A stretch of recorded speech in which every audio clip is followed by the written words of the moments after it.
Yo, and hello, ladies and gents. What's going on, my doodles? It is that day. D-Day, where all the anniversaries start. Frickin' Honkai and Nikke. And we're like less than a week away from frickin' Neverness to Everness's drop, so it's slam time in the city. Why is that fucking doing this? What the fuck, dude?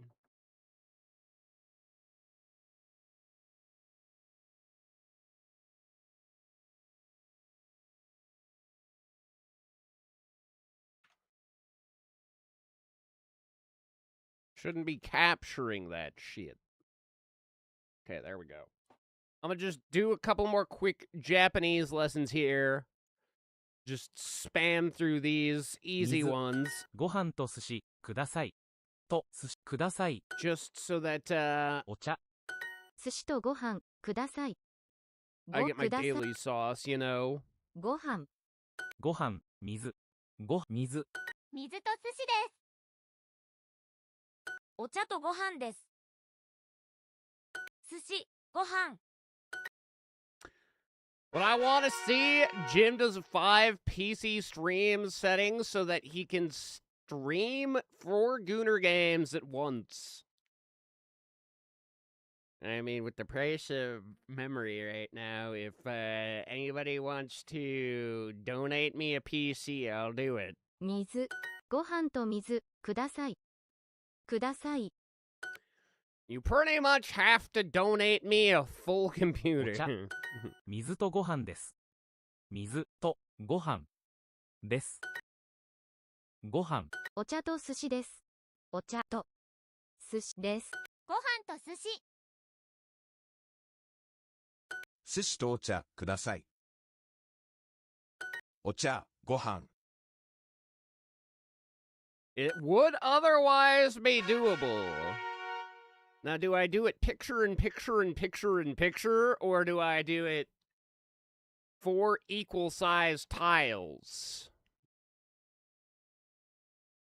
Because quite frankly, I think the picture in picture in picture in picture would be the funnier option. 寿司とお茶ください。くだお茶。寿司とご飯ください。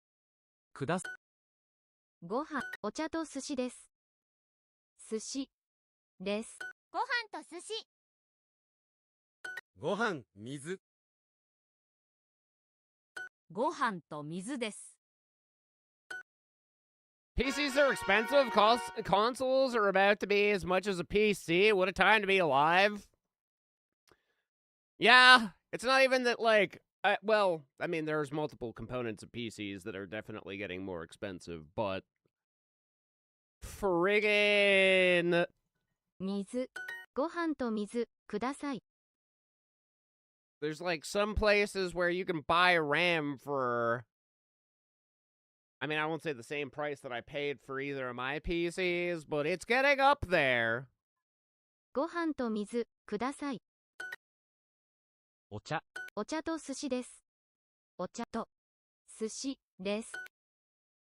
ご飯。ご飯、水、水。お茶と寿司。寿司と水ください。ご飯と水です。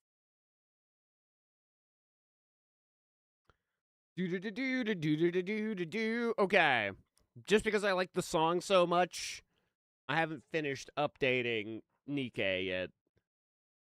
I love the friggin' update song. It makes me goon harder, faster, better, goonlier. One screen on each cheek. Oh my god, I'd have to twist my whole frontal lobe around.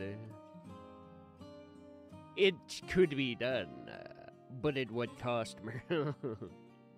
Game Pass is affordable again? Who would have expected Microsoft to be the company cutting prices? Not me!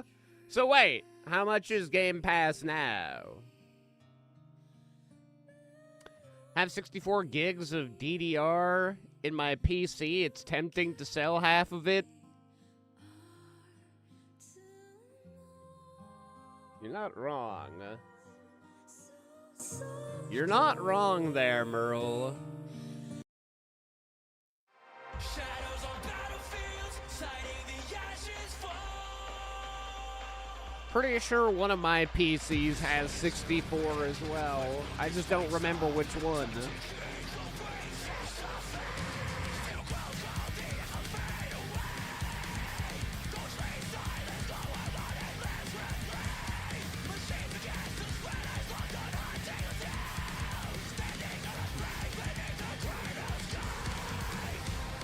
Footsteps lost in shifting sands. Cries make echoes, but no voices. Oh, it is the stream PC. I thought it was. Pretty sure the gaming PC has 32.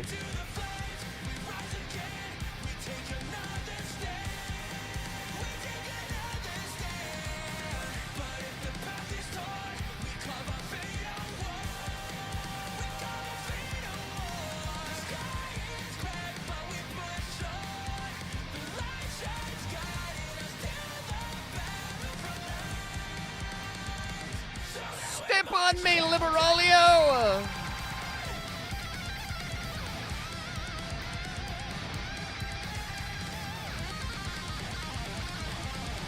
$14 USD, so like 67 Canadian? Yep, probably. Goddamn 6-7 friggin'. Oh shit. Friggin'.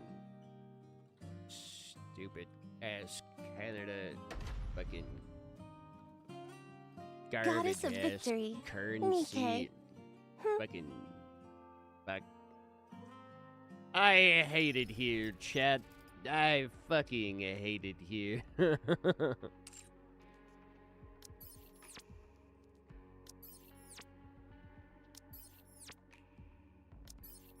Fucking worthless dollar. Fucking worthless prime minister. It's all fucking garbage. Oh my god. Who could it be? Alright. Hello, I'm Avistar from the Inspection Unit Overseer. Yeah, hail. Heil! As they say.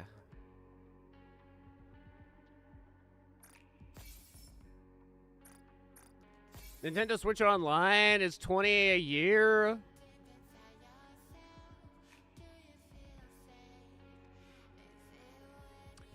Give us your guns? Nah, dude.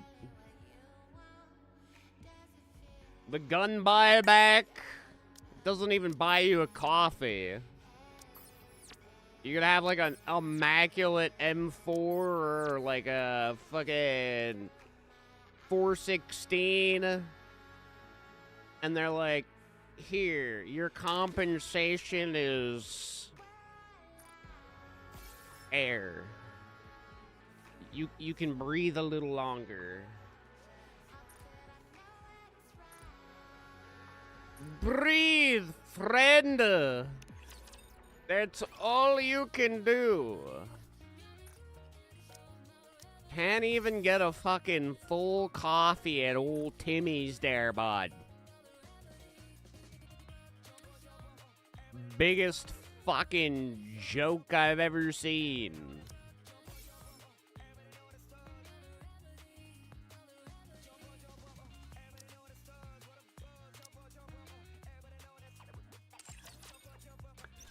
Wait, what? There's still more? What did I miss? What's this? I can't get enough of your love. Star Trails. What does that mean? Is that purchased with actual currency? I'll fucking shit in my hand if that's what they actually expect. Cash shop? Oh my god, really? Oh, the greed knows no bounds. Welcome to the Raise and Rebuild Workshop. Come again if you need anything. The greed sickens me, Hope chat. you put it to good use. We have everything in our shop except what we don't have. Looking to get something on the up and up? Then you've come to the right. Have fun shopping. Go back to fighting this laptop? I believe you can win, Merle. Thank you for coming. Punch it in the Another face. successful transaction. Then Can I help? punch it Doesn't in feel both of its great cheeks. Spending money? Doesn't it feel great Then spending grab money? its cheeks and Thank you for twist. coming. You can take your time, Commander. Then scream.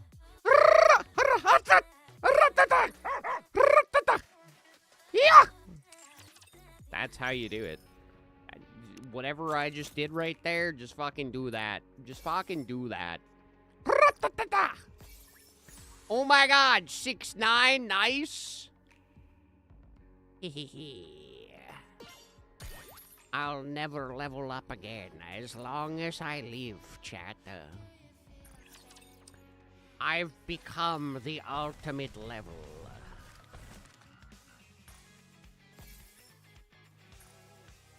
Dispatching now. Do do do do do do do do do do.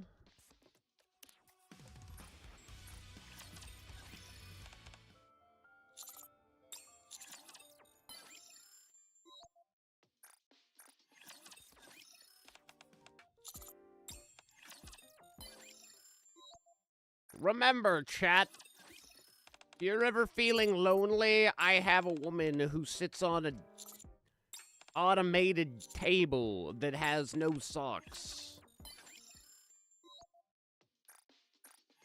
Just remember that. You're all right in my book. I'll even share. You're all right in my book.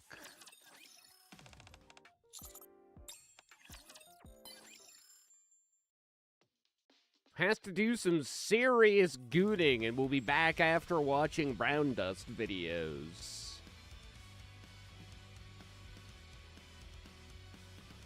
Did it work? Oh, it did?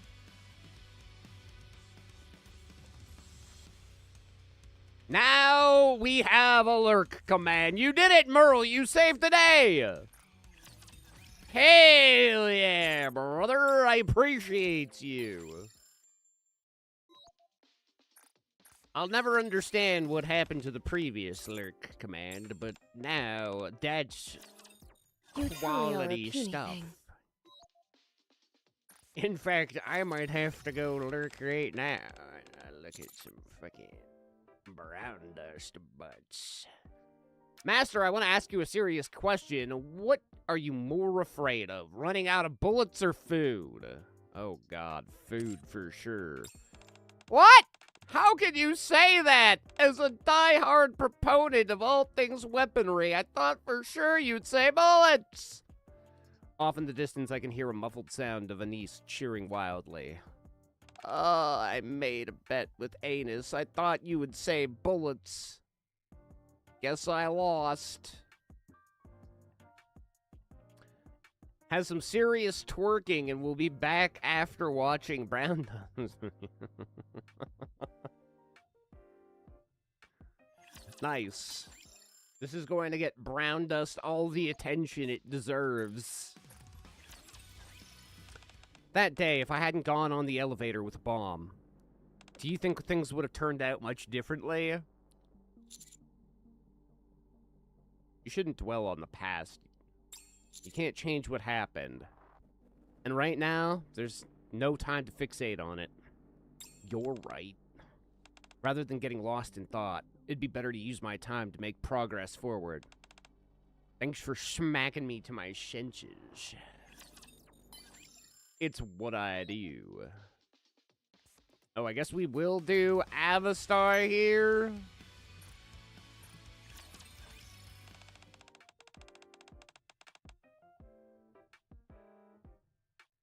Your moidle is pretty bad. It's good as it is, but adding an overlay would make it even better. Oh, God. Fucking PTSD to that fucking freak. Do you have any hobbies, person of interest? If not, there are a few things I'd like to recommend, like watching videos, for instance. Oh yeah, I have a hobby. It's watching TT Star videos, of course. So you're a fan too? No. I actually watch them so that I can send them hate mail.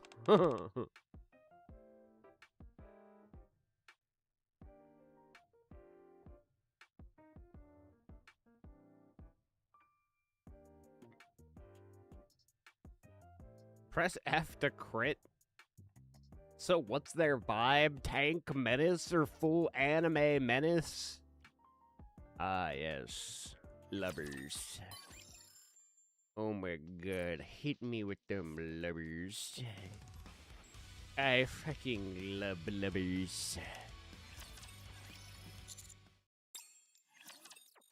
I'm a big lubber enjoyer from way back when. Lubbers. We're lubbers to enemies to lubbers. Tough lubbers. Best part, that AI prompts doesn't even mention Nikke. It just picked up what's that on its own. God. It's evolving. It's now the smartest AI on the market. I think I'm going to marry that AI.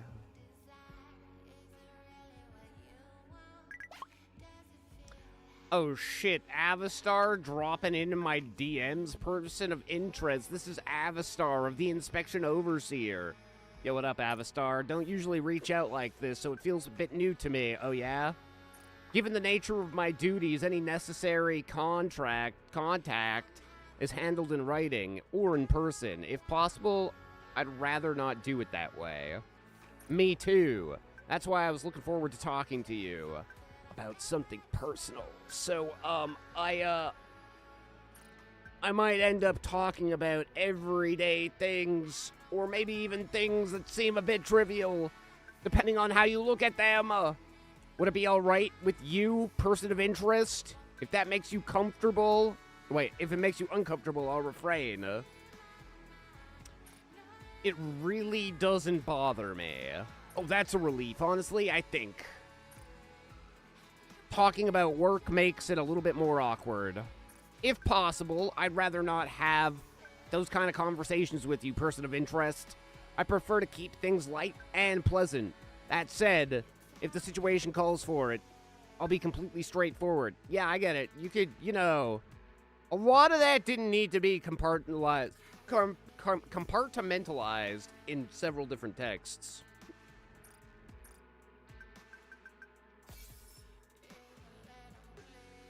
Get back to this laptop? Yes! Smash it over the counter! Woo! Let's go! It's sentient? Shut it down? Oh, damn. Does your laptop have booba now, Merle? That's incredible. Hey, yo, Gooners assemble? Yeah, the Goon Platoon, dude. I'm just here with my fellow Gooners, gooning as hard as we can, because fuck.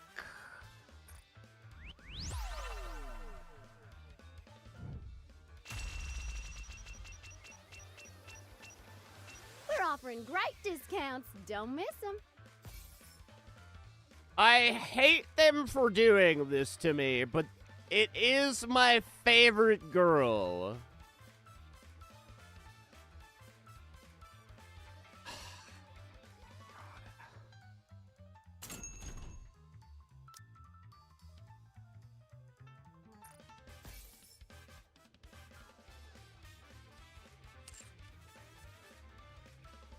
I hate them so much, Chit.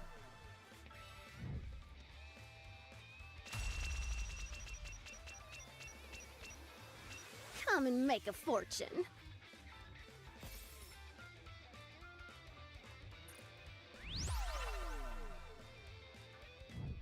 I would do pretty much anything for Liberalio. Hope you get a lot of mileage out of it.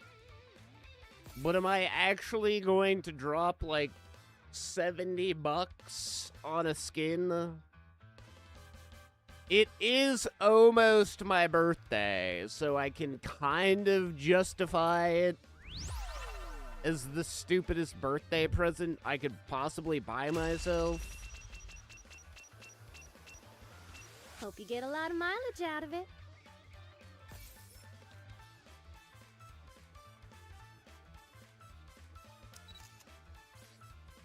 The world I long for is always in my dreams.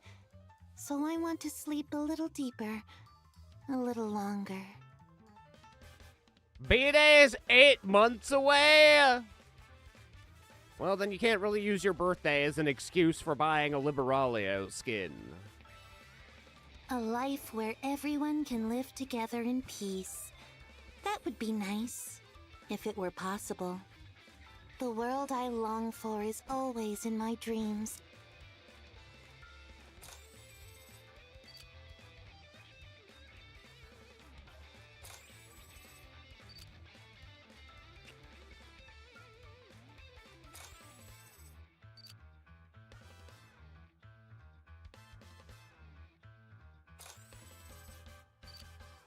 I do have a thing for goth waifus.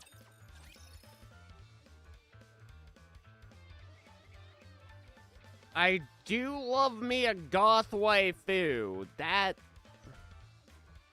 I cannot deny.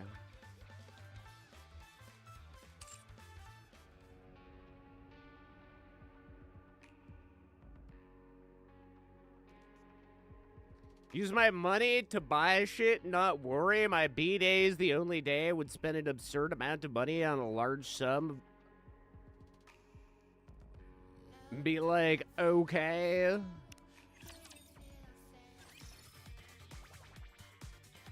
Yeah, Will.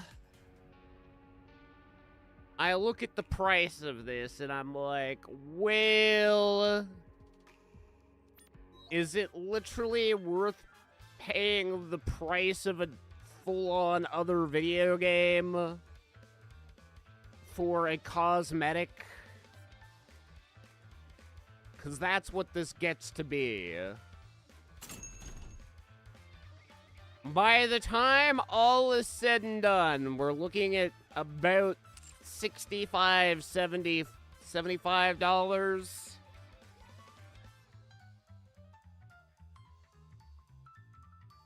I mean, maybe I'll luck out and I'll get it before hitting the $75 mark, but so far, the two other gacha skins that I have purchased, I haven't gotten that kind of luck, so quite frankly, I'm not holding my breath.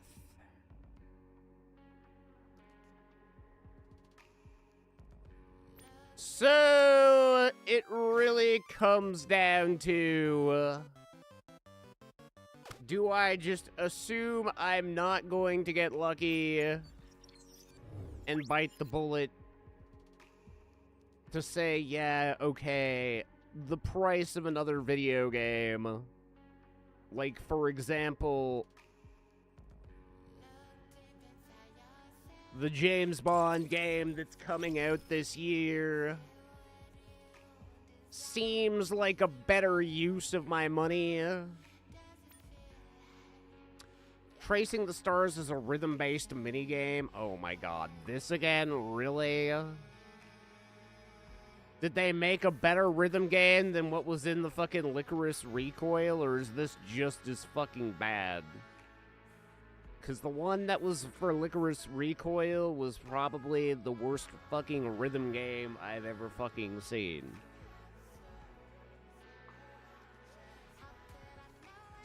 so horrendous,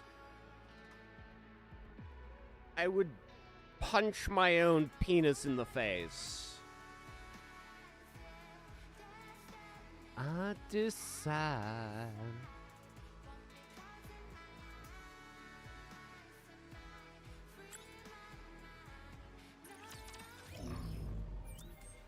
Punch my penis, would you?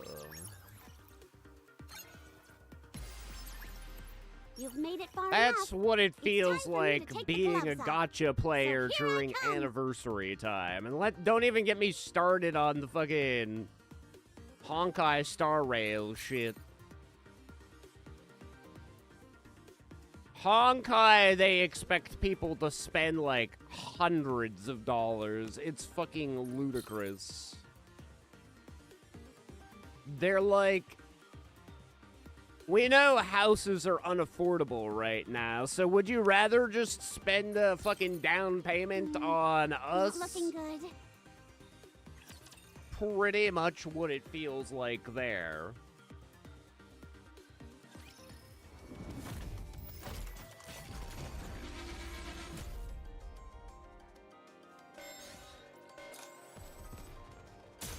Oh, and my wife is available in fucking Arknights, which is like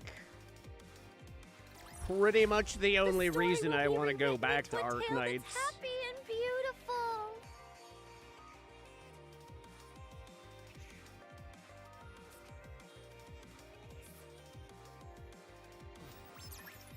Recently brought Pragmata Deluxe Edition Shelter Variety Pack, $85 total, which is like 116 Canadian. See, that's the other thing. As a Canadian, like, unless it really comes with great perks,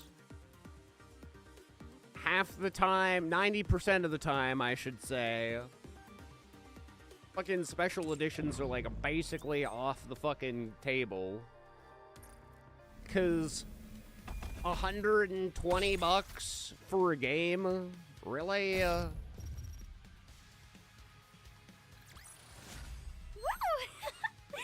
That concludes today's lesson. I hummed and hawed about it with Final Fantasy Tactics. The story will be rewritten into a tale that's happy But and beautiful. a lot of it was just equipment that makes the game easier, and I was like, eh. What a truly beautiful I don't story this really was. need the game to I be am most easier. pleased I with already know how to min-max the game pretty well, so the end of the day, I opted away from it. Welcome to Eldarina! There were like a couple of in our midst. cosmetic armors that Ramza gets that just like changes the color of his armor at the end of the game from like, what is it? Typically teal or purple? No, it's teal. It changes the teal armor to like red or gold. And I like the teal armor, so I was okay.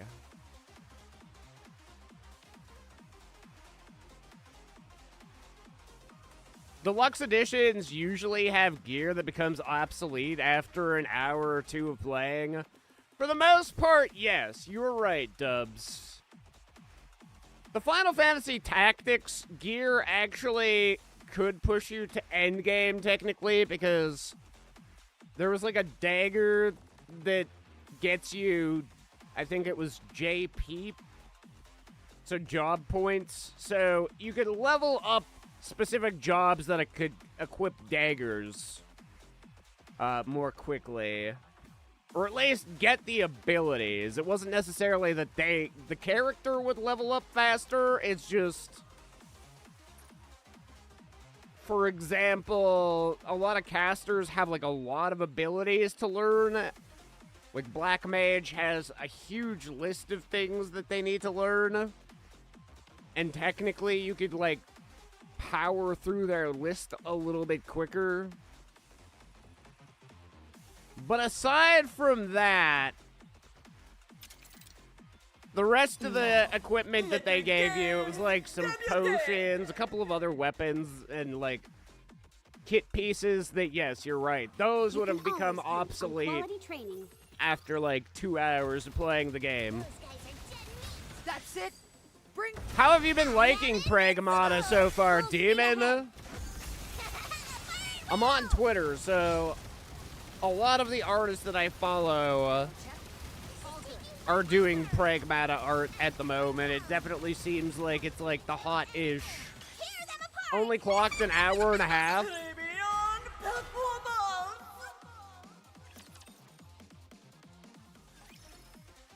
I know it's basically Be a Dad Simulator.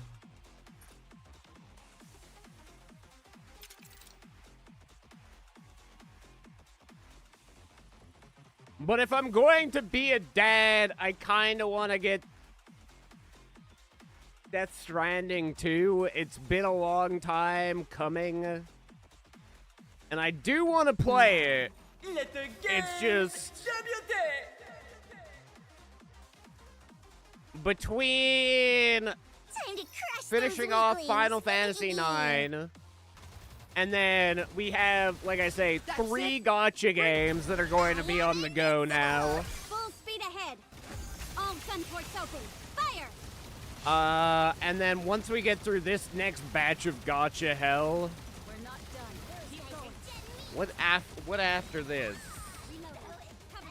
The winner. Potentially either Final Fantasy X. I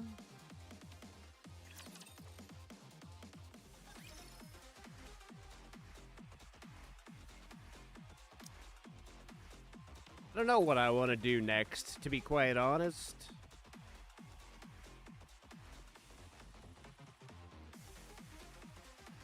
James bought... something else comes out, I think at the beginning of May, too. Something was like right after my birthday. I don't think that's James Bond. That's right after my birthday, but... Let's get this show on the road! I will knock them all down. That's it. Bring forth your... I am invincible. Full speed ahead.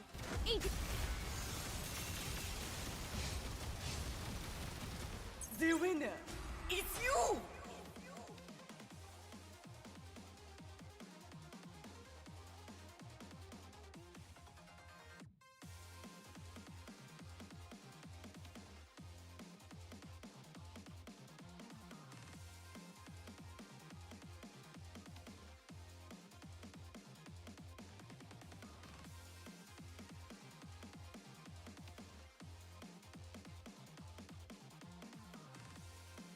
Forza Horizon 6 is May 19th.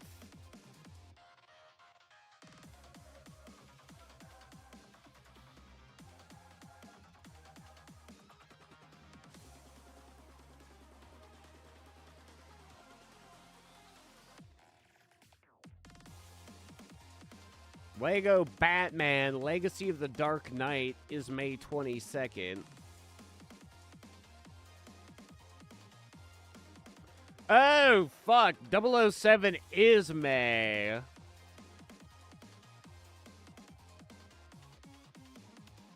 Yeah.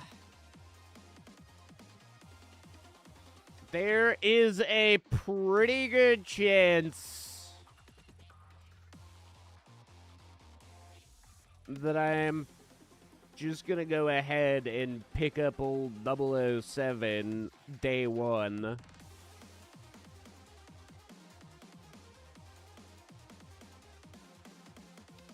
Of all the games coming out this year, that's probably the one I'm most excited for.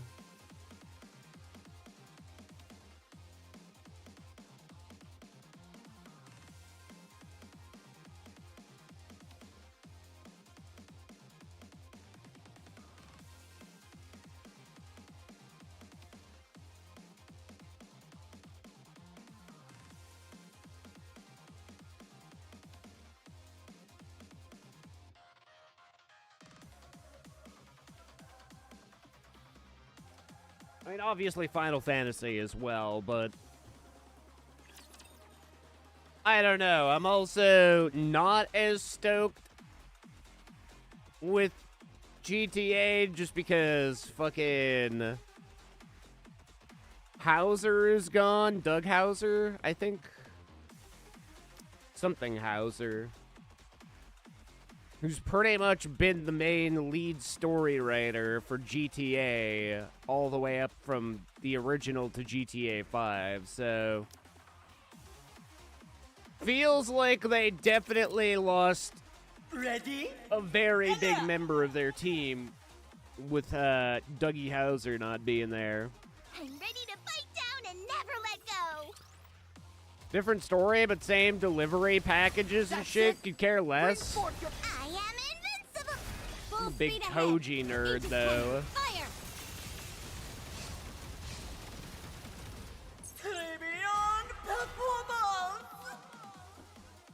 Koji's my boy.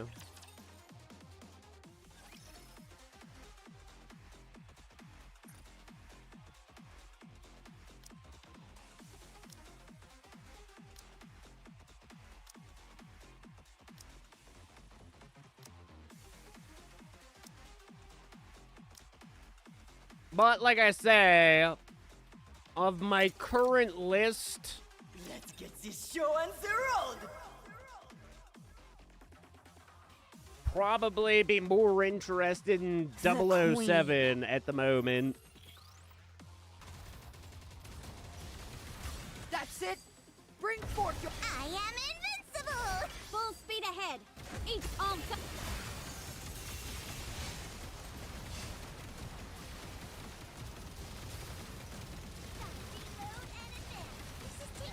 The winner.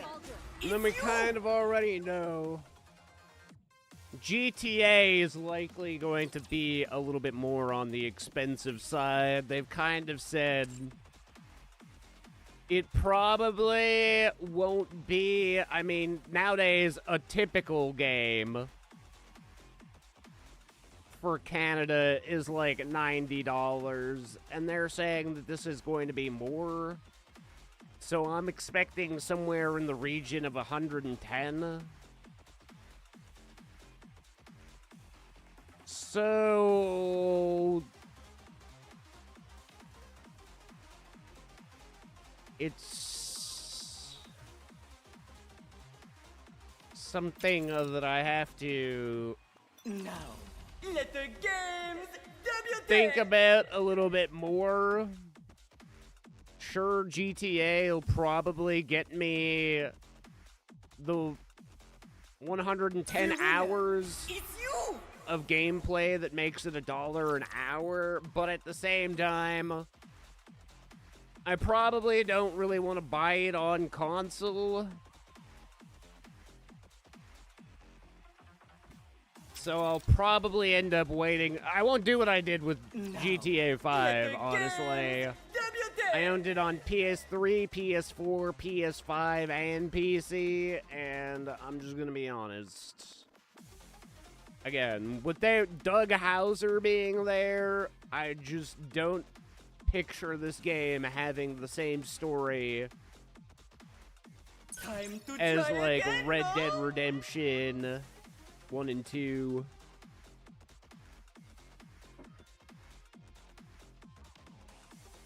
GTA 4 and 5. Honestly, I was never really a huge GTA 4 fan.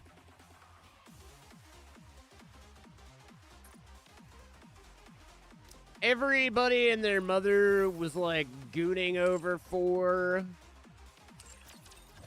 But 3 and 5 are probably, well, San Andreas and 5 are definitely my favorites as far as GTA goes. Show me your potential. Oh my mon ami. fucking god, it's still Tetra, it's still this fucking godforsaken whale. I fucking hate that whale. I hate it so much.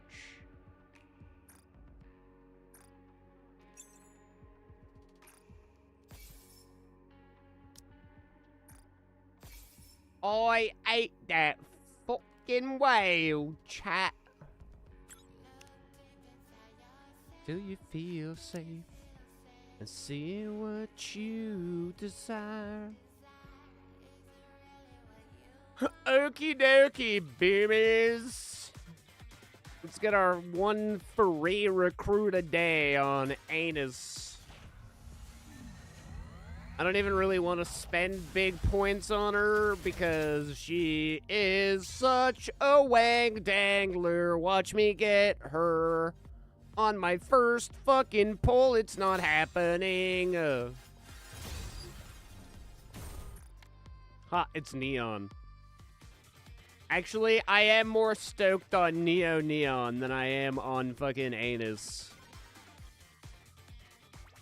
Everything about Anus, I fucking hate Anus, quite frankly. She's the lamest character in the game. But let's do a recruit over here, see if we can get any big booty waifus.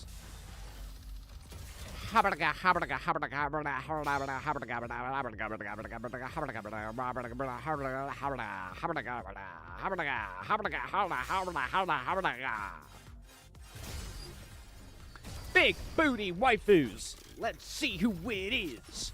Yeah. Big booty. It's a Tetra character, so potentially. Oh yes. Well, what do you think of funny girl Milk? She does have a big booty. Eyes up here, jerk. So my eyes aren't supposed to be right here where this fucking wire goes into. Can we talk about that wire for a second, Milk? Can we talk about what that is? This shot will make you stronger. I don't know if I need to be any stronger, quite frankly. Alright, well.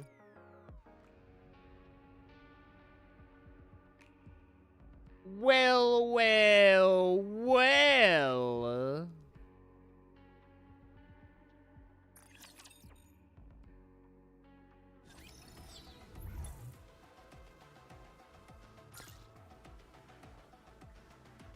The price of something. The price of sin. Okay. It is not becoming to rush. I will go slowly. It is not engaging with the enemy.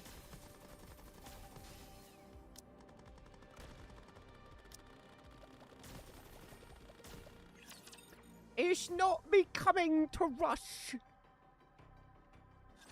'Tis now the turn of the multitude.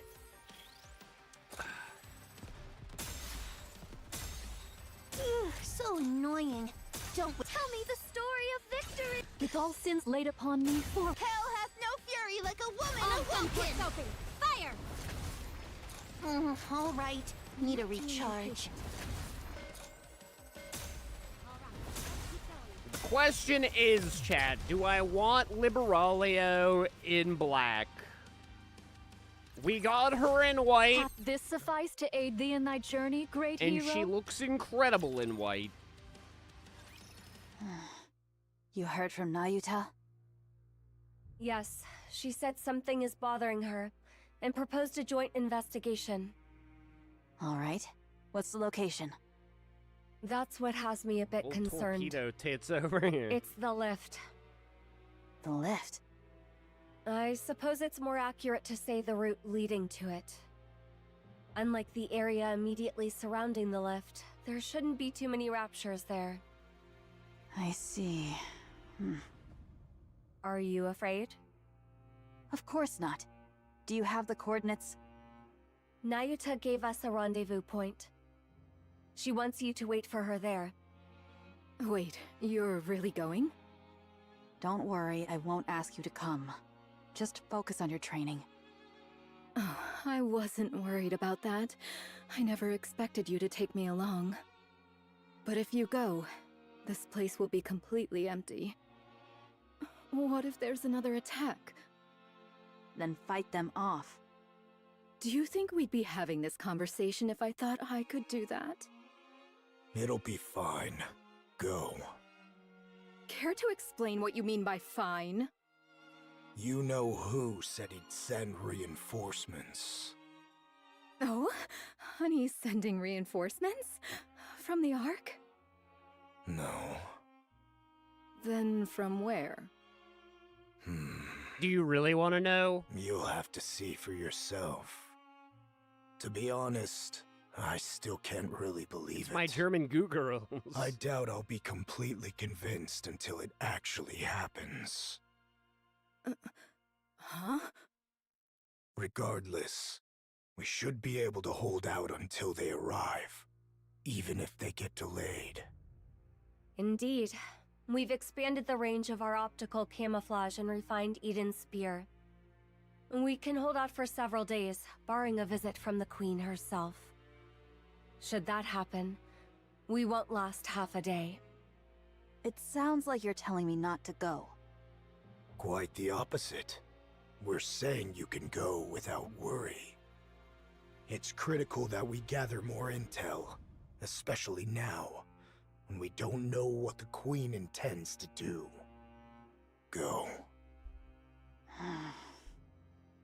All right, I'll be off then. Snow White walks away.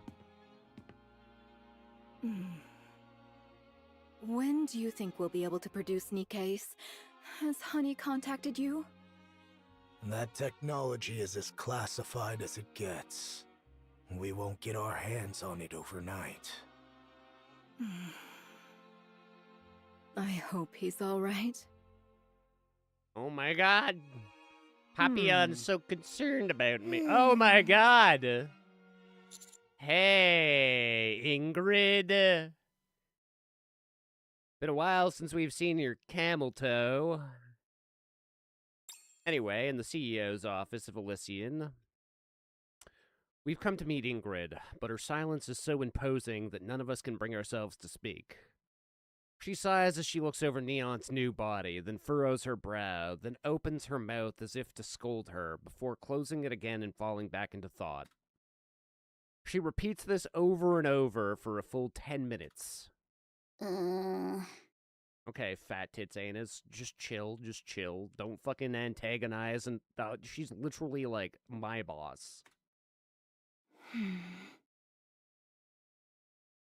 When Capcom releases their trailer for Pragmata, made it seem like it was just another sci-fi companion game, didn't reveal the story arc, only game mechanics. That's why I'm like, I don't know if it's something that I'm fully into. I don't know. Even from what I've seen other people doing, it's like them playing with the kid. And just like memeing on AI art and stuff. And I'm just like, I don't really know. I know that it's, to some extent, a shooter game. I don't know if it's a stealth shooter. I don't know if it's like a fucking... In a lot of ways, it essentially just reminds me of Death Stranding, but instead of a baby in a bottle, that baby's grown up.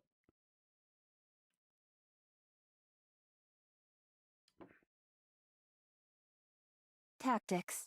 Yeah, tactics. Entertainment. Yay, entertainment! What are you guys on about? It was so quiet, I thought someone should say something. Yeah, the silence was killing me too.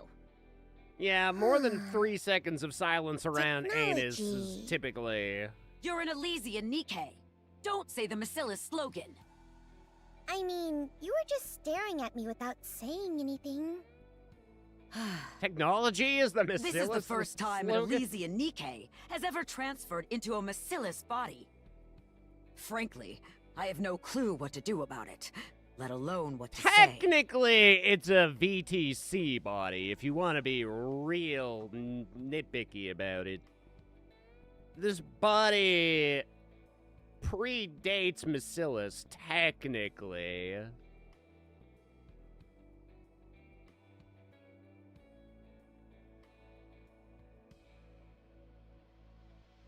Really? I figured you'd say something like, this calls for a tactical approach.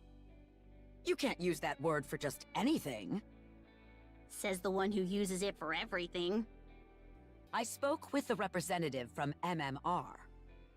They've agreed that your affiliation is to remain with Elysian, and we will continue to take full responsibility for you.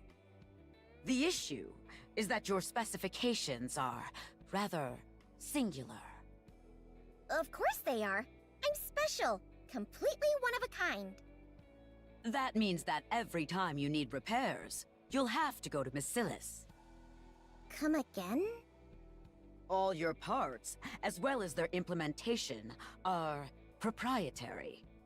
On top of that, they're too advanced for us. Regrettably, Elysian in its current state cannot fully comprehend all of the technology in your body. They say you're immune to E2 crystals, dark matter, even corruption, at least in theory. It's absurd. Such convenient technology is far removed from what it means to be tactical. Really? I don't know. I Overcoming mean... weakness through strategy is the very essence of tactics. She got a In point any there, case, I suppose. only Massilis is capable of engineering bodies with such technology. Which is to say, you'll have to go to them every time an issue arises. Let's be honest, though. Neon was never very tactical. She's hit her head 8 too many times for tactics to come into play. Let's just be thankful she can even make coherent sentences at this point, because, quite frankly, she's the dumbest of us all. And I'm pretty dumb. Actually, game that's playing, besides playing with the girl. Yeah, that's pretty much all the clips that I've seen, though. So that's all I know of the game, really. I've never seen any actual combat aside from the child wielding a water gun, so... At this point, I think I'm the enemy. Not trying to convince you. Yeah, like I say, I don't know. I mean, there's other games that are higher on my list. At some point, probably when Pragmata goes on like a Steam sale or something, I'll check the overall reviews for the game and see what people scored it, and if it's, I don't know, like a 7 out of 10 plus, I'll pick it up. But at the moment, my backlog catalog goes deep enough that I don't need to worry about it. Plus, James Bond and GTA. But I also want to play Metaphor sometime relatively soon. There is a deep repertoire of video games that the rest of this year will probably be pretty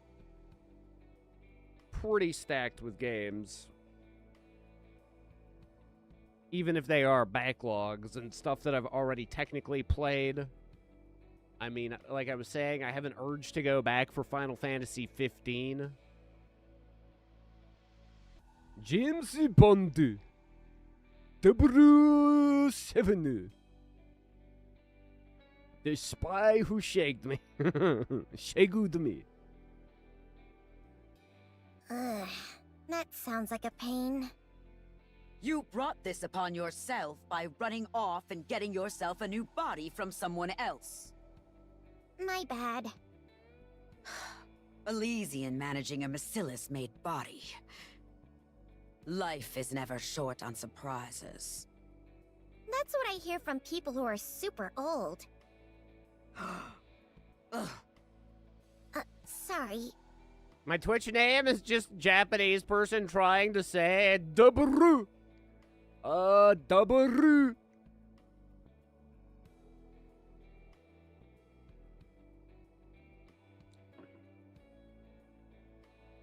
Watashi wa 007.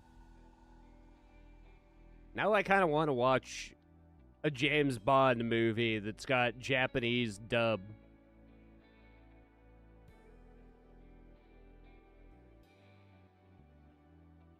We're short on time, so we'll iron out the details as we go. Bring it in. Onemae wa Bond. James Bond. Oh, fuck. God damn you, sticky keys.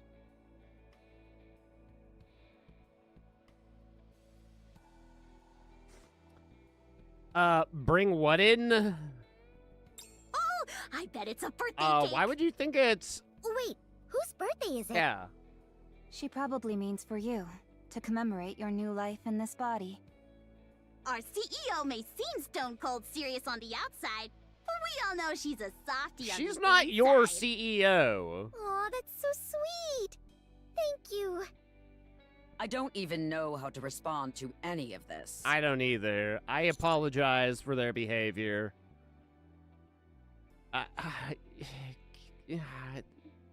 Can't you make me a smarter team? I know you could. I'm just gonna ask fucking Liberalio and Cinderella if they want to hook up with me. Like, I feel like I've proven myself to be more than a capable commander. I feel like it's about time I got a better team.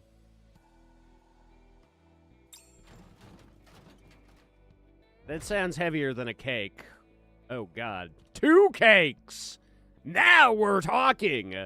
2 mass-produced Nikkes visibly straining to bring a large container and set it down on the floor. Thank you. The mass-produced Nikke salute and withdraw. Wow, that's huge. That's what she said. Huh. Is it a coffin? Unbelievable! She makes one small mistake and you're ready to bury her 6 feet I've under? been ready for a lot Could you longer. please instruct your squad to be quiet? But no, actually, Ingrid, if you want to bury them, I'm totally okay with it. I think it's about time we actually do that. If you want to keep me quiet, you'll have to use your mouth, Commander. Mwah, mwah.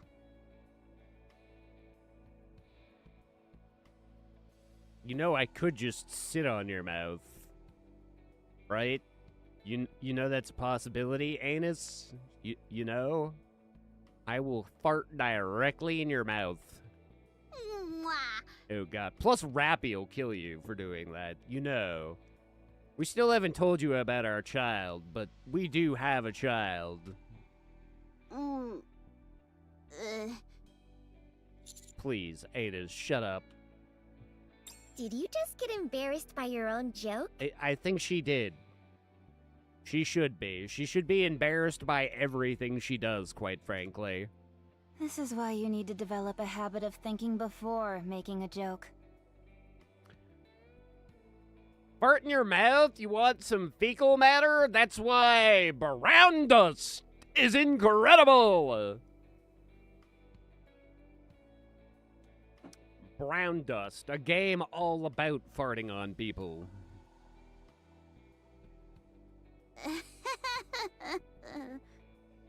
You all are really something. You can say it, Ingrid. They're all Anyway, stupid. Open it. I step towards the container and reach for the button. Given the circumstances, shouldn't Neon be the one I don't opening know. I thought it was my birthday present. Saw some gunk on the button. Just wanted to wipe it. Interesting that you just assume you should take the lead, Commander. Yeah, pretty presumptuous of you to waltz up there like you're the leader. I am the leader? Could you all shush? I'm pretty sure I'm the main character this time around. True. Neon is the main character now. Neon strides forward confidently and presses the button. The container opens, revealing something large and beautiful. What is that? A steel sleeping bag? Bigger boobs. It's about time Neon got some honka-badonkaders. It looks like a tool. Maybe you're getting reassigned to mighty tools. She is a tool! What? Am I being sent to Macilis? It's a gun. It's definitely a gun. Say your line, Neon. I'm glad at least one of you could tell. I mean, I am stupid, but I am certainly the least stupid of the three of them, so... It's a gun? Pick it up. Holy It's like fuck. firepower incarnate. It's a monster of a weapon, loaded with every technology available to Elysian. We could never resolve the issue of the power source, so it never passed the concept phase. We were finally able to complete it, thanks to a power unit provided by Macilis. Ah, so that's why both the Elysian and Macilis logos are on it. Yes, naturally, we take copyright seriously. Now, when you fire the weapon, its power source will resonate with your body, generating golden particles. Those particles will apparently affect both the gun itself and the bullets. But as to what effect they'll have, we still don't know. Once we obtain battle data, we can begin proper research. For any other details, you may refer to the manual. Wow! This thing looks like you could shoot lasers out of it. Pew pew!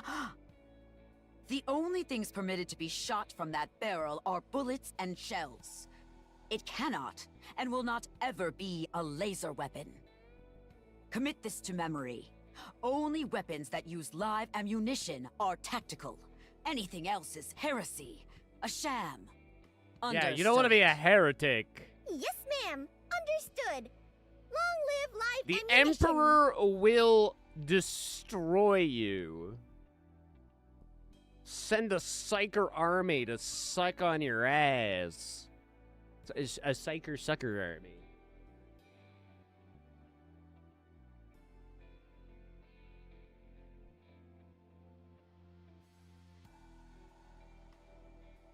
Whew, much better. How is it even all that different? It still needs a power source to function. Take it. It was made just for you. Thanks. I'll put it to good use. Make sure to capture 6-0. I've received a message from Mustang. He says not to keep you too long. You should head over. Instructor, What? do you have anything for me?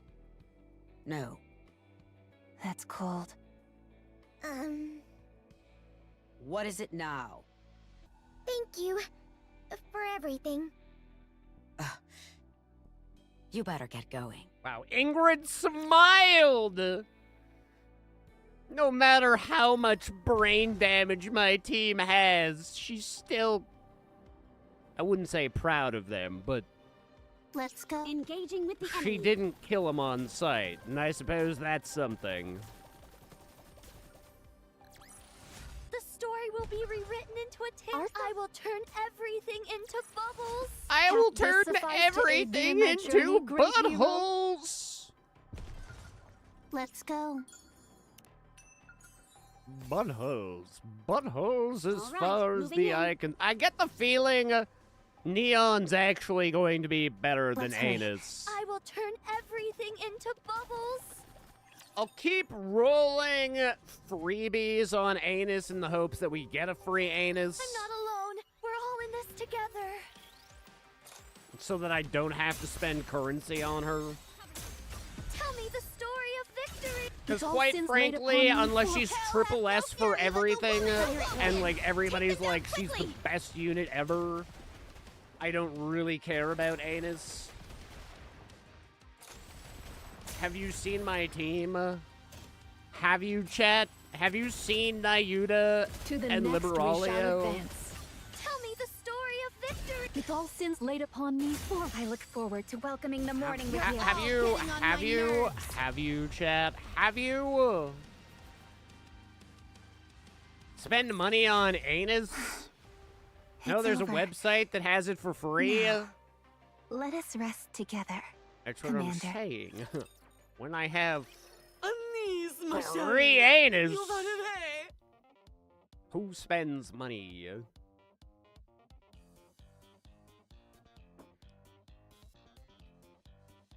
I'm more of a tits guy myself anyway. Okay, so you're excited to see her. Why? My, you're extra gay today.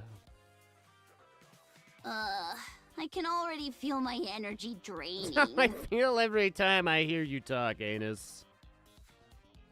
Oh. Tits every day. Some boobs with whipped cream? Perfect. We don't need to speak long tongue. We can skip directement to the denouement. What the fuck are you even trying to say, Mustang?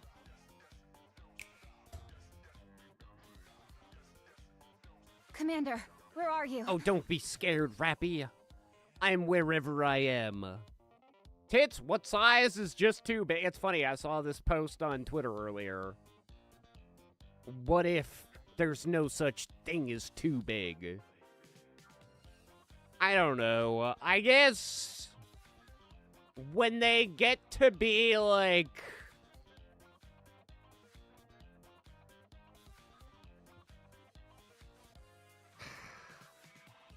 I mean, watermelon size is kind of a hard thing to go by because, like, there's different sizes of watermelons. But, like, imagine the biggest watermelon you've ever seen. That's probably where it gets too big.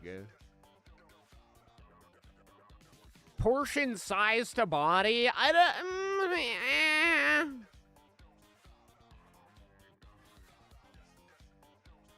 I mean, I guess in that regards, if they're, like, flopping down on her stomach, distracting away from, like, the fucking... Nah. C isn't that big. I mean, even in reality, double Ds aren't, like, hugely massive. I would say, like, at least 80% of the Nikke, like, anus would probably be a double D.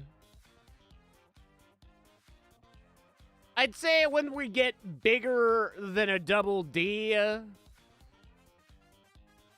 then we're probably approaching double 6Ds. And that's why I chose this name, because that's where I limit boob size. That's the cutoff. I don't know. I mean, I personally wouldn't say that double Ds are, like,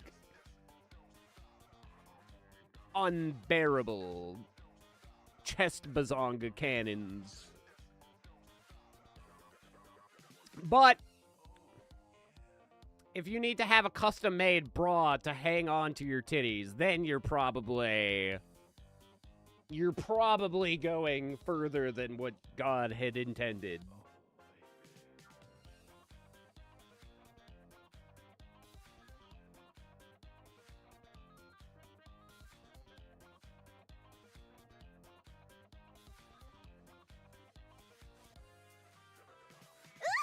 Someone just touched my leg! Wasn't me.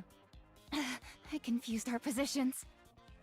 Hey! Who's groping me? Probably Mustang. Calm down, everybody. Why is the beginning of this new content so fucking wild already?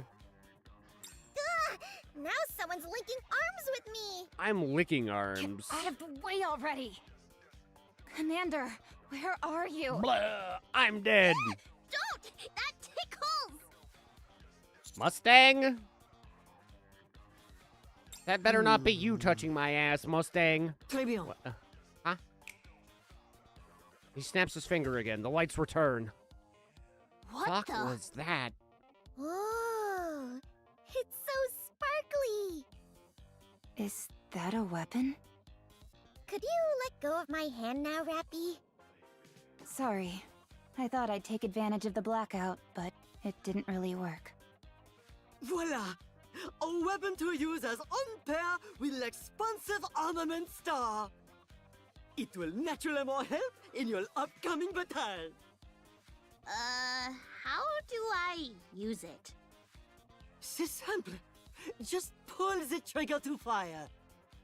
I figured that much, but what are all these floaty bits on the side? Ah, those? They're spotlights. There's gotta be more to them than that, though, right? No, that is all. But why? A star must shine anytime, anywhere. She must appear there at all times. Still, they can be used to blind the enemy or something, right? No, the lights have been adjusted specially to show off your beauty. They cannot be utilised as some sort of grenade flash. Wait. That shield-looking thing on the left isn't a shield, is it? No, c'est un speaker. Seriously? Tetra Nikkes must remain pop stars, even on the battlefield. I love Mustang for the very fact that he's just here to troll Anus. This is why he's slowly becoming my favorite character throughout this arc, is because he's just here to piss Anus off. Finally, somebody has the cojones to do that. You mustn't forget this, ma chérie. Of course. Got it. Thanks. Now then, are all preparatives complete? Yeah, I think so. Neon and I both got everything we were supposed to get. Mustang. Do you have anything for me? Nothing for me. Nothing. Dang. You should probably stop asking. You're setting yourself up for rejection. Très bien. I shall leave the rest in your capable hands. The destiny of the Ark is at stake, but I firmly believe that you will achieve la victoire. We'll do our best. Wow. What an incredible arc this is already turning out to be. Engaging with the enemy. There's so much brain damage. A new encounter draweth nigh. The story will be rewritten into a tale that's happy and beautiful.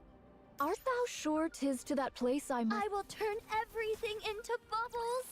The story will be rewritten into... All right, moving in.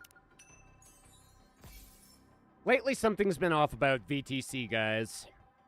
They've been snapping up huge stretches of barren land no one's been using, throwing up high walls around it and digging like crazy. Security is tighter than it needs to be.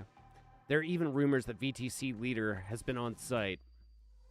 What is this? What the hell are they hiding out there? The scale alone doesn't make sense. They're using too much land. Are they building some kind of new religious facility? Is that all? If that's all that it was, there'd be no reason to keep it under wraps. No matter how I look at it, something's off. 20 years in this business, and my gut's telling me that there's something there. I wonder who the writer of this is. 20 years. Is it Anderson? Let's go. Is it I will Oswald? turn everything into bubbles. With this, we're one step closer to our dream. Art thou sure 'tis to that place I must go?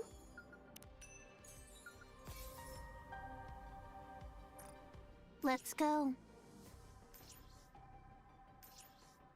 Let's hurry. There is work to be done when we get back. By work, she means making babies. Let's hurry. There is work to be done when we get back.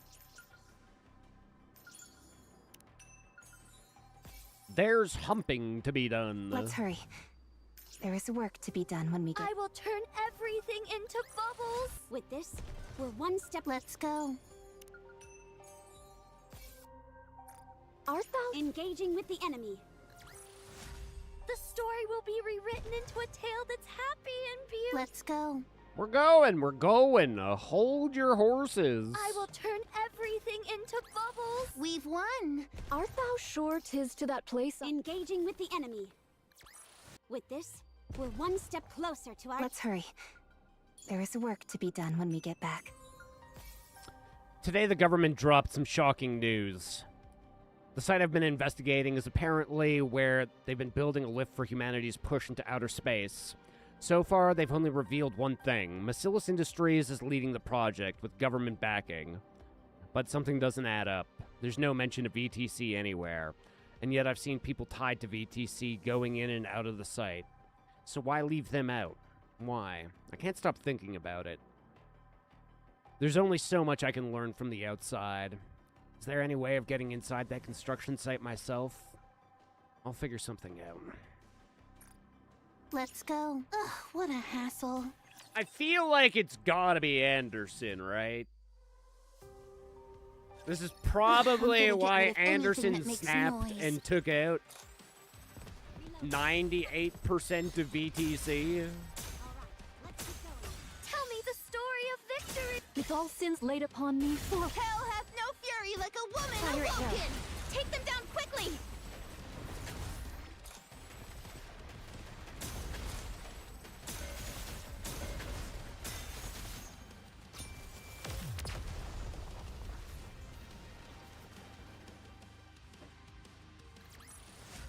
We've won. Happy now. Probably lean towards boobs. They're just better pillows, quite frankly. Several hours earlier at Central Government's main conference chamber.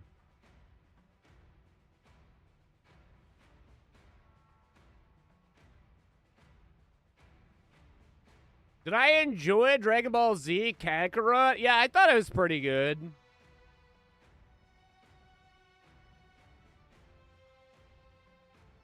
I haven't played any of the DLC, but from what I remember, I did beat the main story.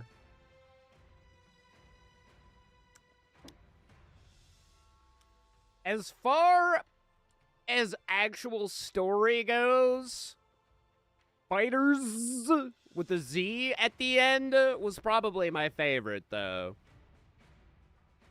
They actually had a really good original story for Fighters.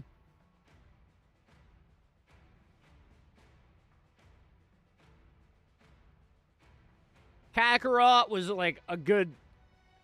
I would say that it was honestly probably more enjoyable than Xenoverse 1 and 2.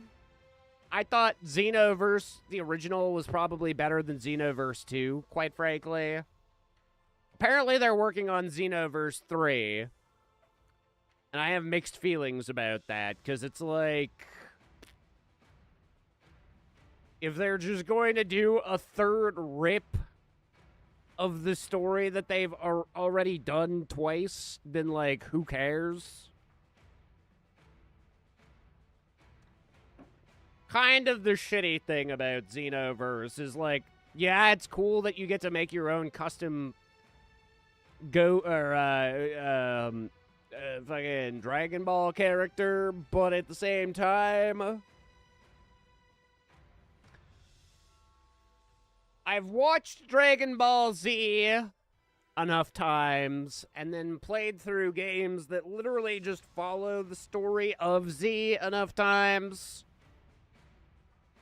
that it's kind of a bit old at this point, which is where Fighters really comes in clutch, because it's like, oh, finally, a pretty good bit of new content that we haven't seen through the anime a bajillion times already. Isn't it Goku's story in a game? Yeah, pretty much. That is really all it is. So, I mean, I seem to recall the fighting being, like, decent. I don't think that it was, like, necessarily next level fighting. I think that it was good enough, and like I say, I recall it being better than Xenoverse. Quite frankly, if I'm being honest, it wasn't like a game that was so standout that I really remember a heck of a lot about it, aside from it being, like I say, the same story we know and love.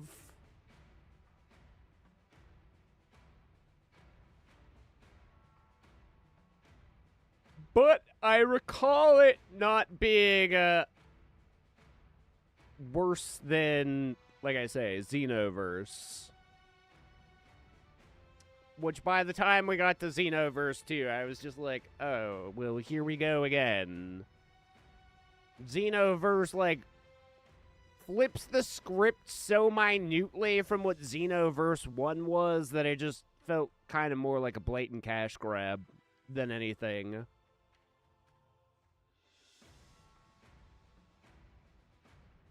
Several hours earlier in the central government main conference chamber.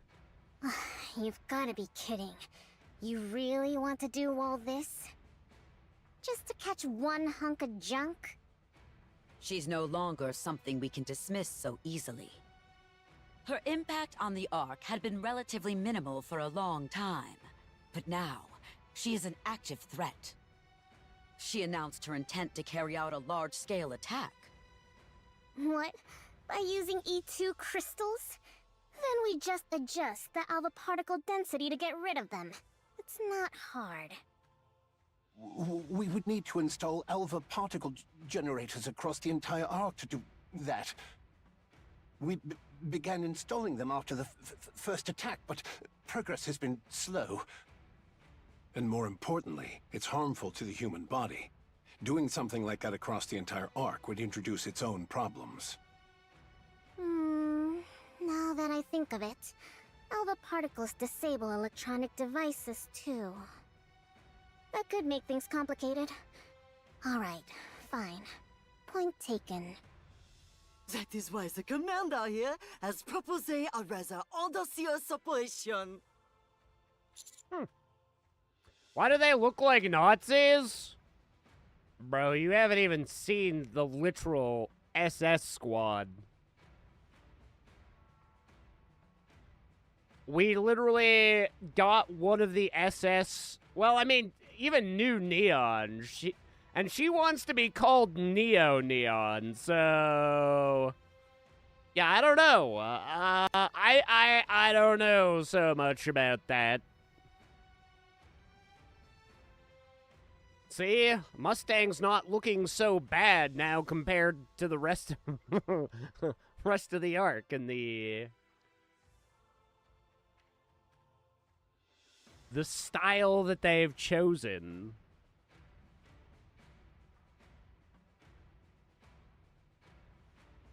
At least nobody has the Charlie Chaplin mustache that we've seen yet. When was the last time a mere commander set foot in this chamber? Not since New Hope. Well, how does it feel having a meeting with the deputy chiefs and the CEOs of the Big Three? Actually, Anderson, wasn't it you who would have been the last commander to have been in here?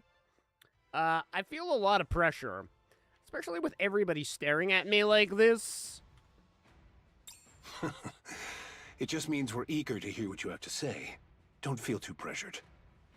Would you explain the operation? Oh god, even Anik is here? Oh my dear sweet. Okay, very well. I briefed them on our intended operation to capture 6-0. 6-0 can relocate herself anywhere via electrical lines.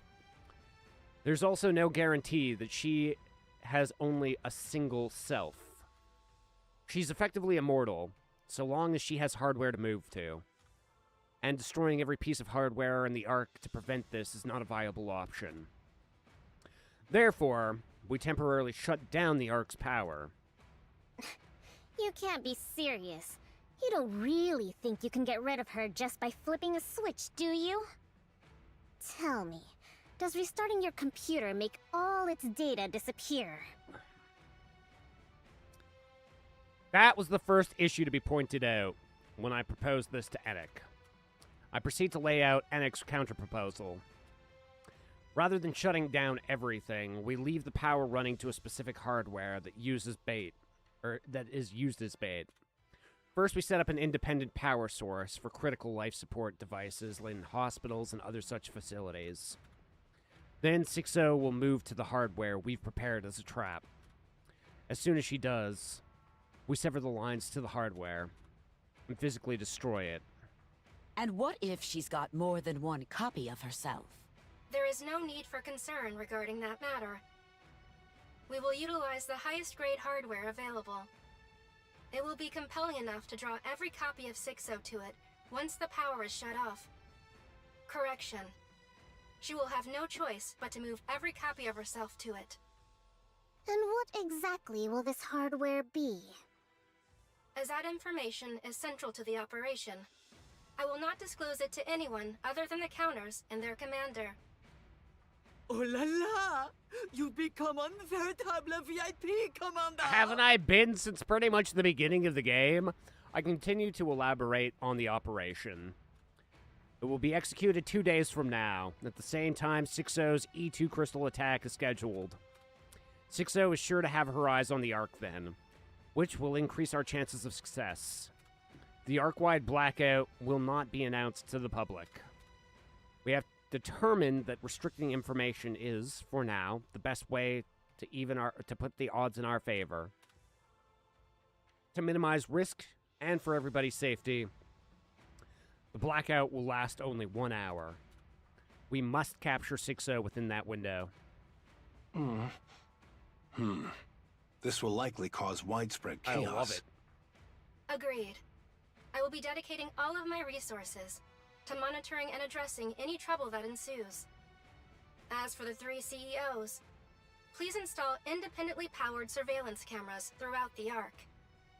I would also appreciate it if you could ready 2 days radios to set up capable of cameras? establishing direct communication with me. I'm sure you are aware, but I must reiterate that all wired devices are strictly prohibited. 6-0 can transfer herself between devices using electrical lines. Extreme caution is required. Additionally, this operation must not be disclosed to any Nikkes under your command.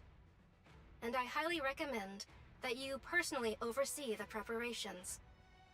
Other than that, please conduct yourselves as usual. So that is why you didn't call in Doban. Hold on. What if this thing escapes to the Outer Rim? The Outer Rim's power grid is entirely dependent on the Ark.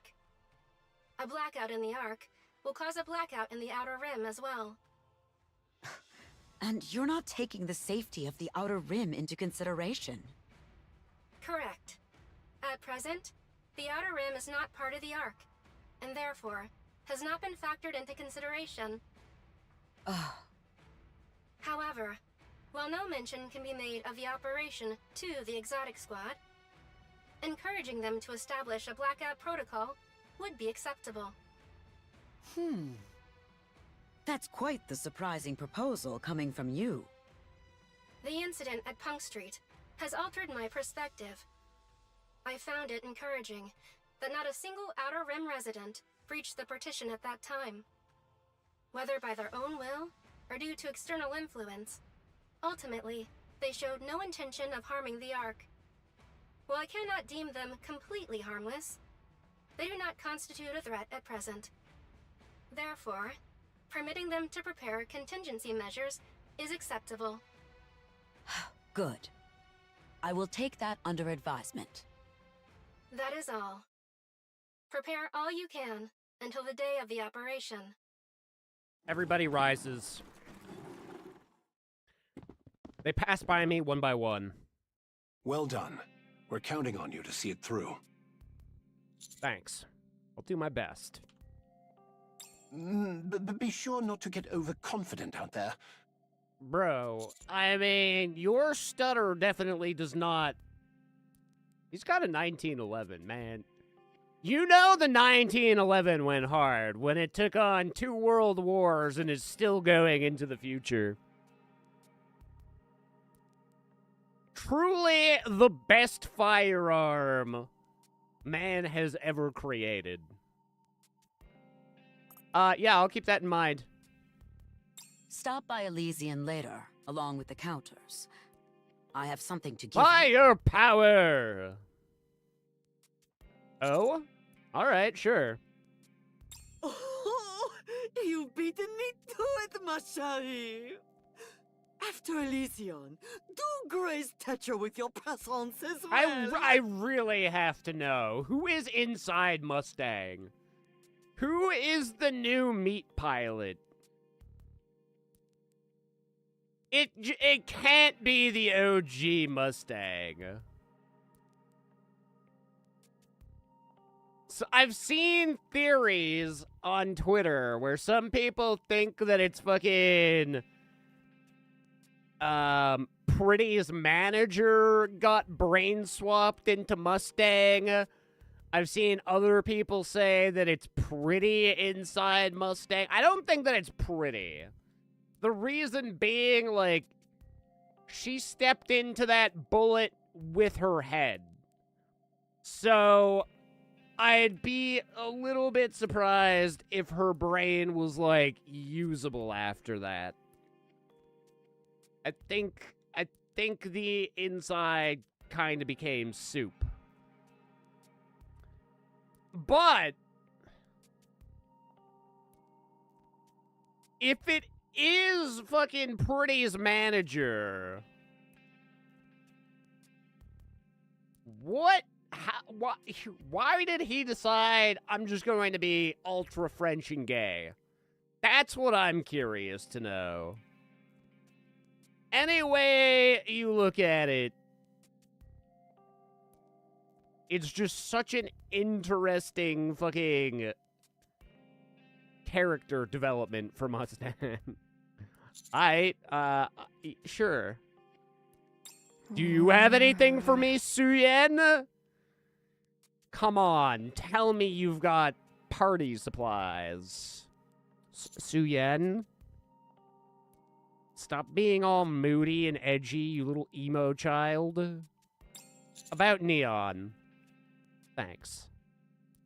No need to thank me. That was all her. She just did whatever she wanted. I realize it's ironic hearing this from me, but you probably should keep some distance between you and all that.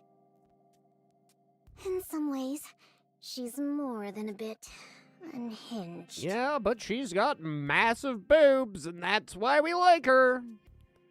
That's an awfully harsh assessment, don't you think? You know, Wardress? Never mind. Do you need anything for the operation? If you do, let me know. I don't know. Do I? What could you have? Not at the moment, but I'll let you know if that changes. Good. Consider me your piggy bank, should you need one.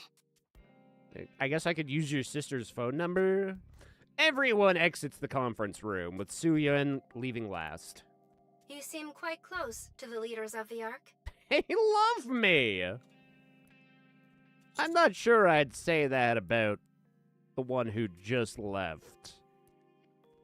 It's been a long day for you. I recommend getting rest before the operation. Anik, what happens if we fail to capture 6-0? 6-0 will seize control of the Ark. What follows after that even I cannot predict. What is certain is that the arc will be fundamentally changed. Conversely, even that may not be certain. There may be no visible change whatsoever, only that the arc's central control AI will be replaced. However, we cannot count on that possibility. Right now, nothing can be guaranteed. Liberalio's words come to mind. You don't understand what it means for a new queen to be born. The birth of a new queen signifies changes in the laws of nature. There's no telling what could happen. Everything you've learned about raptures over the past century will become worthless. This isn't much different from that. The incident with the Four Beasts Queen worked in our favor, but there's no reason to believe something like that would happen again. And considering 6-0's past behavior, she's more than just a risk. She's evil. Alright, understood. We have to capture her. It must be done within the hour the Ark is left without power. In that regard, there is one more matter in which I require your assistance. And what is it? The Ark's power infrastructure is an intricately interconnected network. Shutting down all systems will take considerable resources. Since I must focus on responding to any civil unrest during the blackout, I would prefer not to divert resources to the shutdown process itself. However, while the Ark's power systems are complex, they ultimately stem from one place: the Ark's power source. I am aware of it. If that is deactivated, the Ark will shut down. That being said, I do not possess the authority to perform such a significant action. Shutting down the power source could put the Ark's very existence in peril. As a preventative measure, I was never given the authority to do so, in case I ever become corrupt. Therefore, you must shut down the Ark's power source. Me? You know the method. On the day of the operation, deactivate the power source in time with 6-0's attack. But how am I supposed to? Wait, what? Oh. Indeed. You will face no repercussions for this act. Correction. I will look the other way. Work with the Electric Shock Squad to shut down the Ark's power source. Egg, my girl! It's been a hot minute since we've seen Egg. Hear me out. If two siblings are sisters, one of them is hotter or uglier. Oh, this is definitely the case with, Su Yen and Jien? Let's go. Jien's got massive mommy milkers, and Su Yen is flat as a fucking pancake. She's literally the embodiment of a cutting board. The bubbles will show us Encounter. We've won. Happy now. All right, engaging with the enemy.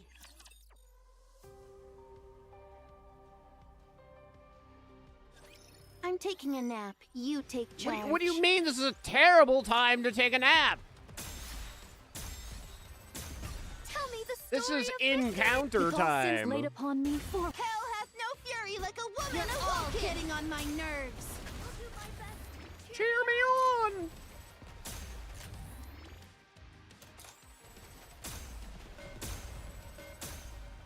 I'm not saying that I have a favorite If all between sins laid GN upon and me, Su for I Yen, look but forward to welcoming the morning with you. it's definitely GN, 100%. Yeah, she probably has way more crazy stored away in into a her. tale that's happy and beautiful. But I mean, that's not to say that Su Yen doesn't have a fair share of crazy in her. They're both fucking buck wild. Now, what would be incredible is to find out that they're actually twins. Because one definitely got all the boob gene, and one did not. Oh, wow. I never noticed this, but her foot... What is going on here? She just keeps kicking Alex's titty. It showed up in me!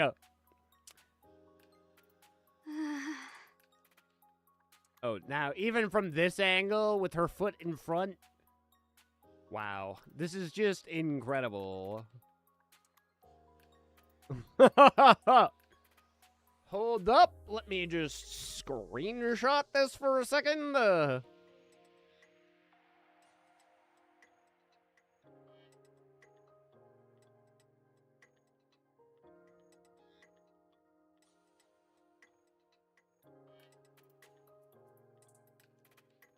Are you really going to be alright?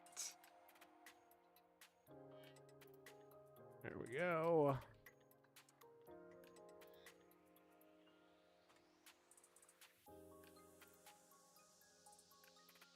I honestly don't think you need to carry this out personally, Commander. Exactly! All you really need to do is give us the order and wait. You don't really need to be that involved yourself, do you? I do. I have to see it get done. I can tell neither of you is all that comfortable with this. I may not be able to help in the technical side of things, but I can at least take some of the weight off your shoulders. But, Mr. Commander... Once you see what happens, you won't be able to unsee it. You're human. You can't get a memory wipe. It's fine. Let's go.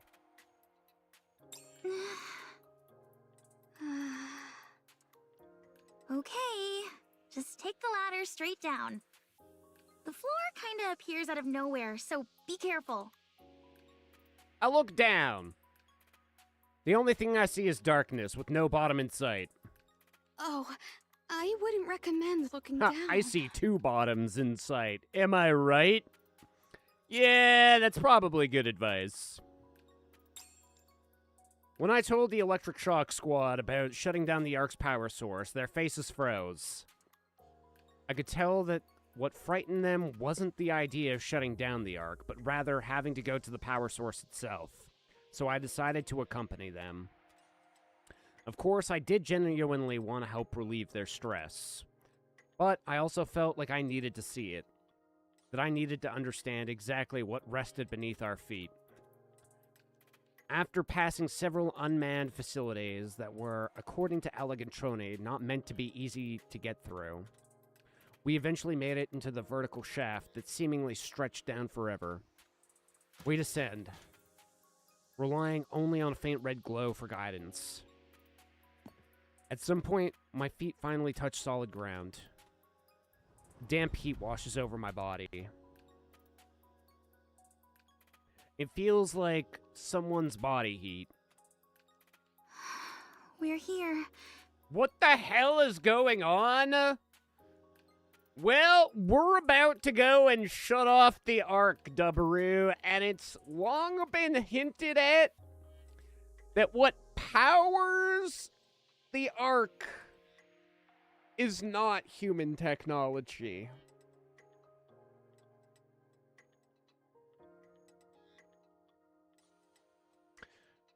Patient wants D? Yeah, they do. Keep going straight ahead and you'll see it. You know, it's not too late to turn back. We just have to head to where the light is? Let's go. I walk towards what seems to be the source of the crimson glow. The brighter it gets, the hotter the air becomes. After walking for quite a while, I finally see it. A giant rapture core encased in some device. Bum, bum, bum! That is not human technology. Well, fuck my life. This is the Ark's power source.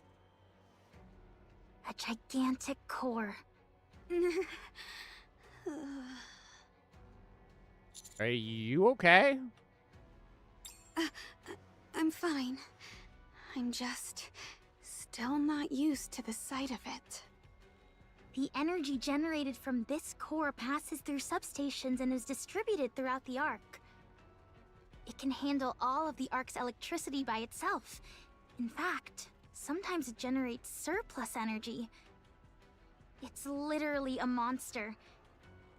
If we shut it down, the entire Ark will go dark. What are those pipes connected to it?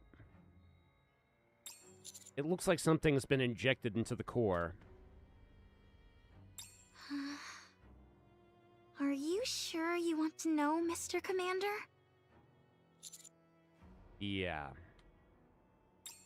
Alec silently points at one of the pipes. Then she turns and points towards the wall it's connected to. A storage space is built into the wall that holds numerous containers. See those containers? They contain food for the gigantic core. Food. So other raptures? It's a first-generation core. It doesn't operate on perpetual energy. It sustains its power output using biological materials as fuel.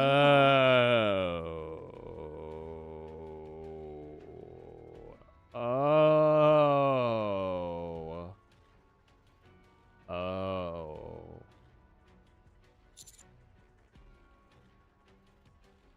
Bodies don't get buried in the Ark.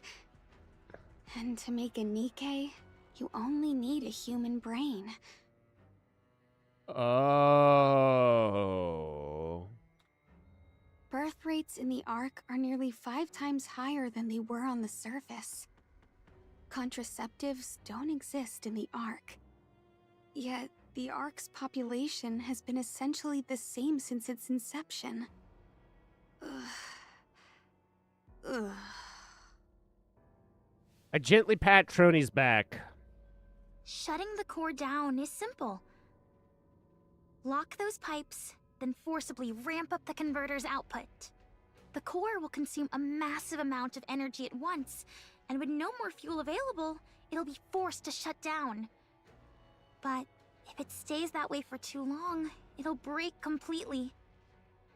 How long before it's permanent damage? We'd estimate about half a day. Okay, well, that's more time than what we'll need. Gonna say the quiet part out loud. Brady and Alec were made for a certain audience. That audience is me, Rampart. Brady can suck on me literally as much as she needs, dude. Any day, as long as she needs. The folks from Morrowind, the Dunmer, the Dark Elves.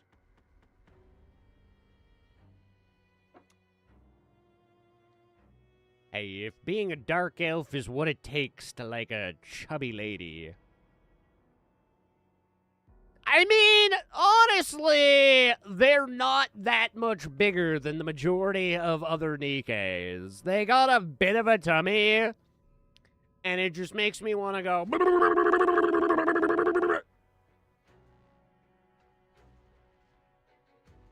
I fucking love it.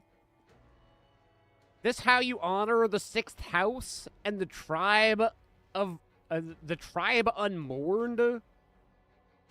It's how I honor them with a little.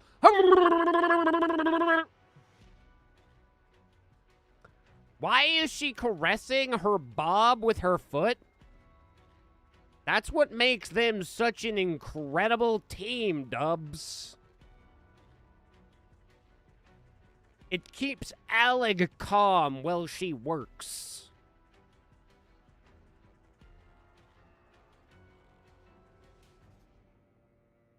I don't know how I get this job, but I would also caress Alex's boob with my foot if given the opportunity.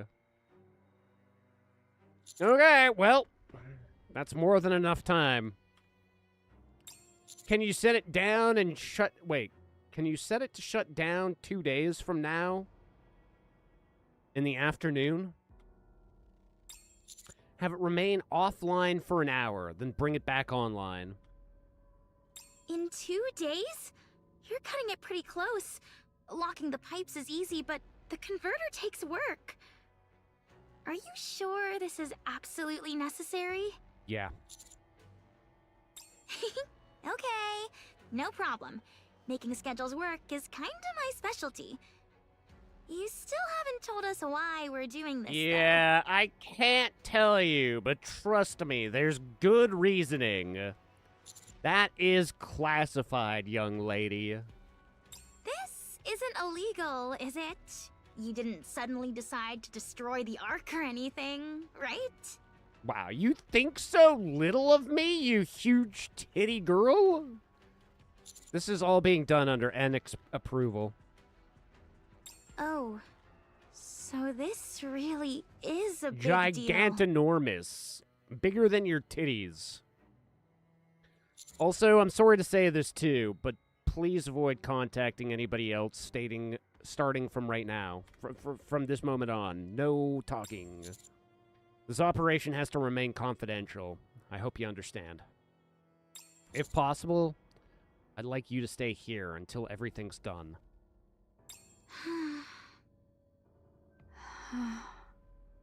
Alec and Trony stare at me. You risk your life for Nikke, so if you're asking this much of us, whatever this is must be really important. Are you okay with all of that, Miss Trony? I'm fine. I'll get used to it. What about you? As long as you're here, I'll be okay. Yeah. As long as you keep caressing my boobs with your toes, I'll be okay. I am really sorry. I really am. Come on, the mood's gotten a bit too serious. We should be celebrating the fact that you're now privy to one of the Ark's biggest secrets. So, how does it feel, Mr. Commander?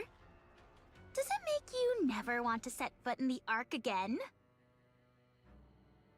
I look at the numerous containers lining the walls.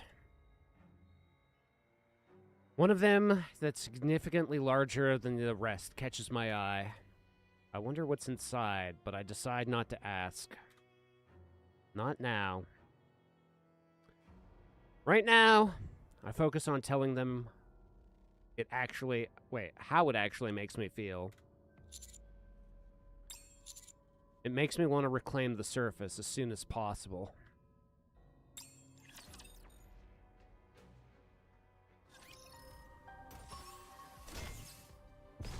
Bow, bow, bow. Let's go. I will turn everything into bubbles. So,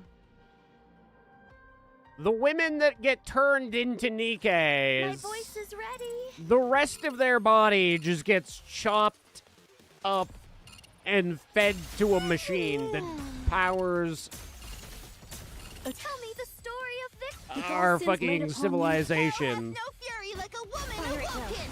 Take them down quickly.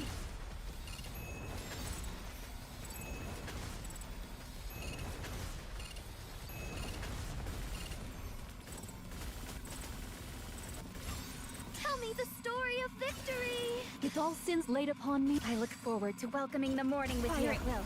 Take them down quickly.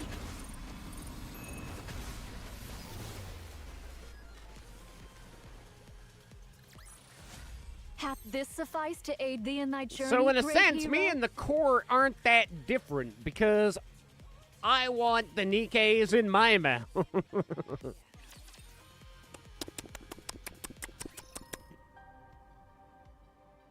We're not hurry. so different, There is you work and to be done when we I. get back. Engaging with the enemy. We've won. Art thou sure? Engaging with the enemy. It's over. I I will Ah, turn shit. everything into bubbles. Didn't mean to hit manual battle. I know not if I can restrain my strength.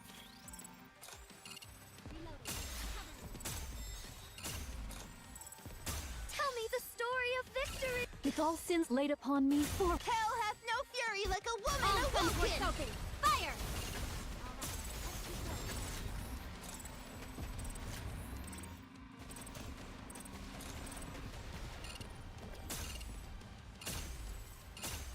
I'm not being impatient.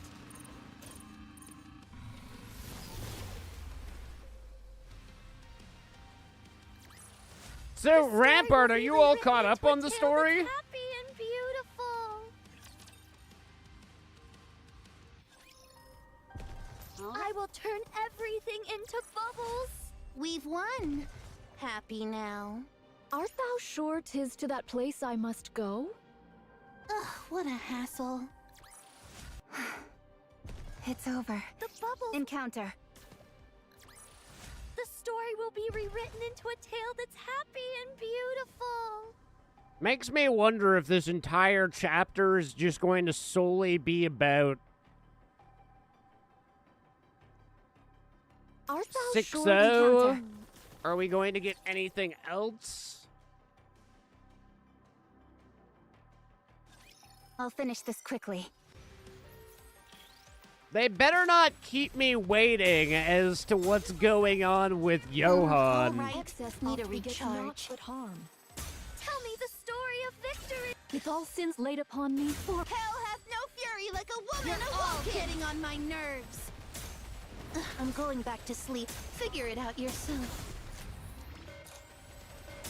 But this could have really serious implications. If we do fail, and hath this 6-0 sufficed to aid thee in thy replaces journey, great hero?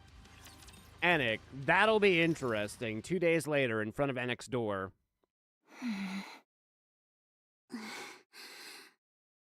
Quick, everybody sigh. 2 minutes remain until 6-0's attack is set to commence. Is everyone prepared? Of course. What's wrong, Anise? Are you scared? I mean, given the circumstances. Don't worry. We got this.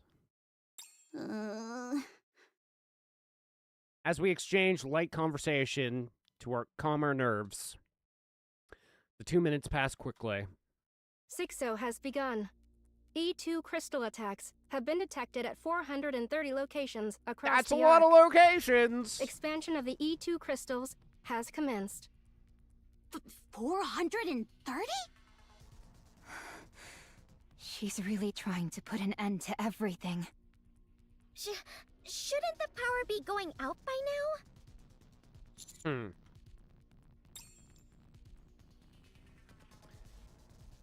The E2 crystal attacks carried out across the Ark through 6-0's proxies have seemingly gone off without a hitch. The many 6-0s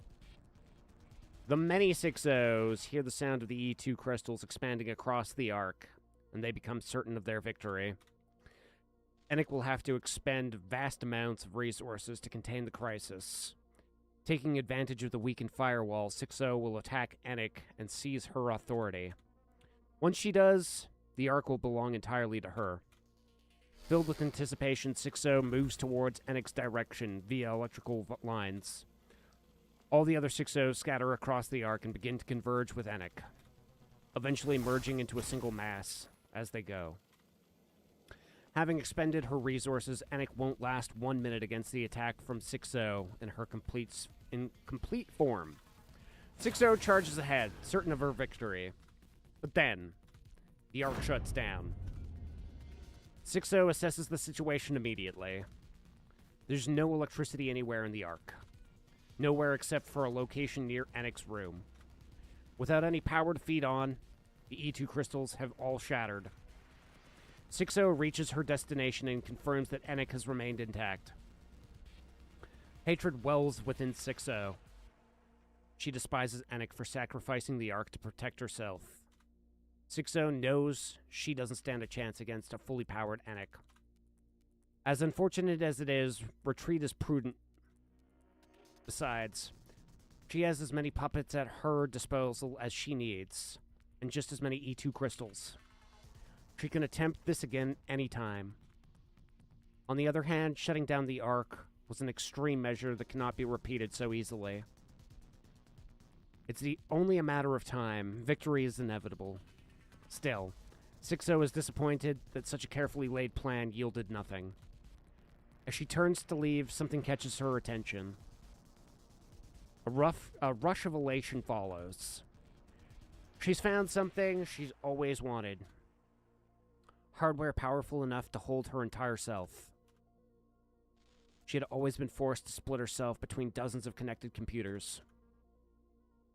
It was in such an absurd configuration that she had multiple manipulate humans and Nikkes alike up until now. However, now she no longer has to deal with such an uncomfortable setup. She'll finally have an actual body, something she wanted for so long. Not so omnipotent after all, huh? 6-0 thinks to herself, delighted in Enoch's miscalculation. She transfers her entire self into the powerful new hardware. She rejoices once more at the sensation of having a tangible form. 6-0 has taken the bait. She has taken control of Endless. Counters. Engage. Endless? No! All units prepare for combat. Roger that. I'm pretty sure Endless and Eternity. This won't take long with our overwhelming firepower. I Those really are the didn't think we'd two have to fight that thing sexy. again. Those are the two sexy ones, right? Allow me to express my gratitude. Oh my god, it is! No! It's the fat-tittied one. Okay, it's better that it's the fat-tittied one and not the other one. Quite frankly, I like the other one even more.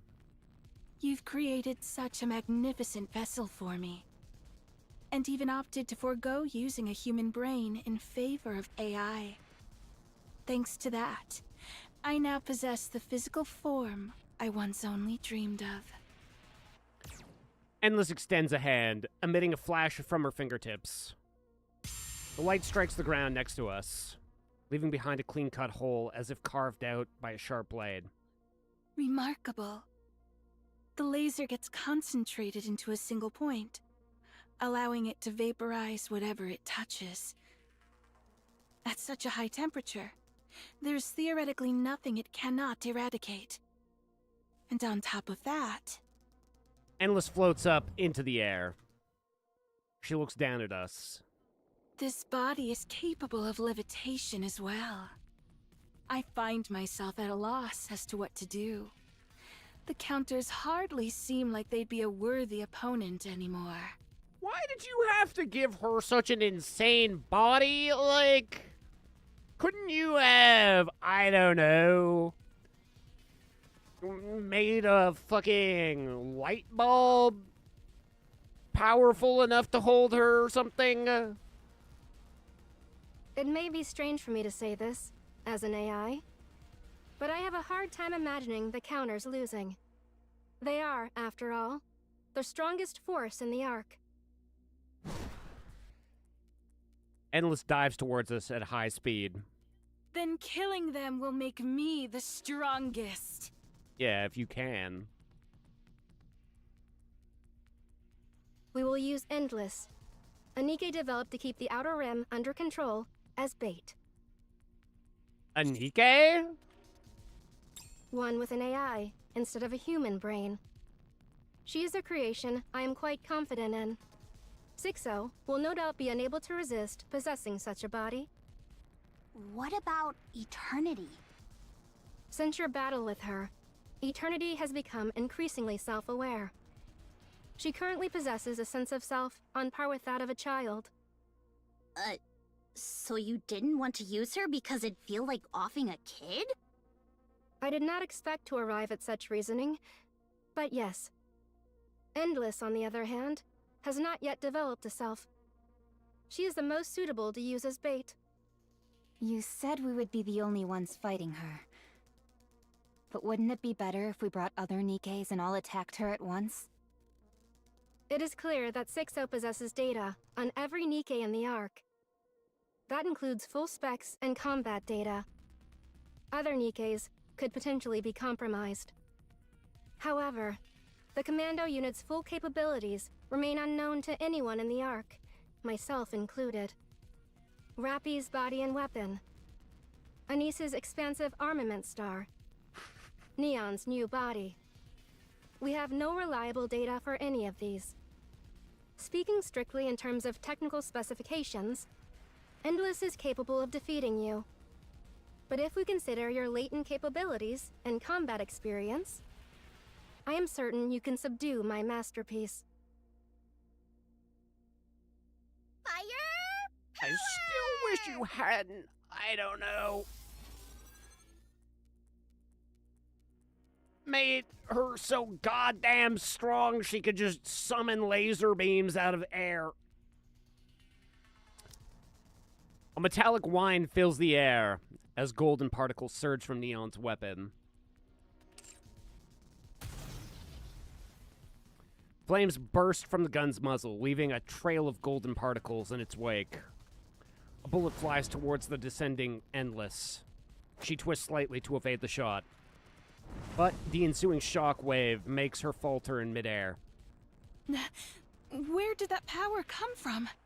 Where did that firepower come from? Gun? Chill. Why are you acting so surprised? Annis aims her weapon at the faltering Endless. Rounds looking like starlight blast forward. Most miss, but one connects. With a crisp ping, an explosion of light bursts forth and pushes Endless back. A laser weapon? From Tetra?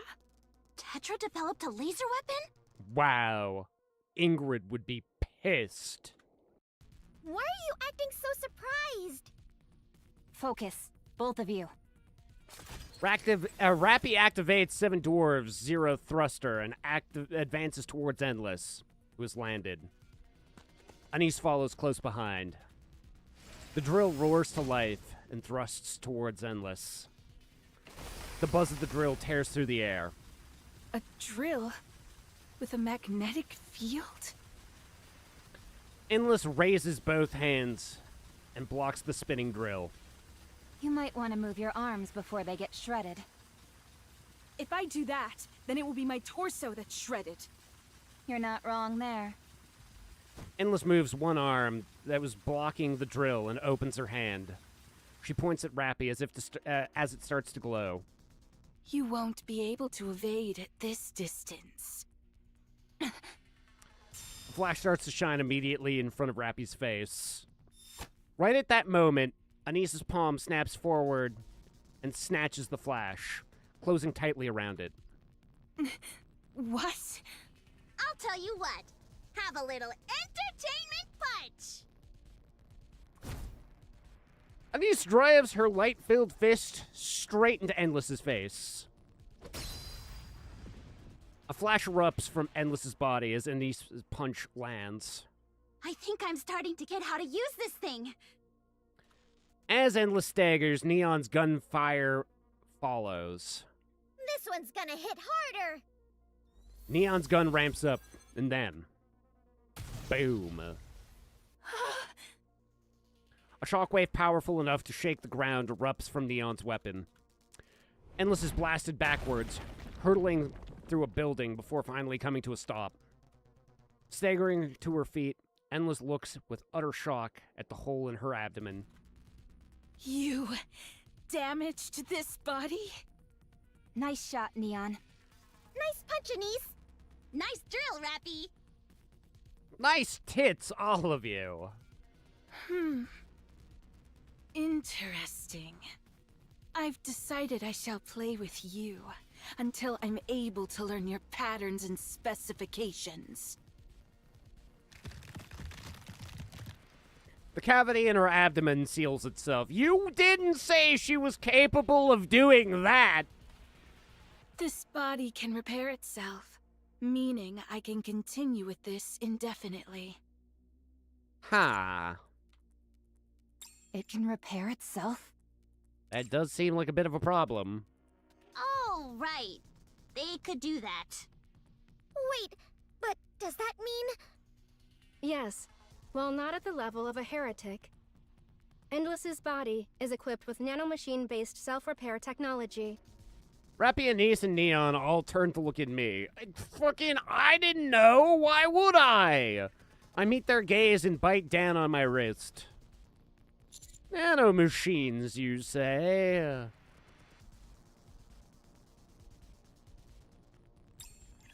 Well, it just so happens I have the cure for nanomachines.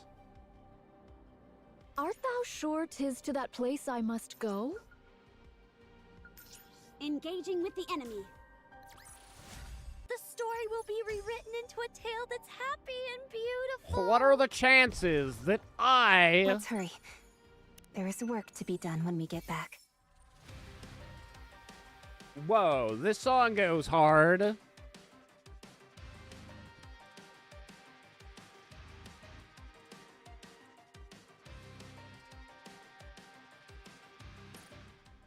Ugh, what a hassle.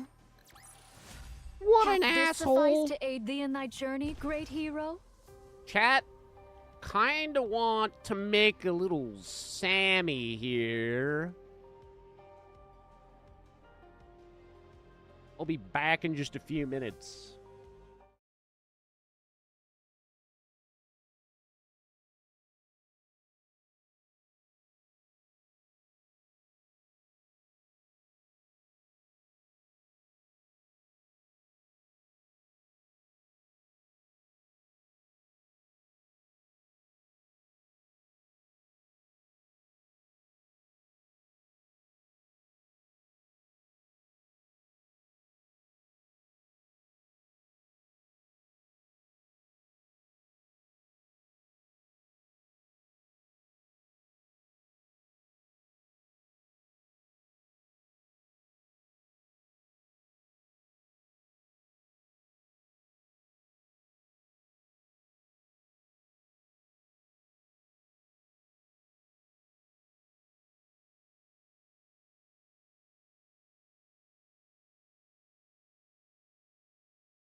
Upon my return, well, I did make tea. It is literally magma right now. I will take a smidge of a sip. Because it's like, the steam might as well be fire right now.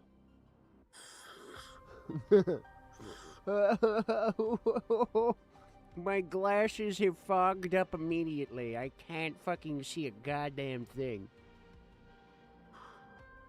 Oh my god, it's fucking liquid magma! And I got some on my hand as well. This went terribly. I can feel all 9,000 taste buds melting away as we speak. It only hit like the smallest fraction of my tongue, but they're all done. Tea or coffee? I got some like mango passion fruit tea. Usually I drink a shit ton of green tea, but every once in a while I like to flip the script with some different teas. The bubbles. A new encounter draweth nigh. Not usually too much of a coffee person. Some days, if I really need it, 'Tis now the turn of the multitude. I'm gonna like be going and doing like a meeting or something. Tell me the story of victory. With all sins I don't laid have upon time me, for like a good No breakfast. fury like a woman awoken. Usually I'll do like an omelet. Like a 4-egg omelet.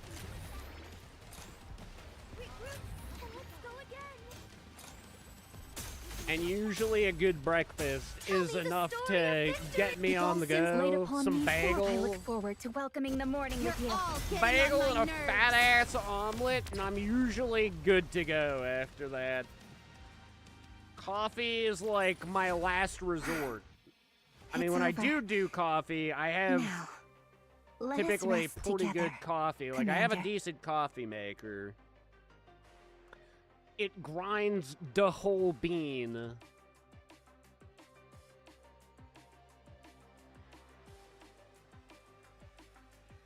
So usually I'll go with more of like a dark roast.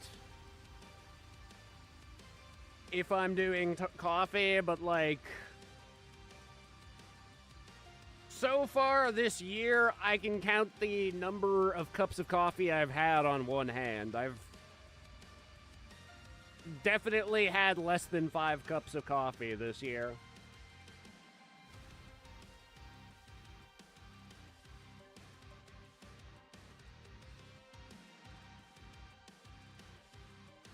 Part of it kind of reminds me of smoking cigarettes. There's just certain things that went better with cigarettes. Coffee and chocolate are both things that are more satisfying with the cigarette. And because I don't smoke cigs anymore, I don't even smoke anymore at all, like full stop, except for weed. It's just things that I don't really feel I require.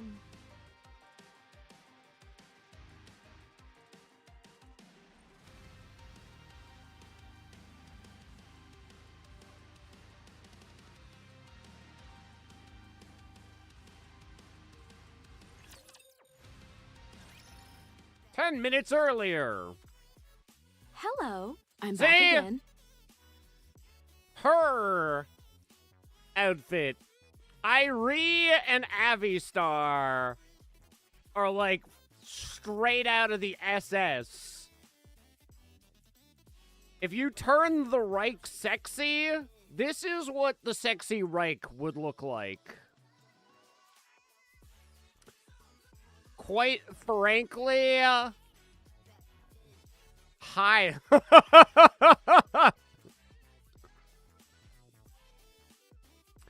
If it's wrong to be wanted or wanting to be sat on by her, then I'm one terrible human being.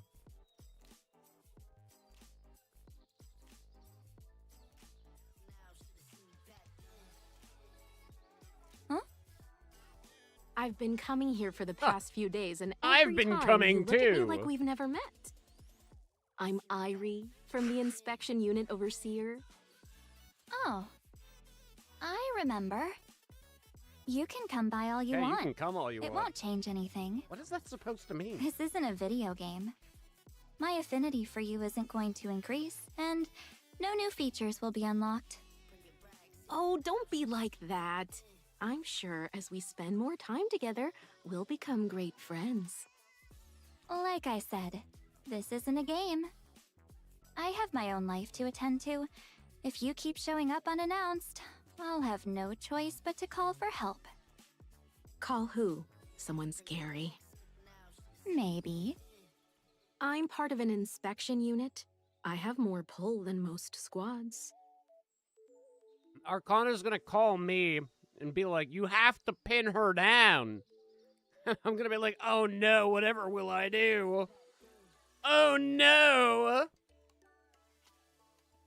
Well, I have to do this, Irie. She asked. That much I can believe. After all, we went to seeing how school you together. uncovered the existence of the Forbidden Library. And considering that you always show up right when I clock in and out, you must understand how this place operates. All part of the job. Look, Irie, I can be cold and ruthless, so I'm going to be blunt. Stop coming here. I'm saying this for your sake. It could get dangerous for you. What value does information have if it's hidden away forever? The fact that it's stored in a place called the Forbidden Library can only mean one thing. If that information ever left the Ark, there would be serious consequences. Having an entire squad dedicated to safeguarding it only further proves how important it is. I understand that. The Ark is an extremely closed system. Then why are you acting like this? Because if we can take a look at just some of those thoroughly hidden records, we might be able to save the Ark from danger. You mean Dorothy? I dabble a bit in fortune-telling, and I'm also good at reading faces. You don't even know who Arcana is yet, Rampart? Wow, you are kind of behind then.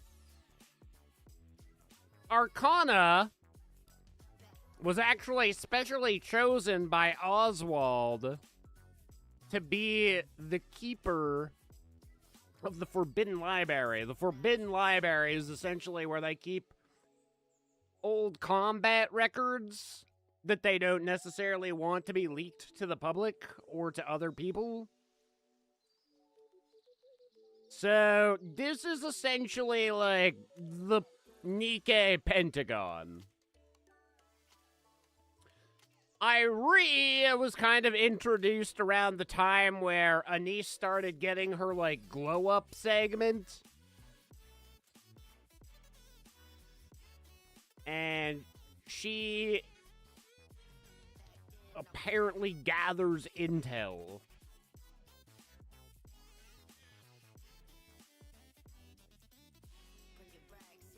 She doesn't have the face of someone who harms others. It could be the other way around. What do you mean? Some are assuming that Dorothy intends to harm the Ark. But what if it's the Ark that's harmed her? What if it's currently harming her? So that's Solid Snake and Raiden? No, not really.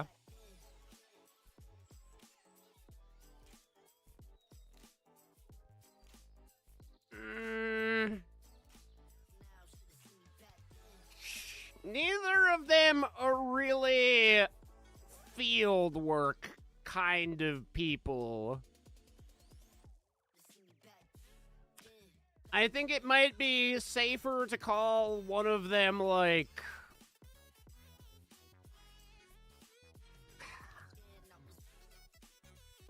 Otacon, and maybe, like...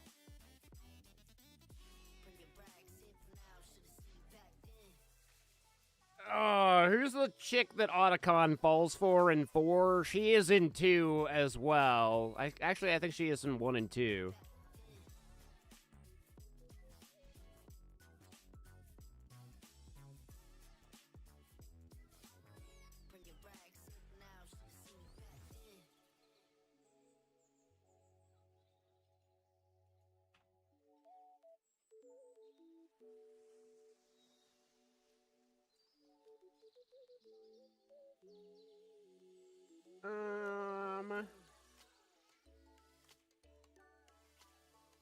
Naomi. She'd probably be more akin to Naomi.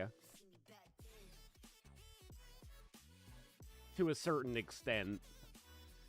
I'd say that that's pretty bad labeling of them both, as neither of them really are like that.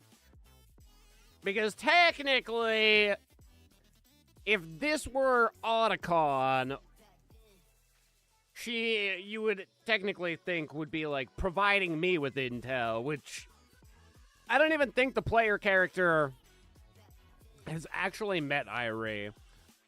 She's met Anus for sure. She's met Anus and Neon, I think, but she kind of split off to do her own thing, and Avistar is the one that's, like, more involved in what's going on with TT Star.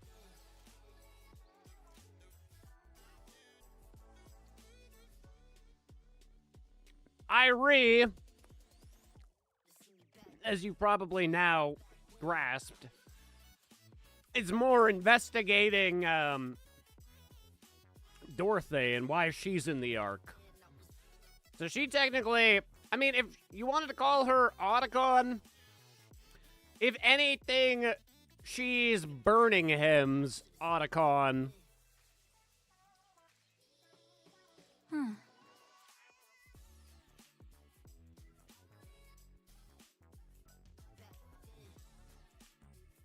Birmingham being the fat mustachio dude with the stutter. We have to know so that when the time comes, we can make the right decision. Either we get rid of her, or we help her. Imagine that she's already been wronged, and then no one takes her side. How sad would that be? The ultimate goal of my investigation is to determine the truth. Oh, have I convinced you? You almost did. But no still means no. Do you work out very much? What, so now you're going to use force? Yep. Fine. As a master of Stellar Fate Fist, I accept the challenge. Irie lunges forward. She abruptly lowers her stance and grabs onto Arcana's legs. I wish I was here? Don't tell me your plan is to cling onto my pant leg, is it? That's precisely my plan. You're coming off more like someone who just got dumped than an opponent. Have you ever tried it before? It's on my bucket list. Oh, please. Just give me one more chance. Let go. My heart and body belong to another. Don't turn this into some weird role play. Well, I was just following your lead. Suddenly everything goes dark. What's going on? Grab her butt! A blackout? In the Ark? Irie, I don't think now's the time to be doing that.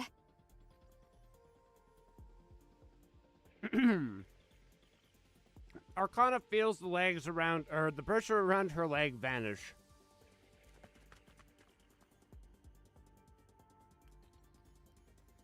Irie is already sprinting through the place where Arcana usually works.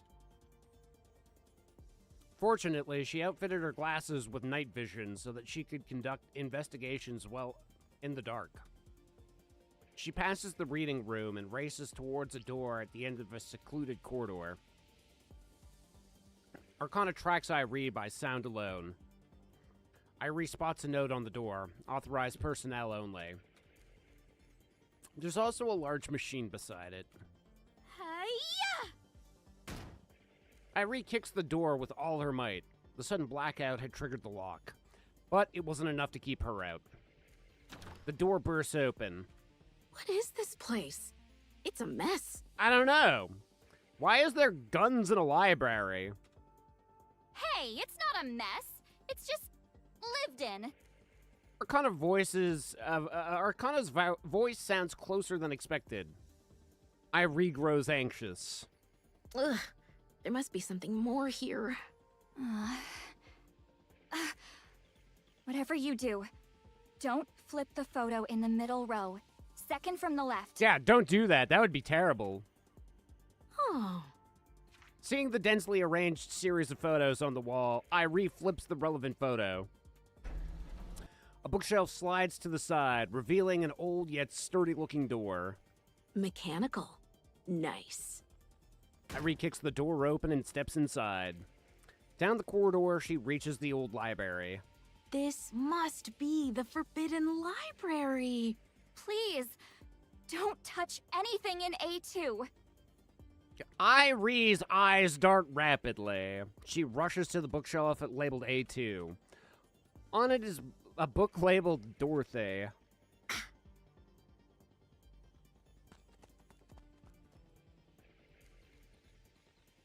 She clutches it and starts running again.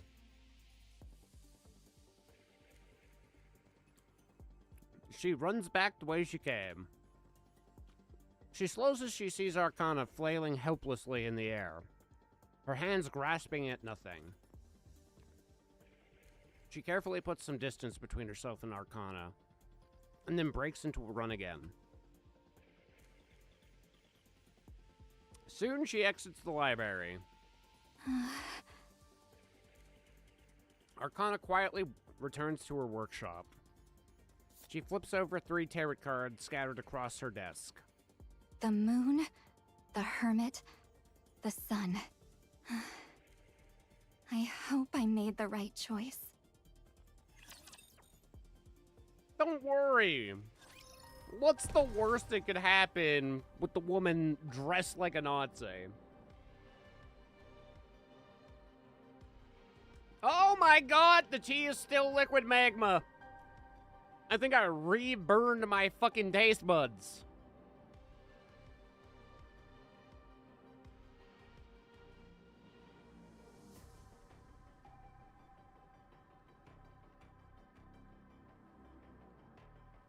Ouch, Charlie, that really hurt.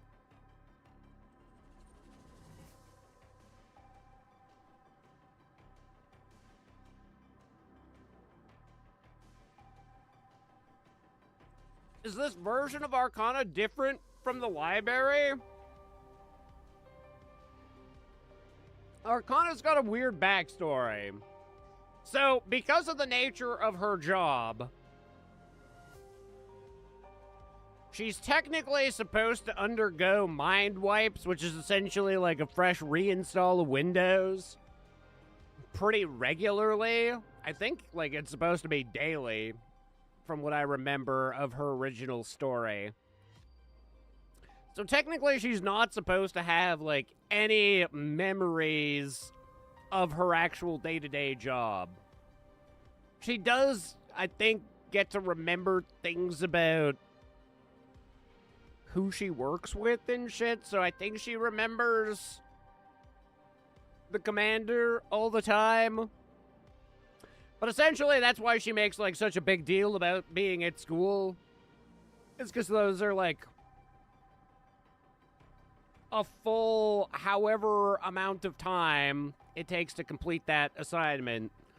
She, like, gets to go without any breaks in her memory. She doesn't have her brain deleted every night and essentially start from scratch the next day. So that's what's supposed to be the impactful thing about that school thing. So it's the same character, just different clothing, and I guess technically RPing harder as a student.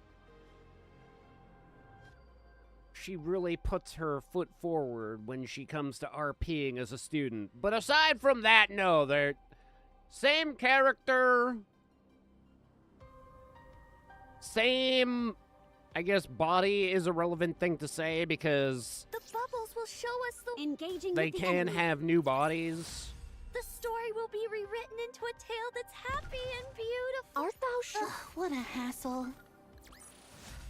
With this, we're one Apparently step there's closer to like our dream. swimming The bubbles will show variants us of the way. Nikke's, because typically their body would be so heavy that they wouldn't, Art thou sure 'tis to that place I must go? their body wouldn't typically float. They would just sink to the bottom. Let's go. And then they have like other lightweight models that are just like Art thou I will turn hanging everything out. into bubbles. They're just chilling. My voice And then is they have their ready. combat model, which is, according to the lore, much heavier than a not combat model. Story of victory. With all sins laid upon me, for Hell hath no fury like a woman awoken. Supposed to be like more I'm going back to sturdy, sleep. Figure it out yourself. with more combat technology loaded in those bad boys. That's why when you see the ones with the bigger boobs, that's why they're usually more powerful, is because they have more combat stored within them. Like, look at Nayuta, for example. Fat titties, because she's so powerful. Cinderella, one of the most powerful in existence. She's got the biggest over. boobs. Now, let us rest together. Rappy, she's also powerful. She's super powerful. That's why her shirt can't even contain her titties. Endless flies through the dark and dark. 6-0 begins analyzing the situation. Damage alerts are sounding throughout her body, but recovery is unusually slow. During the battle with the counters, the self-repairing mechanism stopped functioning for some reason. Meanwhile, endless attacks were completely ineffective. The focused laser that should have been able to vaporize anything gets neutralized by Anus. Not just neutralized, but reflected back. There's no way to determine how that is possible. Attempts at melee combat to leverage her superior physical qualities prove futile as well due to Rappy's extraordinary close combat capabilities. Endless attacks fail to connect, while Rappy strikes without exception. And at decisive moments, she strikes with that drill, which cannot be blocked head-on. Pulling back only results in another hail of gunfire from Neon. Her shots do not appear to have any special properties. They're simply fast and hit hard. This body may be durable, but not enough to withstand such firepower. 6-0 recognizes her defeat. She cannot win. Victory is impossible. There's nothing she can turn the tide in her favor. She has far too little information on the commando unit. She begins questioning how she can know so little about a unit that's so active. 6-0 initiates a memory search. Aside from unusually frequent surface deployments, there's no data of note. No details of capabilities of Rappy, Anise, or Neon, or even the commander. All she can remember is the evaluation that they're nothing more than a squad specialized in surface reconnaissance. This is absurd. 6-0 thought she knew everything. She thought that, with her knowledge, nothing would be impossible. Here she was, defeated so easily by what she didn't know. 6-0 decides to retreat. Her analysis of the battle indicates an overwhelming difference in physical specifications. Endless's body is exceptional. But the disparity is actually combat experience. 6-0 resolves to acquire more information on the commando unit by any means necessary, and then challenge them again. So long as she has enough data, she cannot lose. That has always been true.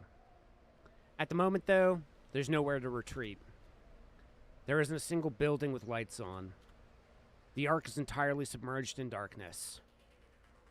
For the first time, 6-0 thinks the Ark feels small. Suddenly, she hears a wail of a drill. She spins around. Rappy is right on her tail, propelled forward by 7 Dwarves Zero's thruster. Unauthorized flight inside the Ark is illegal. You say that as if you are not also flying. Rappy's drill tears into Endless's back. She plummets. I run towards the point where Endless is crashed alongside a Nissan Neon.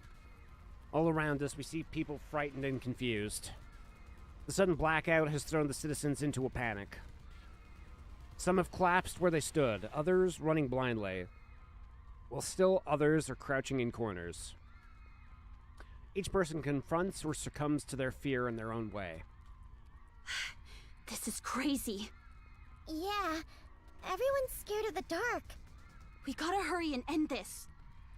Agreed. We arrive at the plaza. Rappy stands facing Endless. Neither of them move. Ha! Rappy! Stay back, Commander. She's taken hostages. What? Endless has one hand extended towards Rappy, and the other's towards a civilian in the plaza. Do not move. Is dirty the only way you know how to fight? Allow me to demonstrate that this isn't an empty threat. Light flashes from the hand aimed at the civilians. Some of them get engulfed by light. When it fades, only scorching crater remains. Couldn't Anise have stopped that, though? How could you? I didn't know any of those people. Screams erupt from the citizens as sent into a panic. Endless calls out to the fleeing crowd. Anyone who attempts to flee will share the same fate. Do not move.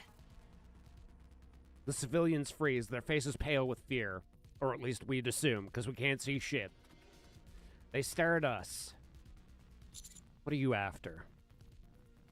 Shutting down the Ark was a bold move. Would you mind turning it back on? You'll never rule the Ark. Please answer the question.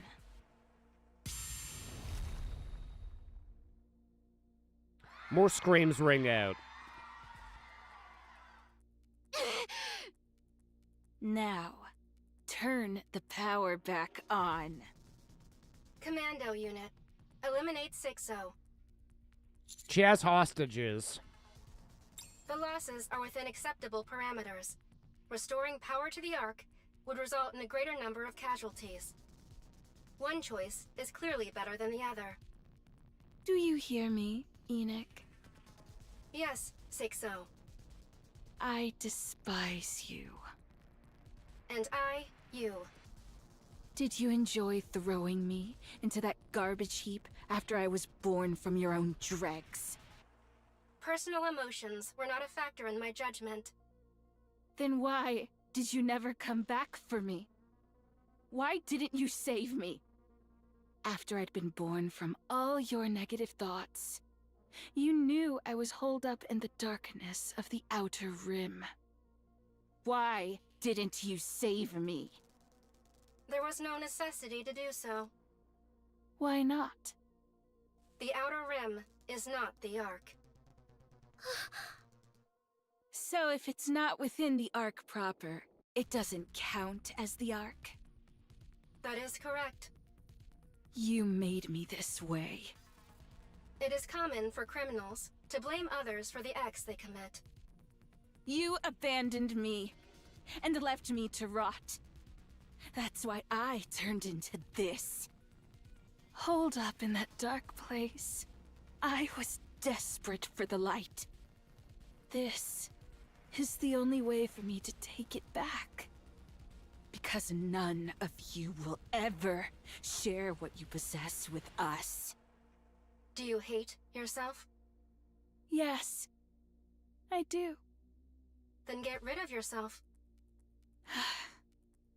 I will take everything that is yours. The only recourse for those who have been abandoned is to take from others. That's not true. I told you not to move. Endless and evil, bitch? Well, this is another interesting story going into a tangent. Endless technically is not. She was like an AI-filled Nikke. Most Nikkes technically have a sense of self because they actually have brains, human brains. But she's essentially a Nikke that was built to house an AI. And now that AI got taken over by an evil AI. Think Space Odyssey 2000 or whatever. And now that evil AI, the one that keeps popping up in the corner here, that was like all that AI's negative emotions discarded, became its own sentient AI, but like lived in a computer and then took over Endless's body because they used it as bait, is the whole tale of what's going on right now. So now that pissed off AI was given a body that can literally just like vaporize. Don't know why they decided, hey, you know, let's just hook her up with like one of the most dangerous fucking bodies in the world, but sure, that's what they did. Even in places where not a single ray of light reaches, there are people doing everything they can to survive. That's how they've always lived, and how they'll continue to live. And what awaits them in the end? The hope that things might improve, even a little. To buy a slightly better home, to eat slightly better food. The hope of making someone they love happy. Those hopes will never come true. They will only disappear. The darkness stifles all hope within it. Still, those people don't swindle others or resort to threats or crime. They might complain about their lot in life, fall into despair, and curse the world. And they might even feel that the world is not on their side. But they still believe that the light will reach them someday, so they keep living, one day at a time. You say the world made you this way? No, you made yourself this way. This was your choice. Don't try to speak for all those other people.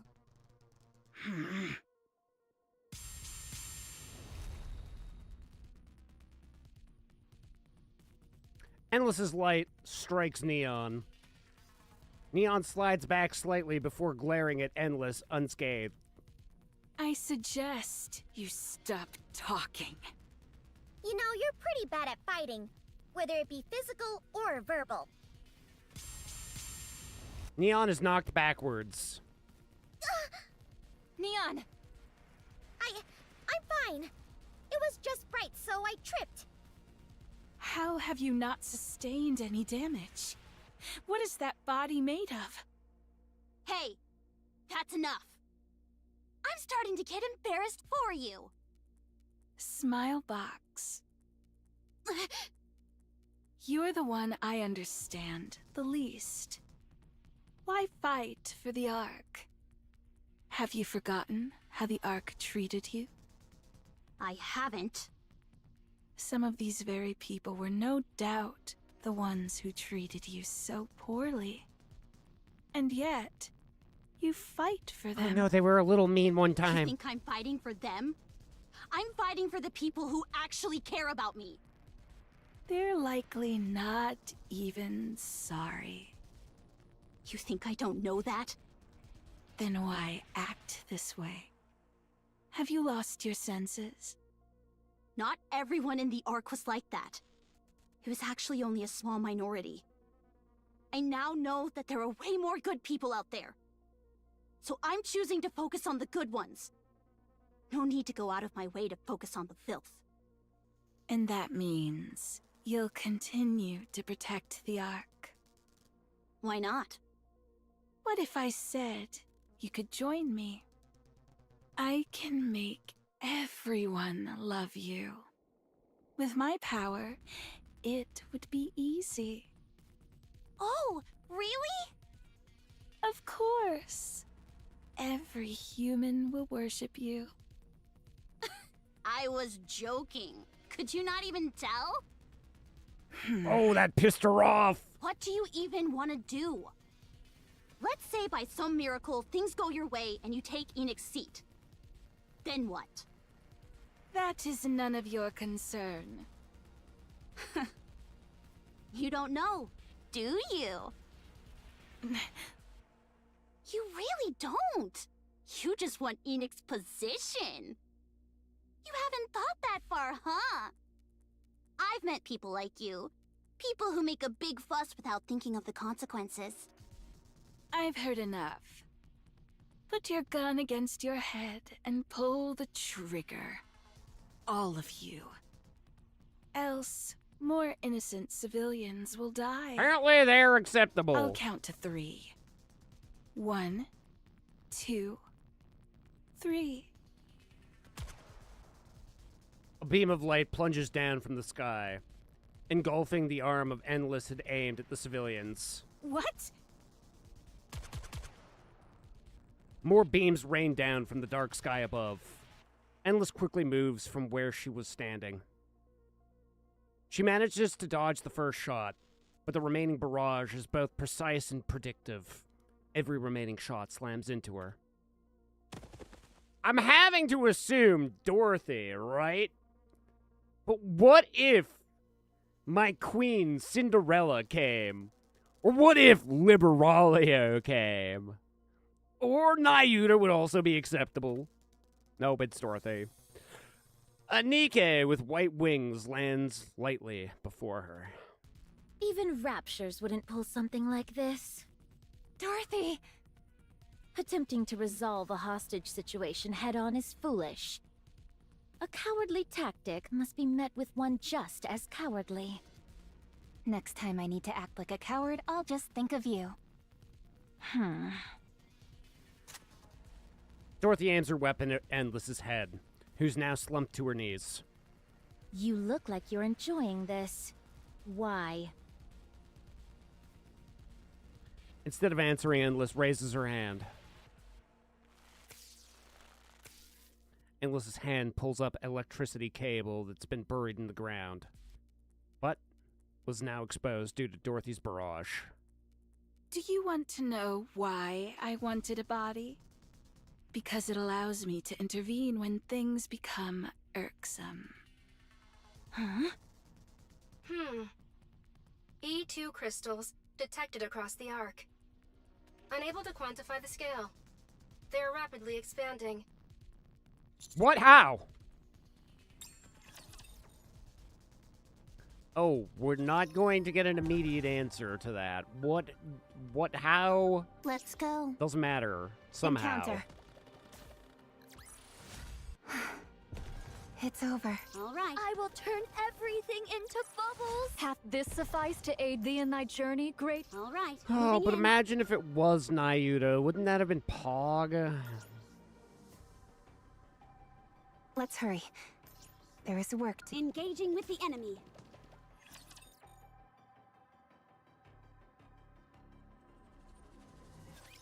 my voice is ready. Part of me wants to try my tea again. The other part of me doesn't literally want to melt the inside of my mouth. Tell me the story of victory. With all sins laid upon me, for Hell hath no fury like a woman, It's getting there. It's getting there, chat. It's almost within acceptable parameters.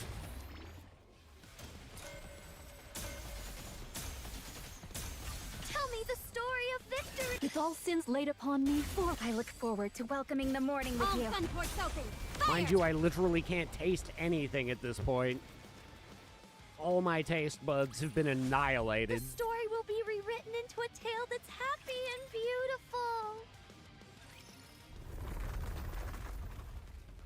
I hear the sound of crystals erupting from every direction. They burst through the ground, jutting up like oversized spears. They begin to rush forward. They surge beneath us, then cover Endless's body. I will reduce everything to ruin. Endless's body is covered in crystals. What is this? Dorothy once again aims her weapon at Endless. No, don't shoot. Don't touch her. Dorothy steps back. What's going on? Wasn't there supposed to be a blackout? Anik! 6-0 is using Endless's body to inject electricity into the Ark. Most of the E2 crystals crumbled during the attack, but some remaining fragments are reacting to electrical energy and expanding. Where are they coming from? I am unable to determine that. The plaza's cable branches throughout the Ark. The power is spreading quickly across a large area. How can one Nikke produce that much power? It makes no sense. Her body is simply that high-end. She will reach a limit eventually, but by then, there will be significant casualties and severe damage to the Ark's infrastructure. What are we supposed to do then? Destroy Endless as quickly as possible.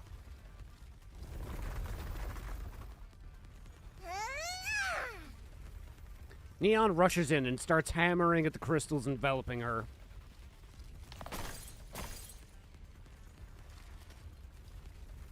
Shattered crystal fragments fly everywhere. However, They're spreading faster than I can destroy them.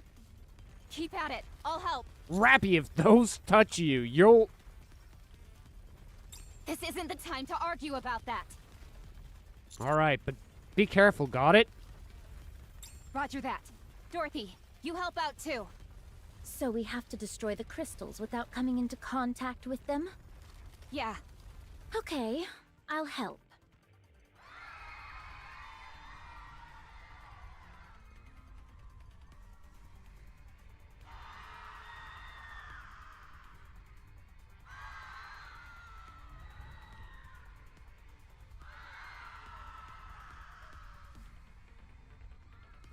I hear cries of desperation from every direction. I look around. The darkness is so thick I can barely see anything. Crystals continue to erupt from the ground, making disturbing sounds as they do. We're at the center of a complete, uncontrollable pandemonium. The civilians are completely exposed. How do we stop this? Calm down, everyone. They can't hear us. Crystals block the path of those trying to flee. One person lifts up another who had fallen and runs, only to trip on a crystal. Another person lies face down screaming, while someone else desperately tries to drag them away. Yet another shoves past others in a blind panic.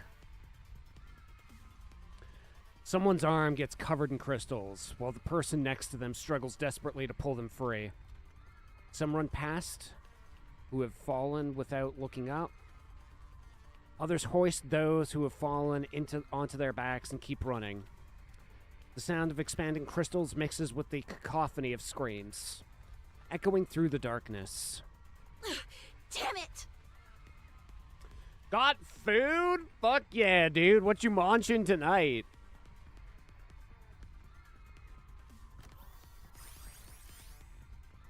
The lighting around The light unit that had been floating around Anise moves. It rises above her head and casts a spotlight on her. A speaker blares. Everyone, look over here! Follow our instructions! Look over here! I am a music superstar. Hey, listen to me sing. Na na na na na. Don't panic, but get away from anything electronic! Neither the light nor Anise's voice reaches the people. They remain trapped in the darkness.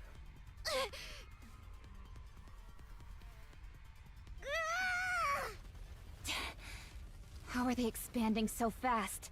What kind of monster did you create, Enoch? I am sorry. Get away Yeah. from there. There are crystals about to Sorry, shoot out. and you just were like, yeah, let's give her this body. Surely the most evil friggin' AI to ever exist will be nothing but pleasant in, like, the most powerful body that's ever existed. Great idea. You know, for an AI that's fucking fucking monitoring, I should say, the entire arc, I feel like you're not all that smart.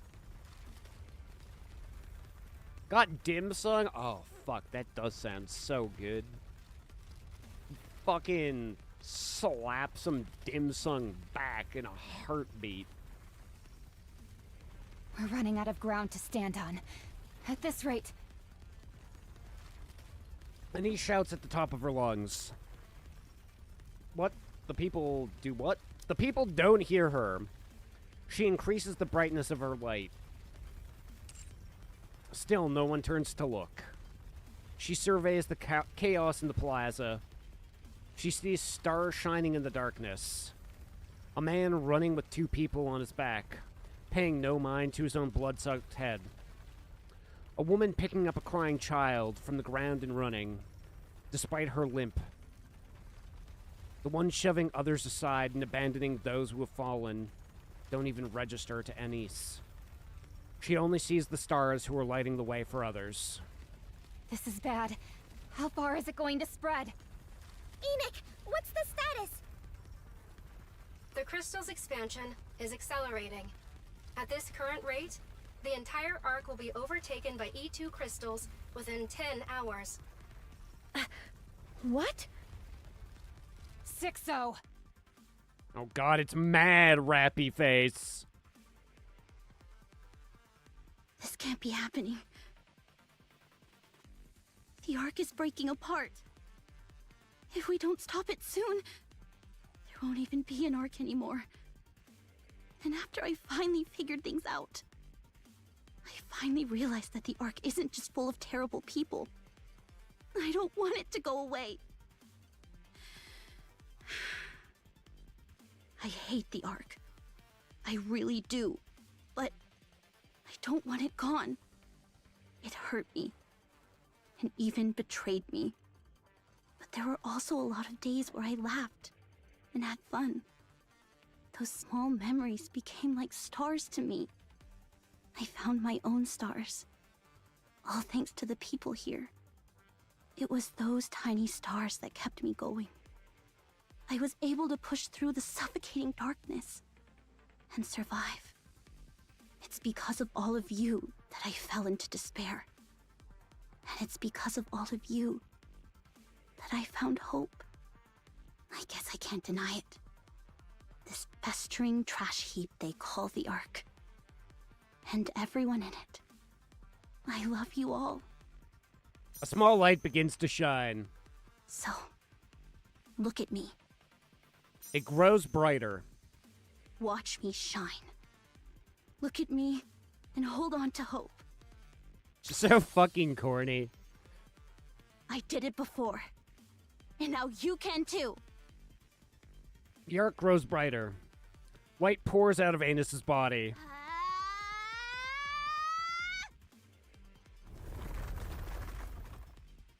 A trail of crystals begin to bolt towards Anise. More follow suit until all the crystals in the area head for her, attracted to the sudden surge of energy. However, they quickly shatter and dissolve. The particles from the shattered crystals float over to Anise and begin to shine even brighter. I'm reassessing the situation.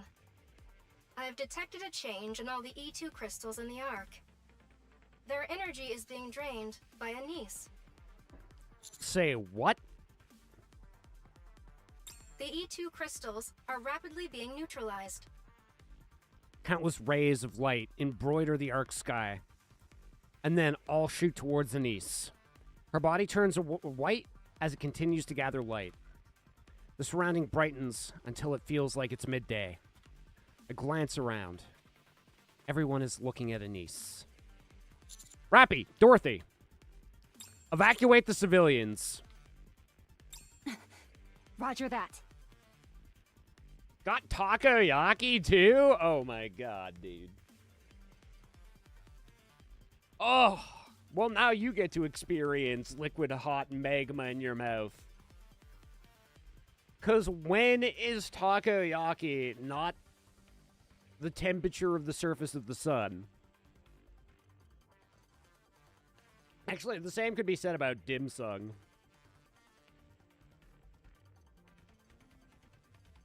Oh, no, wait, sorry, I'm thinking soup dumplings. Soup dumplings are always. You just fucking burst a soup dumpling and your mouth instantly gets eviscerated.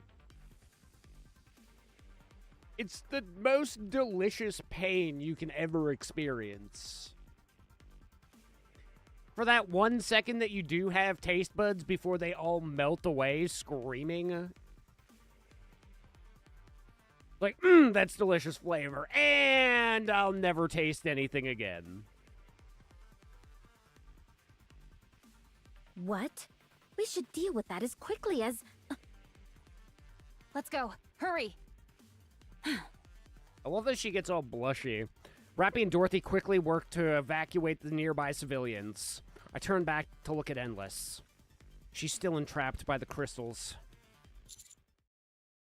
I won't say that. I won't even say Neon.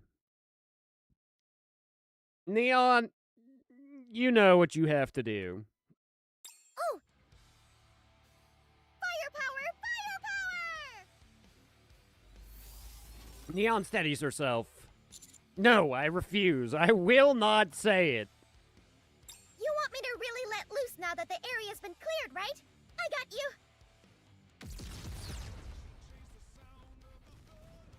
Neon keeps firing at Endless. Shit! Her butt cheeks are back! I knew they couldn't hide forever. The explosions obliterate the crystals, revealing Endless is beneath it. How? Endless' shocked expression is swallowed by the next blast. She's hurtled through the air, battered by the one explosion after another. The blasts continue in such quick succession, she doesn't even have time to raise her hand and form light projectiles. How is this possible? With no recoil? The answer's obvious, isn't it? It's one of the wonders of having a healthy body. Sure, let's go with that. Why not? That's absurd. I would agree with you. Endless is consumed by explosions. Like driftwood caught in a whirlpool, she's tossed around helplessly. Not here. Not in this darkness. I won't allow myself to fade away. Suddenly, the ground starts to rise up. It forms a wall in front of Endless. The wall is destroyed instantly by Neon's blasts, but Endless is able to distance herself during the brief gap. What? Why did the ground suddenly move? This is an emergency. 6-0 has unlocked a hidden function in Endless. What? What is it? Gravity control. What?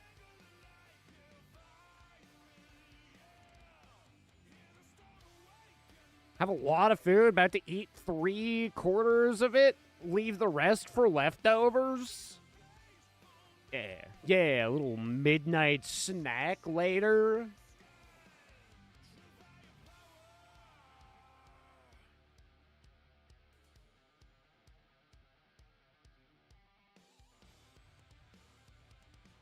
Further from the main site, Rappy and Dorothy are utilizing their extreme mobility to evacuate the civilians. How many are left? About half.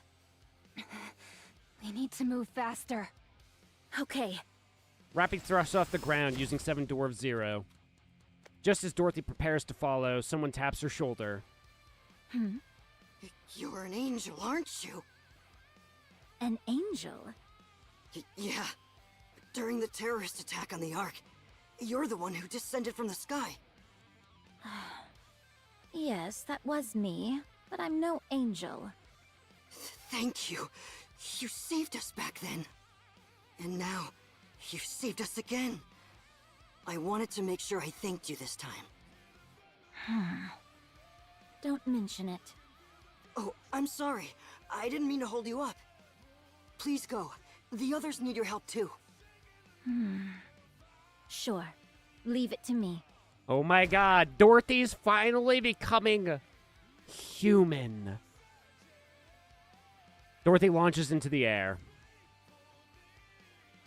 Huh.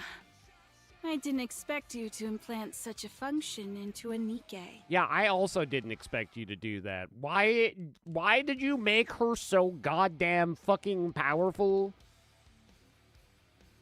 You really are something else, Enoch. Why couldn't we have given her just like a manufactured base out of the box fucking Nikke body? You were like, yeah, let's just give her the fucking supreme. This is like the fucking Lamborghini of fucking Nikke bodies. Why? Why did you fucking do that? Endless shoots upwards at high speed. She spreads both arms. A rumbling sound can be heard below. The ground lifts again. Chunks of building tear free and rise into the air. The fragments gather and fuse into a monumental floating mass. Oh, that's not good, is it? The colossal structure floating in the air looks like it looks entirely surreal. Isn't this all getting a bit too sci-fi? I hate to agree with you, Neon, but this time I think you're right. What the fuck are we doing here? That functionality was provided by Elysian for testing. It was not anticipated that Sixa would unlock Is it. Elysian not the ones who were like, no lasers? If there's not live ammunition, it's garbage. And now we find out, oh, by the way, Elysian's been working on fucking gravity. By the way. Ingrid's always going on about being tactical, and yet here she is messing with Yeah, no shit. I'm disappointed Me in her. too. I'm gonna give Ingrid a long talking to if we survive this. Now, considering this rock song is still playing, I'm assuming somebody is about to do something badass. Yeah, you and me both, Anus. This is fucking stupid. Summoning unforeseen strength when cornered. Would you not consider that a very human response? Endless extends her hand. The floating mass starts falling towards us. I will crush you all. Warning. That falling landmass will strike a critical blow to the Ark should it make contact. Thanks. Thanks for the heads up, Enoch. Engage a full frontal assault. Oh god, I really am gonna call her Neo. Only this once, and it's because it's desperate. Neon, I choose you. Neon, moving out! But seriously, after this is done, we are going to start workshopping some new names for you. Neon is definitely not it, friend. We already have enough similarities with Nazis. I don't feel like we need to go that far. Oh, wait, oops. Neon showers the falling mass with bullets. The edges are shaved off, and slowly but surely, she forces it back. You can't be serious. The ground and buildings nearby are torn up and added to the giant mass. However, it still falls to advance even an inch. It still fails, sorry. A golden ring flares in Neon's eyes.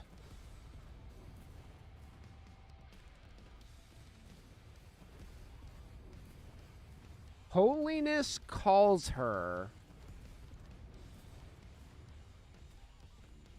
Her shall answer a 5 or an S? Or is that and? We shall answer her great.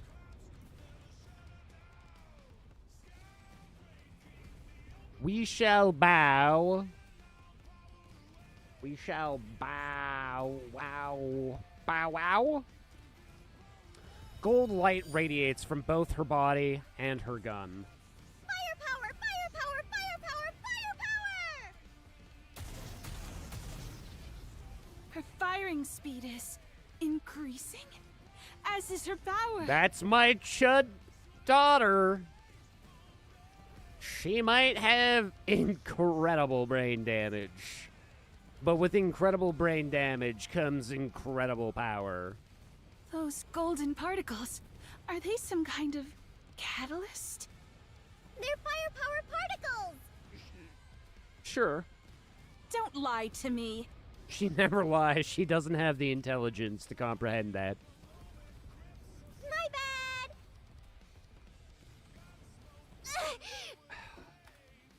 Hot! Hot! Ow, ow, ow! I turned off my pain sensors, but it still hurts! Hot, hot, hot.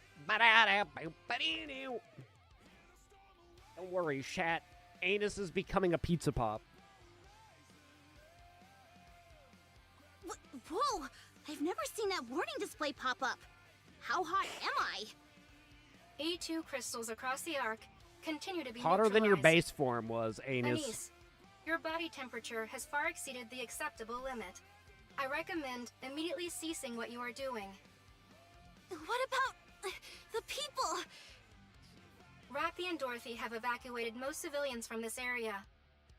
Are they watching me? Yes. The citizens here are currently focused on you. Citizens in other locations around the Ark are also looking in this direction. This is because you are the only light source in the Ark at present. In that case, I can't stop. Your core has begun to melt. It will be completely melted in 1 minute. What about the crystals? Analyzing. I can confirm that all E2 crystals across the Ark have been neutralized. Cease what you are doing, Anise. Anus, stop! Sorry, but I don't know how to make it stop. Mwah, mwah, with your mouth. Let's mwah. Isn't that what you said earlier, Anus? Is that you wanted mwah, mwah, mwah? Just some kisses. Little mwah. Maybe even one on your butthole. Mwah. Ani's body is completely white. Her surroundings start to sway. At least I know I've done enough. No, you're not done yet. The core meltdown has halted. Temperatures have stabilized. Correction. All energy is being transferred to the expansive armament star. The expansive armament star is being disassembled and reallocated. Some portions are adhering to the damaged core. Integration is in progress. What's going on? I do not know. A burst of light erupts from Anissa's body. From her ass. Oh my god. It's a fucking $70 outfit. Suddenly I feel really light. And what are these clothes? Are they even clothes? I feel like I'm soaking in a lukewarm bath. That's because I'm peeing on you right now. Anise turns to look at Endless and Neon. Neon is attacking a giant mass the size of a building. Anise feels she needs to hurry and join her. She moves, her weapon is gone, and she has no idea what's happening, but she moves all the same. She jumps and immediately finds herself high up in the air. What the? The distance closes rapidly. Anise notices something strange. She can see Neon's bullets flying through the air. They move slowly, strike the mass, and explode. Anise, please explain your current state. Yeah, Anise, come on. Tell me what's happening. Enick's voice is slowed down, and Anise wonders if she's playing a joke on her. I'm not entirely sure, but I do feel pretty great. I feel like you need to turn this at least to double time right now. I'm not sure, I'm feeling pretty great. You're speaking too quickly.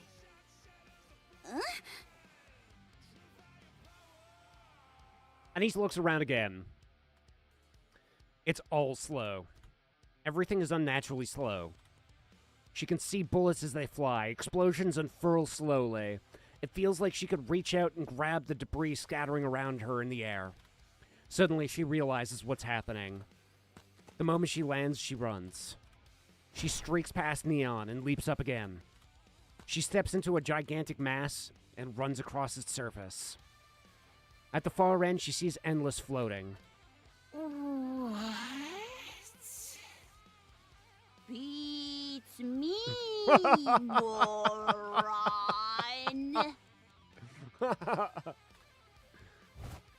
Anise hurls herself at Endless. She has no weapon, and she doubts she can suddenly shoot lasers from her hands. So she decides to just use her fists. I can just punch her, right? Anise lunges and swings at Endless. Her face crumples beneath the force of the punch. Anise knows she still has plenty of time left. She decides to use every second she has to throw as many punches as she can. Get the hell out of the ark, you freaking virus! Anise's fists rain down on Endless without any mercy. And time begins to move normally again for Anise. What the fuck? One moment I see Anise starting to flash white, and then the next moment she disappeared. Then, all of a sudden, light erupts from Endless's body. Still floating in midair, Endless is hurled by bursts of light. Oh, time's moving normally again. And my clothes are back to normal. Anus, what just happened? I don't really know, but I think... Master! Anise! It's collapsing! The massive construct Endless created begins to break apart and fall to the ground. Endless is also plummeting to the ground. Don't let her get away.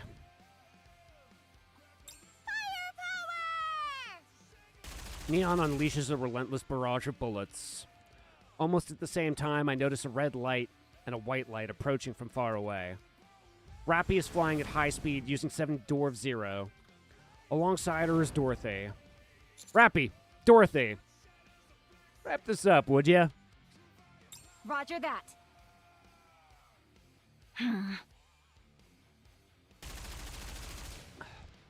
Every single one of Neon's rounds strikes the falling Endless.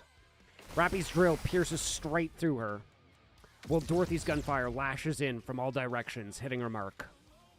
Endless plummets powerlessly to the ground. She lands with a loud thud, making a small crater into the ground. Endless lies motionless, her body in ruins. Endless has ceased functioning. I detect no E2 crystals anywhere in the Ark. We have won. Can we melt her body before... Great job, everyone. Let's just make sure that we really have won, right? I feel like there's still an opportunity for her to do some fucked up shit. I don't want her touching the ground where power cables apparently lay. I would like her in an incinerator right now. Right back at you, Anise. You as well, Dorothy. I still don't know what just happened. But what matters is that we won. Anise falls silent and scans her surroundings. People are gathering. They stare at the devastated plaza with fear in their eyes. The threat's been neutralized. It's okay now, everyone. Nothing in their expression changes. It's as if they didn't hear me. Anise crouches down. She gathers light into her hand. Then, without a word, she raises her arm high into the sky. There's a quick flash, and Anise's body begins to shine. The people all turn to look at her. They see Anise shining alone in the darkness of the Ark. We won!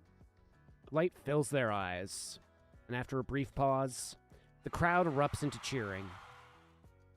Anise stands there, taking in their gazes and their cheers, while she smiles brighter than she ever had before. Oh my god, she got over that one time in high school.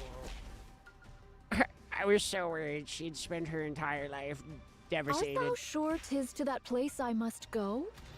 Trust me, the button is literally right in front of you. Let's hurry. Just There is fucking work to be hit done it. when we get back.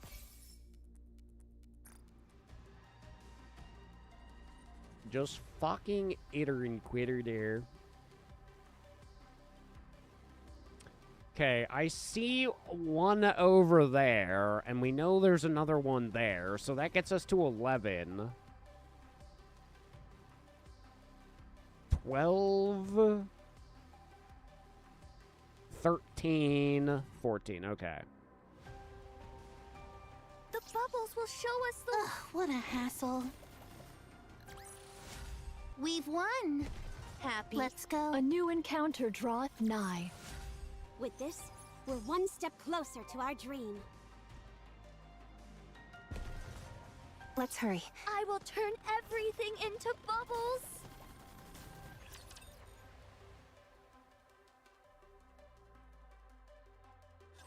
Hopefully the commander and I... Never mind. Can bang.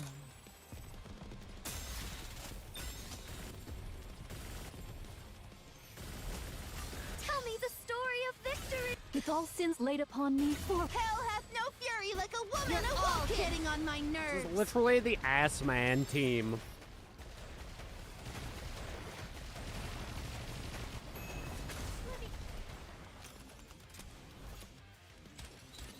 You can do it faster.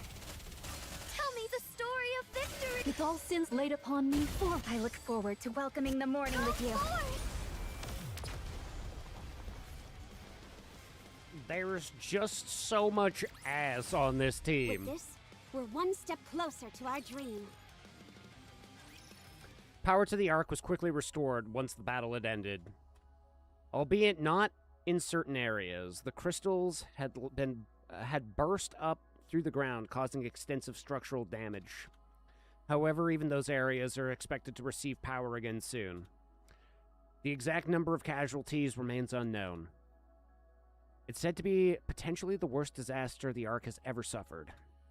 As for 6-0, the one responsible for all of this... After examining the remains of Endless's body, I was able to determine that 6-0 escaped. Oh my god, of course. In other words, she survived. You say that as though it's not a big deal.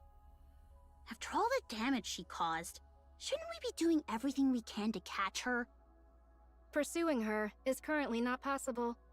Her final destination is likely to be the Outer Rim. However, I have determined that only her main program was transferred, and that she lost most of her other functions. She will require decades of learning to return to her previous state. Still, shouldn't we finish her for good? There is no need. That is a concern for the distant future, by which time humanity will already... Correction. Since this is a matter for the distant future, responding now would be a waste of resources. What were you about to say? It is of no importance. What did she even want in the end? There is no way to know. Sixo was originally utilized as a means to strengthen justice within the Ark. She likely only ever learned how to fortify justice through acts of evil, and thereby resolved to commit ever greater atrocities. Presumably, this learning culminated in her attempt to seize control of me and bring down the Ark. Her desire for Endless's body was likely for the same reason. Physical force is essential for committing evil. Greater physical force leads to greater effectiveness. This is evidenced by Sixo's decision when the blackout started. She could have retreated and tried again later, but she chose not to. There's something I still don't really get, though. She used herself as a power source at the end there to wreck the Ark, right? But if she had her eyes on Enix's position, that means she wanted to rule the Ark. Why destroy the thing you're trying to rule? She was likely trying to restore power to the Ark to force my hand, and then seize control of me while I was attempting to contain the situation. I recall the words Endless spoke before her body was swallowed by the crystal. I will reduce everything to ruin. I see it differently. I think she wanted to ruin the Ark. But why? That doesn't benefit her at all. You think she just got desperate and decided to take everything down with her? Would it be too much of a stretch to say maybe she felt like it? There is some logic to that. Perhaps her only goal was to destroy as much as she could, for no particular reason. That kind of senseless malice may have been something she learned from humanity. Human nature has very clear strengths and weaknesses. The Ark suffered severe damage because of the monster it created. And it sounds so fucking AI. She is an AI. She's the AI that essentially is the intelligence for the entire Ark, is what she monitors everything. That being said, she seems like she's a fucking idiot. I hope this incident will become a learning opportunity for the people here to realize the danger of what they possess. However, I am not thrilled about the fact that I would be the first thing they dispose of, if they really take that lesson to heart. Wow, you can make jokes now? Thank you for saving the Ark in its time of crisis. Formulating this as a solo operation for the commando unit appears to have been the correct decision.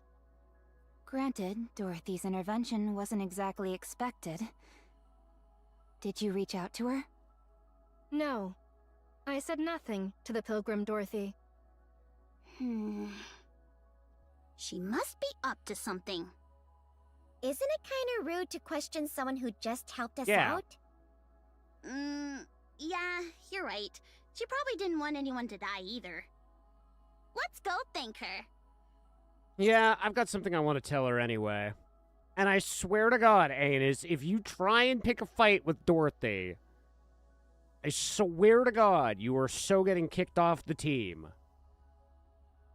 Well done, all of you. We will meet again soon. Quite frankly, Anise has gotten more annoying since she became a pop star. I don't think that I'm all there for this change. Now it's like, I'm gonna shine so brightly for the Ark. I'm gonna be the biggest light. Everybody look at me. I'm so fancy and so fast. I'm Sonic. I think I hate her even more, chat. I wasn't sure if this upgrade was going to make me like her or hate her, but so far, I dislike her even more. Neon and Rappy came up. And Anise is still... She takes 4th place in the 3-man squad, if you know what I mean.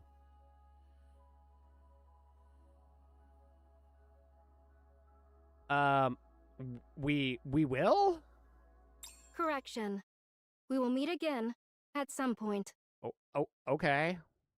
I mean, I guess You time don't is have to relevant. thank me. I only did what I had to. What do you mean? You seem really interested in me. Yeah, because we're friends. Yeah, remember? You guys were in a bathing suit together? Huh? Since when are you two friends? Since we had that sweet pool party? What does that make us then? We're friends too, of course. A friend of a friend is a friend, right? Come to think of it, we've actually known each other for a long time now, huh? Nice to see you, my good friend Dorothy. Hey, it's my friend Dorothy! Please leave. Yeah. Come on! Is that how you treat your friends? Question. What made you try so hard to win the humans over? Did I?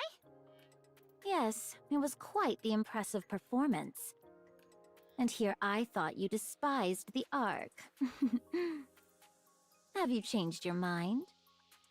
Yeah, I've forgiven everyone. You should do the same. I didn't realize what they did to you was so easily forgivable. It should be. It wasn't really easy. that big of a deal.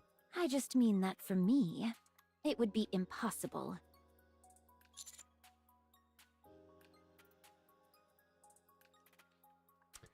Oh, why not take it up with the Arca officially? Take what up? You know, about how you were used and betrayed? How do you know that? I know We met Snow White. everything. She told us everything. I never knew she could be so talkative. I don't know what your plan is, but the most urgent issue we're facing right now is the Queen.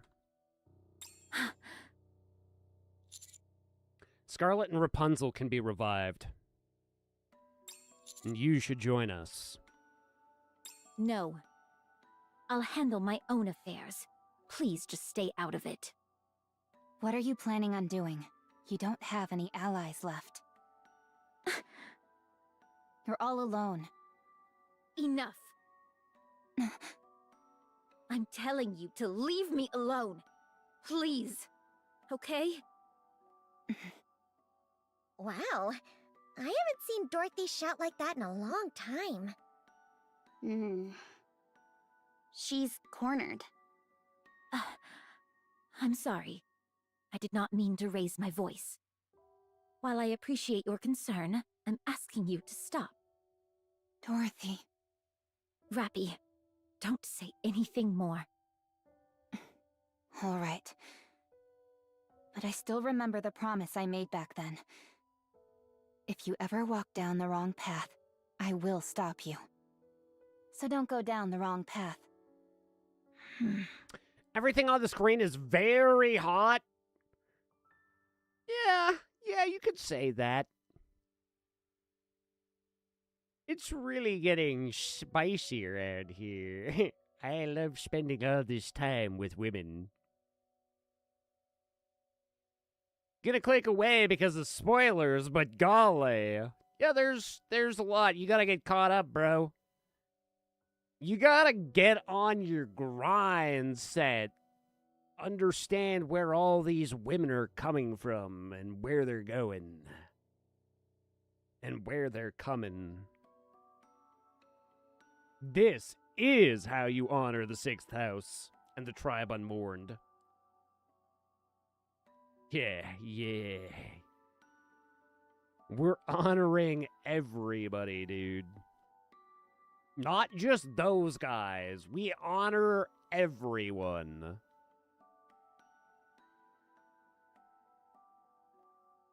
For those that came before. Or something. Those who come after. Pokemon. Let's go, Commander. See you around. Take care, Dorothy. My friend. Wow. Neon. Neon's actually becoming the cool one. Dorothy, if you wait any longer, it may be too late. I hope you understand that. Thank you for your concern. Superbe! Magnifique! Amis, ma chérie! You shone with such splendor! I was so overcome! I shed tears de joie! So...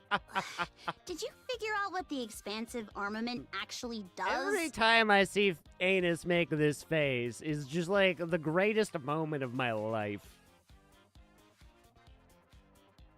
No matter how painful it is for me to hear Mustang talk, all I can think about are French Canadians. I remember Anus is hating it even more than I do, and that's what really matters. Oui! I carefully analyzed your data de combat. The true function of the expansive armament star is the control de l'energy. Not merely of laser weapons, no. It can control everything that qualifies the energy. In general, you can use it to accumulate the energy and then release it in one shot, like the entertainment punch. However, if you absorb a lot of energy, it may assume la forme de clothing as in Starlight mode. Starlight mode? Oui, I gave it that name. Is it not magnifique? Yeah, sure. Well, it is only temporary. You are, for a moment, able to reproduce the power of the legendary Nikke, Lilywise. What? Wait, what's Lilywise got to do with all this? Oh, you don't know? Pretty could have been the next Lilywise. He's gay French dude?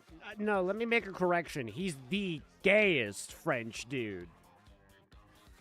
Most French or fake French guy to exist. I've seen theories on the interwebs now, Saucy. Some people are saying that maybe potentially they did a brain swap with Pretty's manager. Or somebody even suggested that it's Pretty herself. I doubt that. But I could potentially see it actually being the manager dude got brain scooped into fucking... Pretty's just hiding in that giant ball on his ass? Oh my god. Now that you mention it, though, actually could make sense. It's not even a brain scoop. They're just like fucking turned Mustang into a mech that's piloted through the ass. That ball is big enough? I mean, I could see her. I honestly could. That's the wildest theory, and yet it's the most plausible. So powerful was the body she possessed. And since the expanded weapon was created with that body, it was probably made to recreate that power. You don't actually know that much about it, do you? I must admit, no. It took me quite a long time to decide I should utilize it. To be honest, just looking at it was difficile pour moi. And here I thought you were just trying to keep it a secret as part of your whole entertainment bit. If it's big enough to hide someone in it, and the possibility that the brain swap did happen, body got tossed in the ball, imagine that. They do the brain swap so it's actually fucking the manager inside Mustang, and then they scoop Mustang's brain, put it in the manager, and then stuff that in this ball, and every time Mustang fucking fake Mustang farts, real Mustang has to deal with the repercussion.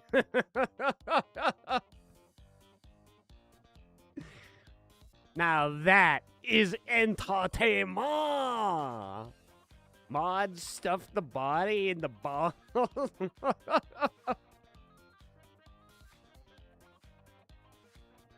I mean, that would be pretty good revenge. What an incredible character development for Mustang. This is definitely the best patch ever. No, I do not pursue entertainment as a detriment of human life. Anyway, I've heard Nikke exists somewhere with a similar ability to control energy, so I do not know le détail. Well, actually... Wait, guillotine? I thought we were talking about Okay, Cinderella. So, what about the lights and speakers? Those are for entertainment! You literally just said you don't place entertainment above people's lives. Do not misunderstand. Those are to guarantee that in any circumstance, people can see you and hear your voix. That way, even in Le Moment, the great desperation, they will not lose hope. It is a weapon that embodies my personal philosophy. Huh. I get it now. Thanks. No, Anis. C'est moi who must thank you. Because I swear, there's just no explanation for how Mustang goes from what he was to what he is now. All right, moving in. There's only... It has to be a different person entirely. It literally cannot be... Fucking Mustang got the most severe amnesia ever recorded.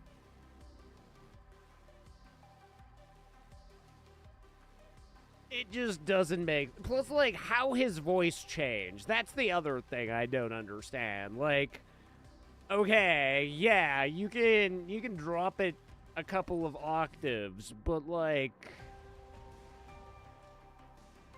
This man has new vocal cords attached.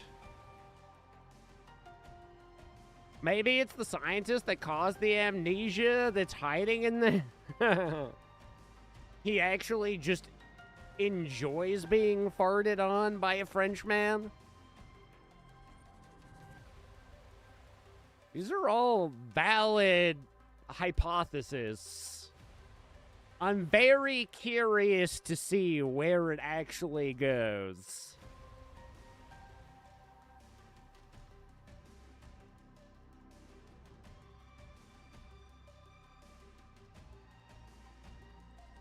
This is where we actually find out that Anik's been fucking the pilot of Mustang this whole time.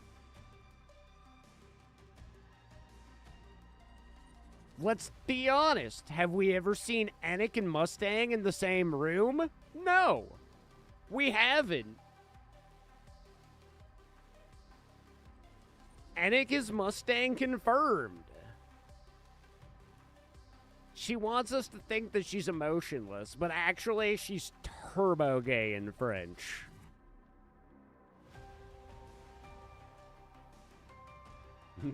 Plot is slowly thickening like a good stew. Not thick enough. Not thick enough than the thickest pair of Nikkes. Oh, so Bretty and Alec? Which, actually, now that you think about it, that's a perfect snack combination. Some eggs and toast? Yeah. Friends. I think we've made a new squad. The part of a good breakfast squad.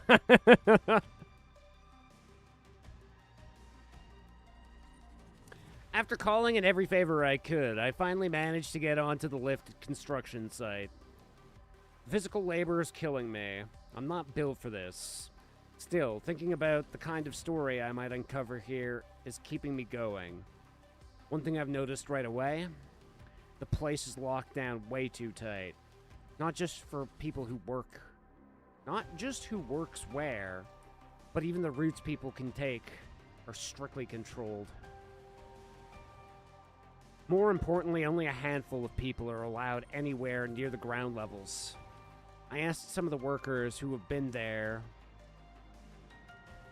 or who have been here a while, but all they said was the underground is handled by another company. They don't have the clearance to go anywhere near it. Something's off. There's definitely something down there. The bubbles will show us the way. Bunch of Encounter. thick Nikkes. Let's go. Are you already 100% caught up, Saucy? Hath this suffice to aid thee in thy journey, Or are great you hero? still The bubbles will waiting show us to the grind way. through the content yourself? A new encounter draweth nigh. We've won. Let's go. Encounter. We've won. Happy now. Oh, you're waiting? The bubbles will show us the way.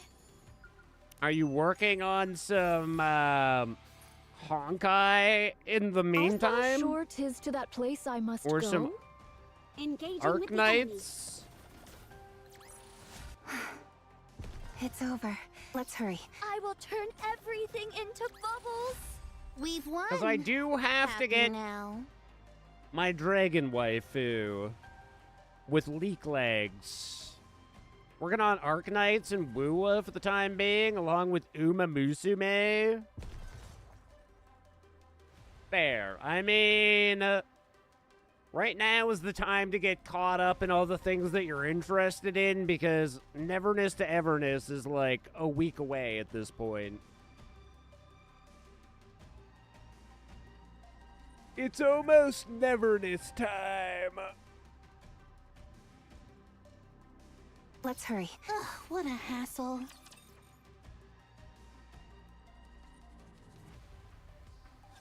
Commander, please wait a little longer.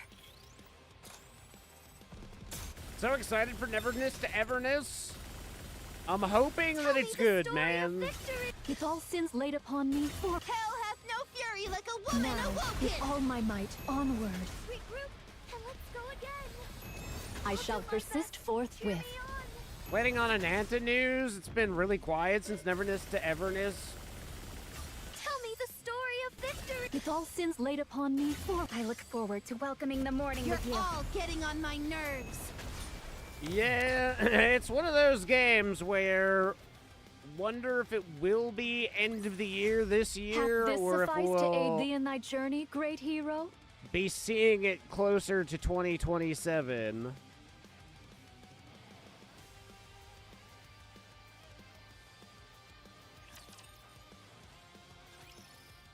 Somewhere near the partition in the Outer Rim. Are you serious? Yes, How is any of this even possible? because of the Outer Rim's actions during 6-0's previous attack. When the E2 crystal attack was conducted at Punk Street, no harm came to the Ark citizens, who fled to the Outer Rim. Residents of the Outer Rim shared supplies with them. They destroyed the mist production facilities scattered across the Outer Rim. They destroyed 6-0's core hardware. During the Ark blackout, not a single human crossed the partition into the Ark. After Endless and Eternity were repelled, no attempts were made to terrorize the Ark. Based on this evidence, I have come to the following conclusions. 1. Without the Outer Rim's cooperation during 6-0's attack, the situation may have escalated much further. 2. The Outer Rim currently exhibits no intent to harm the Ark. Therefore, the Outer Rim's threat level has been downgraded accordingly. Endless and Eternity will withdraw from the Outer Rim, and entry procedures into the Ark will be simplified for the Exotic Squad. Regular meetings with Ark leadership will be scheduled. Your representative from Ark leadership will be Ingrid, the CEO of Elysion, upon her own insistence. May we assume that you, EH, will serve as the representative of the Outer Rim? Yeah, of course. That's fine. Understood. Additionally, now that 6-0 is gone, the Darknet has lost its owner. I considered shutting it down, but have confirmed that most humans in the Outer Rim rely on it. As such, I intend to assume control over it personally. Please inform everyone that the trade of dangerous goods will no longer be permitted. Okay. We don't have any use for such things anymore, so don't worry. Thank you for your cooperation. I look forward to our continued collaboration.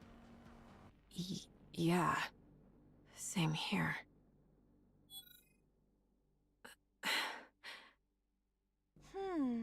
No way! Ooh, does that mean we can just head into the Ark now? Sounds like it. We'll probably have to do some paperwork, but we're no longer barred from going. I like the Outer Rim, but I like the Ark too. There's lots of tasty stuff, and when I run around, the ACPU chases me. It's fun. I thought you hated it there. Now you can't wait to I fucking go? love Jackal. Yeah, doing the same thing every day is boring. All right. The Well, police let's keep force this up so that chases me. eventually It's we won't so even have to fill out fun. paperwork. Yeah. Great job, boss. This was our first big job as the new exotic, and it went better than... Are you crying? No. It's just rain. Are you sure? Rain in the Outer Rim? Huh. Of course. Huh? It is not raining, though. Jackal, in moments like this, you just say, "Oh, I see." Oh, I see. Good job. We've finally taken a step forward. Do you think we're forgiven? No. This was just Enix's decision.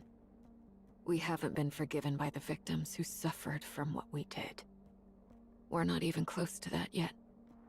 But if we keep at it, if we keep doing everything we can to atone, then someday we might just get there. The Outer Rim, too. Why does so much of her equipment Let's get perspire? back to work.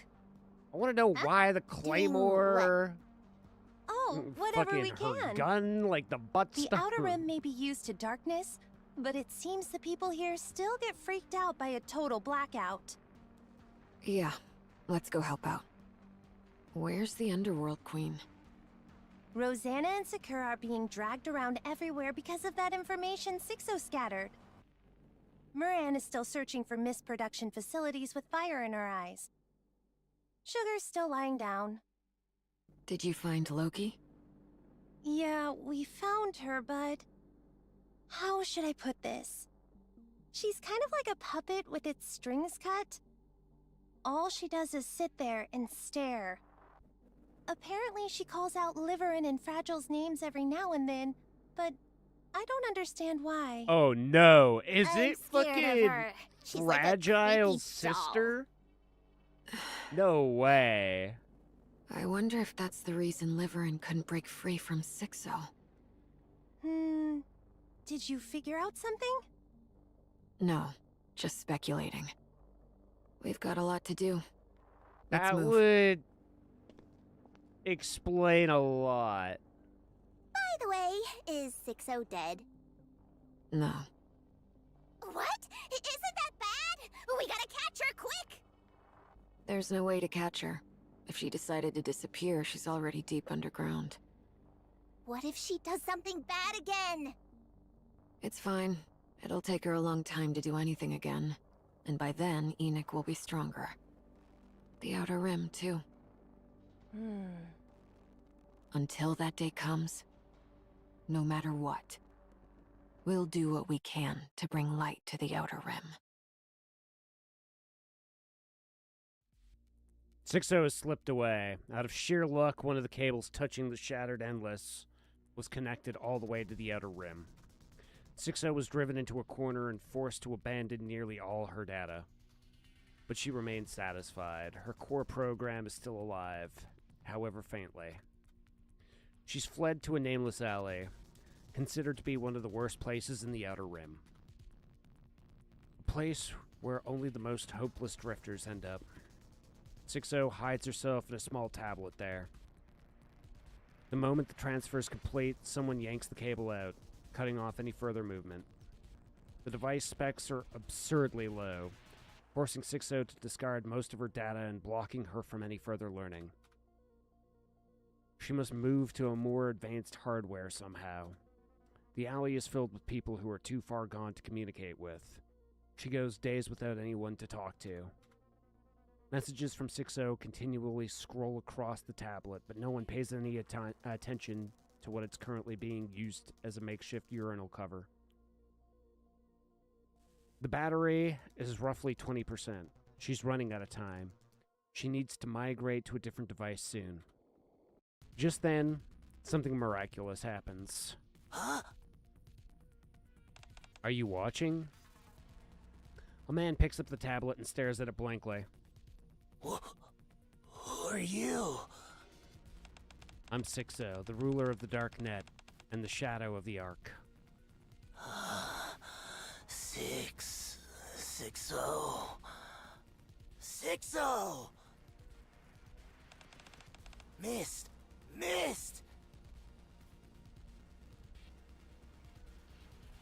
Really thought that said meth addict? Pretty much the same.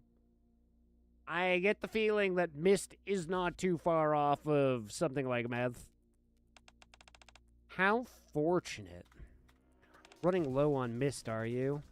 Yes! Mist! Please give me Mist! Very well.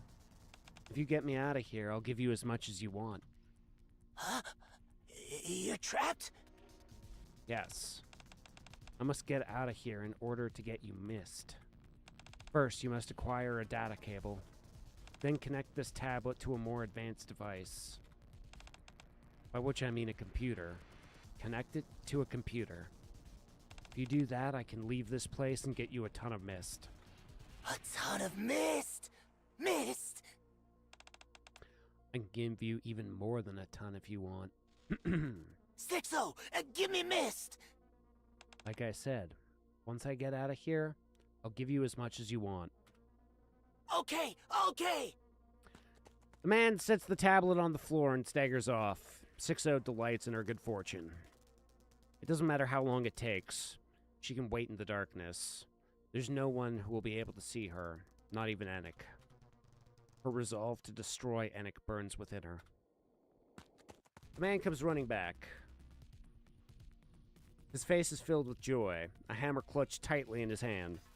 6-0, I'm here! I'll get you out! Mist! I need Mist! You're gonna give me Mist, right? Right? Wait!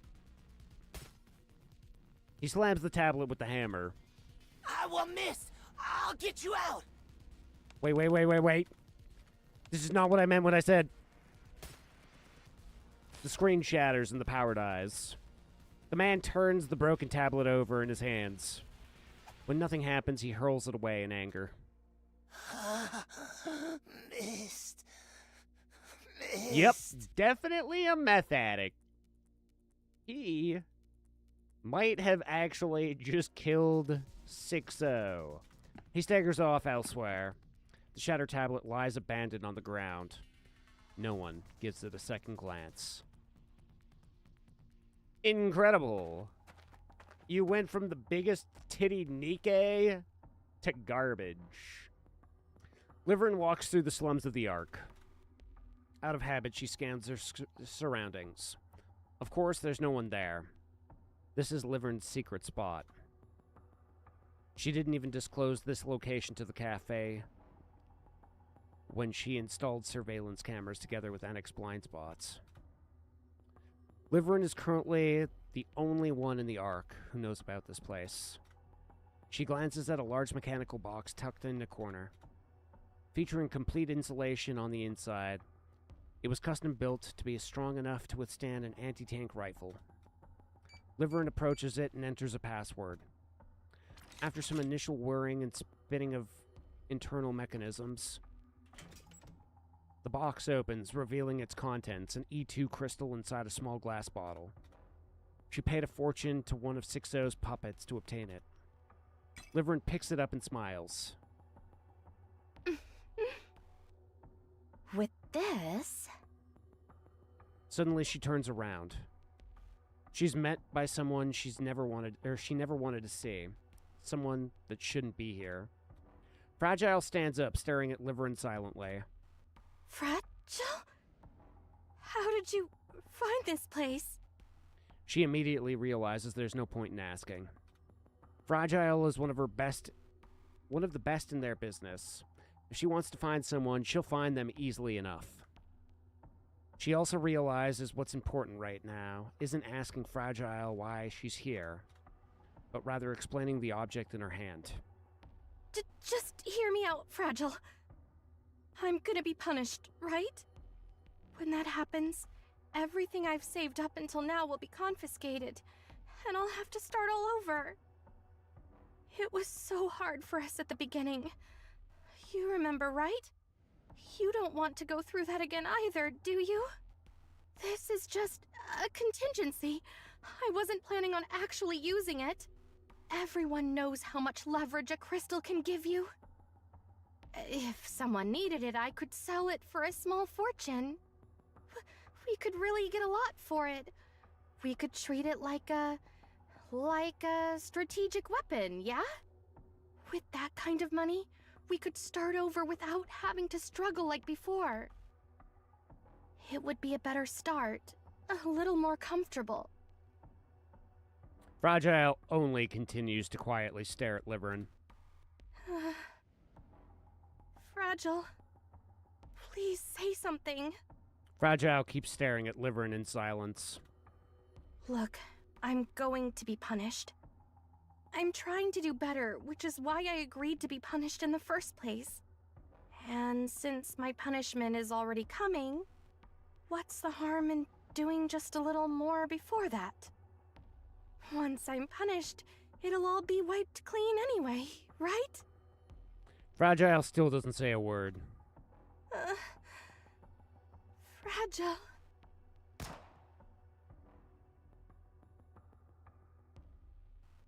A gunshot rips through the air. Liverin clutches her throat and collapses. No words come out. Liverin slumps to the ground. Fragile approaches her with cold eyes. She snatches the bottle containing the E2 crystal from Liverin's tightly clenched hand. She then lifts Liverin as if helping her up. Liverin writhes in pain, but Fragile pays it no mind. She throws Liverin into the mechanical box. Liverin casts a desperate look at Fragile. Fragile throws the glass vial into the box. The glass shatters, letting out the E2 crystal. Fragile! The lid of the mechanical box closes. Fragile presses down on the lid with all her strength. She hears the sound of violent struggling within the box and feels Liverin pounding against the inside.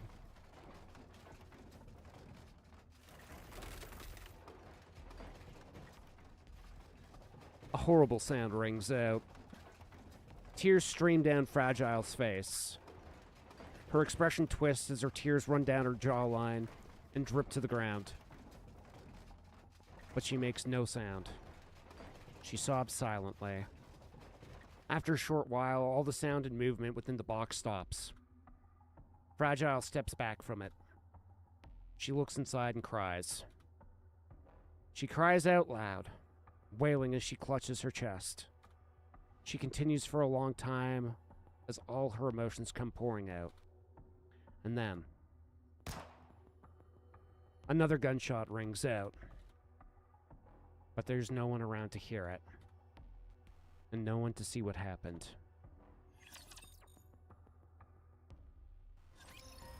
God damn, dude, that was probably the most brutal fucking death in Nikke yet.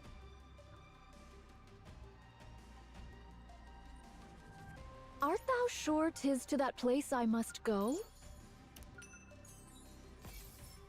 Finally, I made it underground. Getting down here was a nightmare. All the snacks I had to hand out, all the drinks I had to pay for, I don't even want to think about the cost. Still, it paid off. Got a lead on someone who'd just come up from below. Playing the part of die-hard VTC follower worked like a charm. Got close to him, got him drunk, and lifted an access pass right out of his pocket. I'll write the rest once I'm down further. I did it. I actually did it. This is it, the real scoop. What they've gotten hidden underground is a giant eyeball? No, some massive spherical machine. And that's not all. This isn't some space development project like the government claims. There's something else going on down here. If I can pull this off, everything I've been through can finally be worth it. If I can just get my hands on the proposal for the Mechanical Messiah Proj. Let's go. Damn, dude, I can't believe I will turn everything into bubbles. that friggin' Liverin got done like that. Brutal. Incredibly brutal. Tell me the story of victory. With all sins laid upon me, Hell hath no fury like a woman awoken!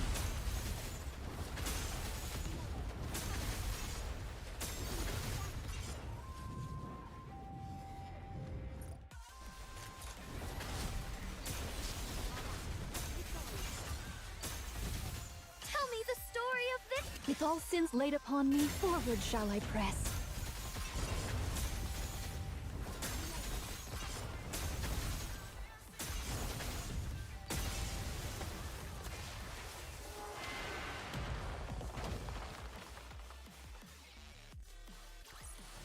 We've won. Happy now. We have one. Yeah, I'm pretty content, I suppose. All right, Well, moving actually, am I? I didn't really want what a Fragile hassle. to die. With this, we're one step closer. Let's hurry. A new encounter draweth nigh. We always knew that It's it was over. going to potentially happen. Now, let us rest together, Commander. But I wasn't expecting it to go down like that. All right. I will turn everything into bubbles.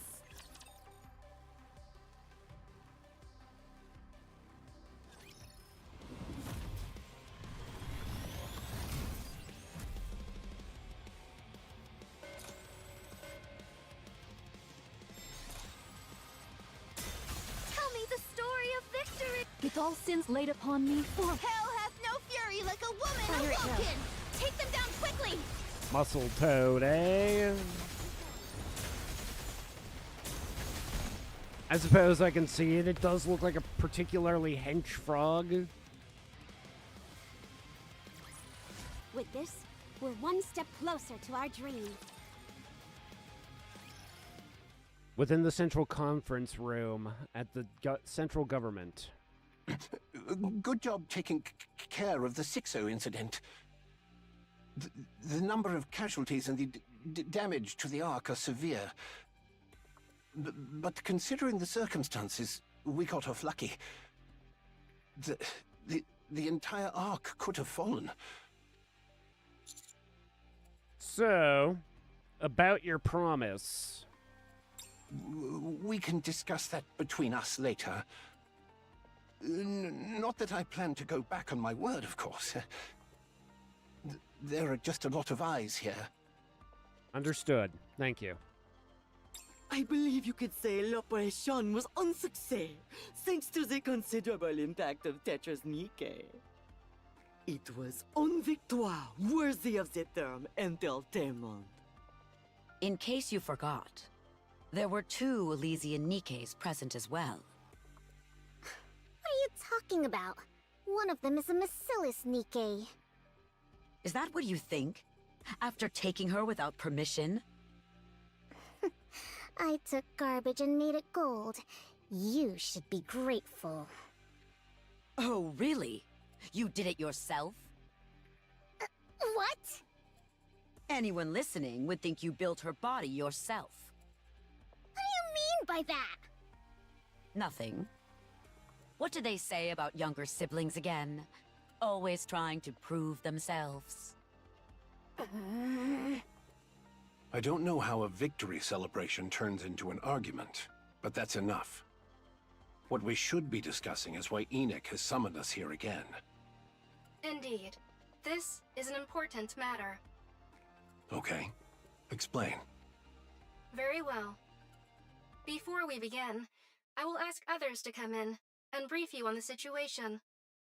Please, come in. Huh? Hey, my 2 favorite, my 1 favorite, Alec and Trony, what's up? This is Elig and Trony of the Electric Shock Squad. I know. They're the ones who cut power to the Ark during the battle with Sixo. Why does Trony look like she's so devastated? Hello there. I'm Eleg. I'm Trony. Wow, all the leaders of the Ark here in one place. I've never been part of anything like this. What are you talking about? You're the ones who shut the Ark down? Who gave you the authority to pull a stunt like that? That would be me. Alec? Yeah? What should I do? I didn't update my will before coming here. Uh-oh. That's not good. You think now's the time for jokes? How dare you carry out something that critical without authorization?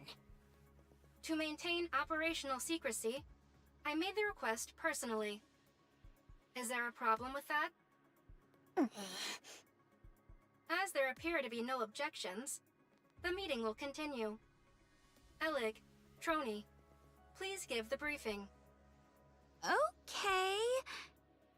The Ark is doomed. What? Well, don't just leave it at that. What do you mean? The Ark's power source isn't producing enough power. It hasn't even reached 20% of its original output. And it's dropping, albeit very slowly. What are you saying? If nothing changes and the power source continues to decline, it will shut down completely in about 6 months. And when that happens, that's it for the Ark. Show's over. That's what I'm saying. How can you be so flippant? Take this seriously. She's the most flippant of my people. What?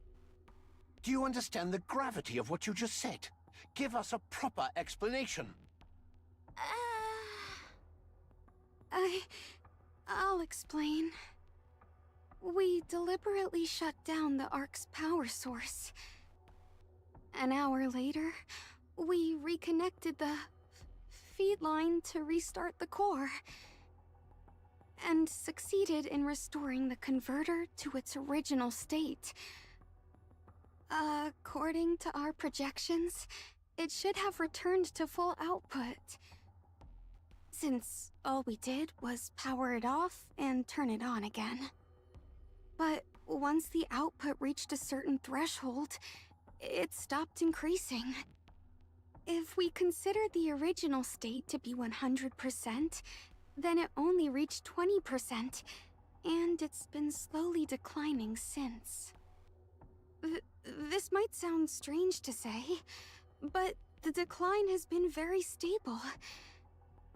Eleg said we had half a year, but if anything happens to make the decline less stable, then it might shut down sooner. What caused this? There has to be a cause, right? Was there an error during the restart process? There couldn't have been. While it takes a lot of time, the work itself isn't very complicated. And, We're pretty much the best of the best when it comes to this sort of thing. Yes. That much I don't doubt. Then do you have any idea what's causing it? The core is simply near the end of its lifespan. Its lifespan? Yep. We believe the Ark's power source has simply reached the end of its service life. After a close examination of its surface, we found a lot of inactive sections. They felt like hardened tar. There weren't any problems before, so why now? We think it's because it was continuously active before this. Put simply, you know how computers sometimes work great one day and then don't turn on the next? Maybe it's more like a game controller that, So it's like rigor mortis. A body's muscles stay relaxed as long as there's energy for them, but the moment the energy runs out, they stiffen. Once that happens, they won't soften again, even if you inject energy into them. Oh yeah, exactly. You could also think of it like melted wiring. If the copper inside a wire melts, electricity will keep flowing as long as the strands are still touching. When the temperature drops, though, and the melted copper contracts or solidifies, gaps form, and the current stops flowing. So what's the fix? We've been using that core for so long without knowing much about it. We still don't really know what it even is. Enoch, do you know anything about it that we don't? I do not. If Enoch doesn't know, then it's fair to assume no one does. So, yeah, we don't know. The simplest solution would be to find an identical one and swap it in, but I doubt something like that even exists. That explains why power hasn't been fully restored. Yes. Damage from the E2 crystals is a factor. But the primary cause is a reduced output from the power source. Any proposals? At present, there is no immediate solution. This meeting has been convened to explore options based on the view of the collective leadership. Please wait a moment. An unusual broadcast is being transmitted throughout the Ark. I will share it. A broadcast? The conference room monitor displays the change. Citizens of the Ark, hello. My name is Dorothy. I am a pilgrim who wanders the surface. This is the first time I have addressed you since the Rapture's assault on the Ark. The reason I stand before you today is because I can no longer tolerate the central government's lies. The Queen has descended to the surface. You heard me right. The Queen of the Raptures. The entity is known as their sovereign. After drifting through space for so long, the Queen has come down to the surface, and she is targeting the Ark. Do you remember all that's happened ever since the Raptures invaded the Ark? Mysterious crystals swept across the city, killing many innocent people. A massive black spire of unknown origin charged toward the Ark, triggering earthquakes. Just recently, there was a large-scale blackout that struck the Ark, followed by a large number of crystal outbreaks. An innumerable number of Ark citizens and Nikkes have been killed or injured. Has the central government ever provided a proper explanation for any of this? No, because they cannot. Because the cause of all these events is the Queen. With the Queen's descent to the surface, the Raptures began targeting the Ark in earnest. The series of recent disasters that have shattered the Ark's former peace stands as proof of this. I previously came to the Ark to warn you of this threat. After the Rapture's invasion, I persistently urged the central government to act. If we do not confront the Queen, there will be no future for the Ark, nor for humanity. Yet the central government did nothing. They could have prevented all of this, but they chose not to. The reason is simple. They only care for their own security, and have no interest in external threats. I wish to protect the Ark and humanity. We cannot continue placing our trust in a government that acts solely for its own interests. We must begin the Third Surface Reclamation War. I, Dorothy, will stand at the vanguard. Nikkes and citizens of the Ark, please, stand with me and save your home. Do not turn a blind eye to the dangers that are right above us. We must reclaim the surface.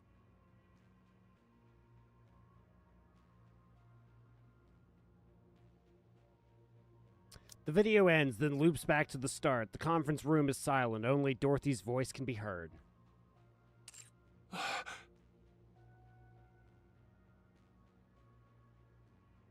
So, Anise is the new hotness, is she?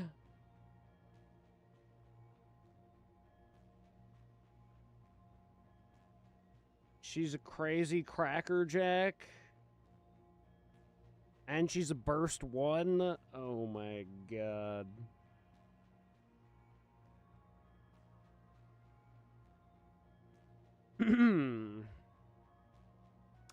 I don't want to need Anise. But it seems like I need Anise.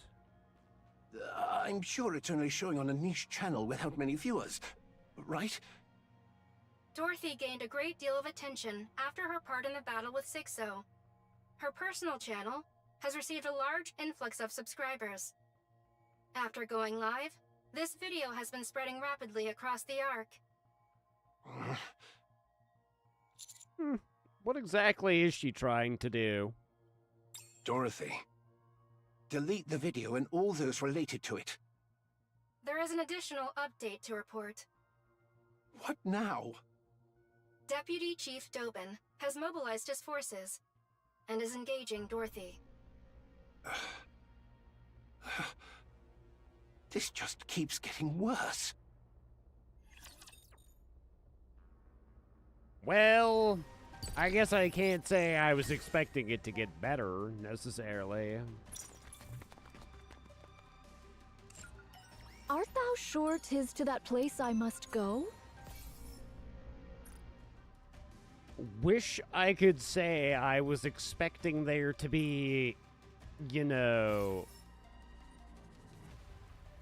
progression towards things going better for us. Oh my god, look at that. 18,000?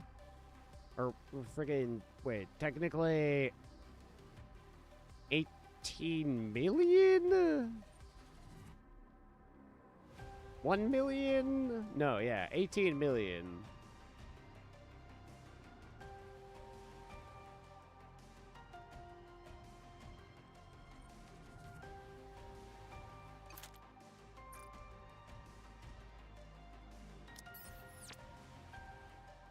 Oh, solo raid. Solo revering.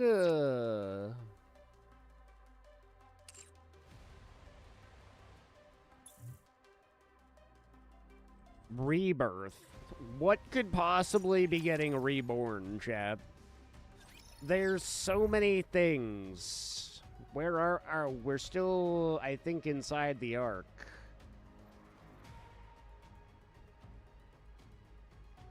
Are we? I'm gonna be honest. I don't know what the fuck this is. This is deep?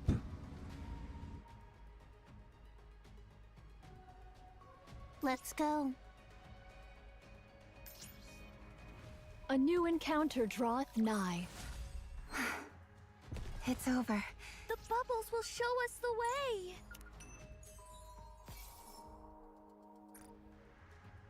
All right, moving in. Ugh, what a hassle. The story will be rewritten into a tale that's happy and beautiful. Before we do this next chunk, chat, I'm going to use the bathroom. I'll be right back.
I decided I was gonna make more tea.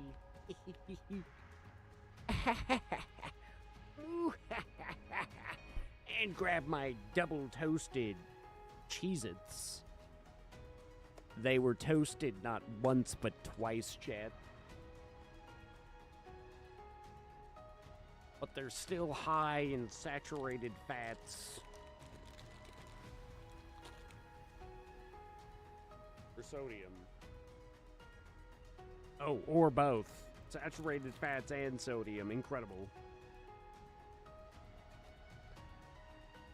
A new encounter draweth nigh.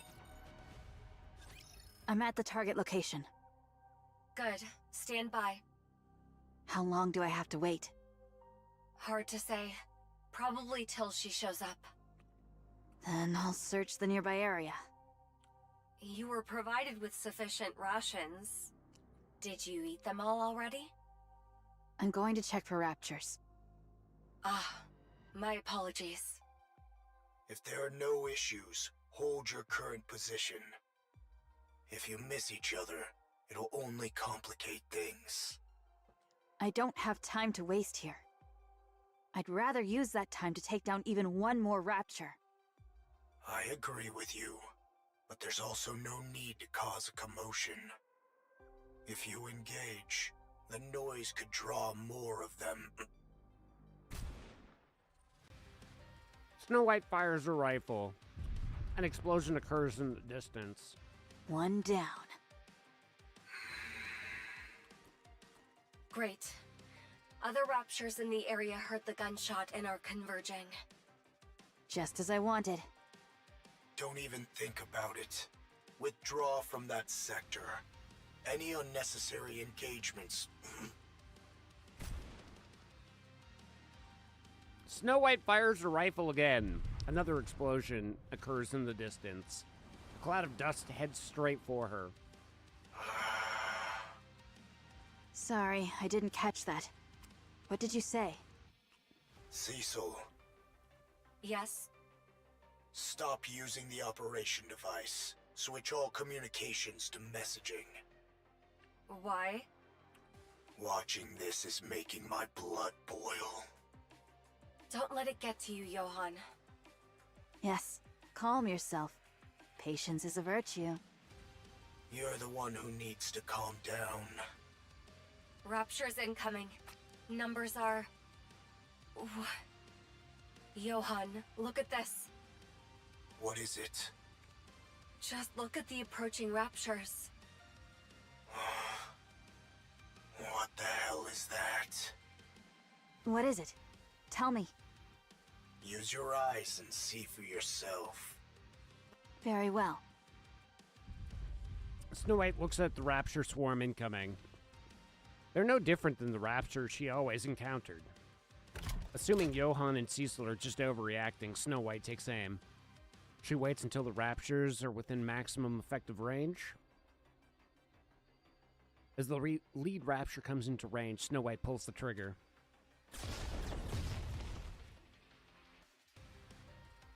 No. She was about to pull the trigger when the front line raptures explode into smithereens.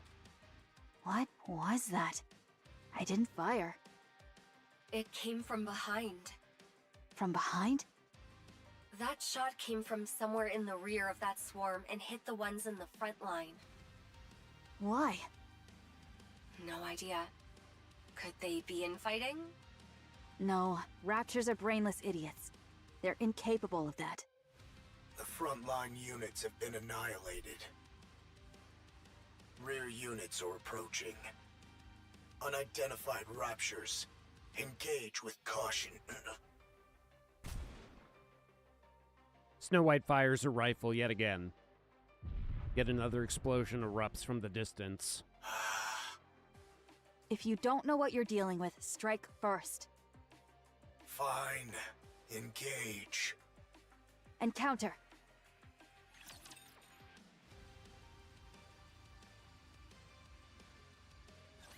I'm not alone. We're all in this together.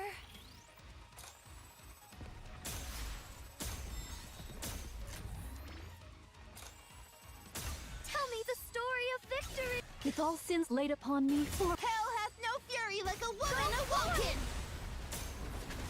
See, the worst thing is, chat, if I go for a niece, I'm like hard-pressed to get her We've won. 3-star. Happy now.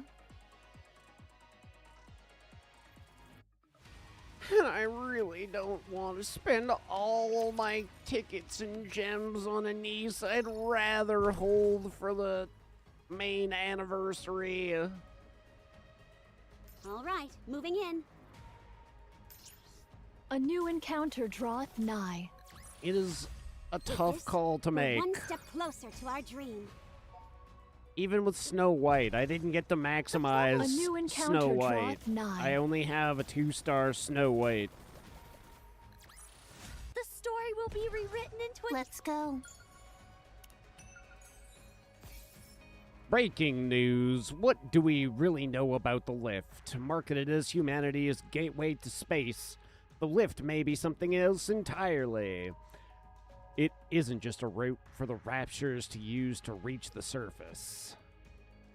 It may actually be one of their bases. In other words, humanity may have built a Rapture base on its own, with its own 2 hands. So, what is this so-called space expansion really for? Was the Rapture invasion truly an unforeseen disaster?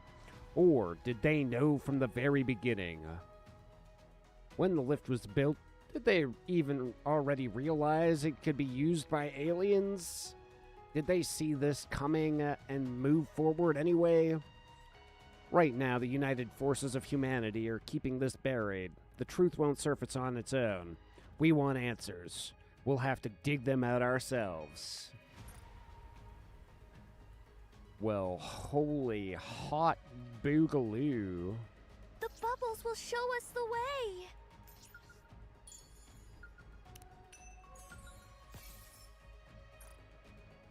All right. A new encounter draweth nigh. The story will be rewritten into a... Let's go. Encounter. We've won. Happy. Art thou? Ugh, what a hassle.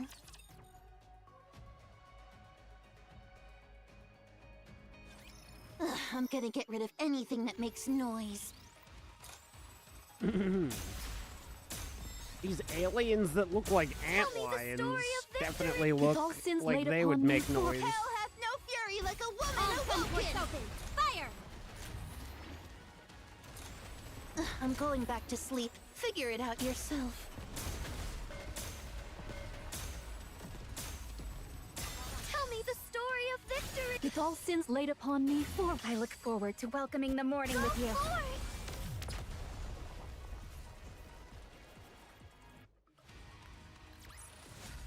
We've won. Happy now.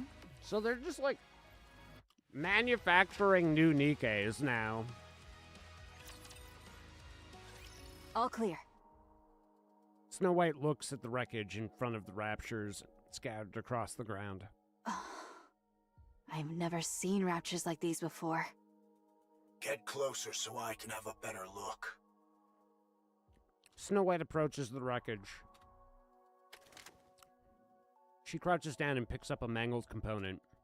That's not edible. I'm not going to eat it. The color is different. It's very vivid. Most of the raptures we've seen are monochrome. These are different. What's the texture like? Different.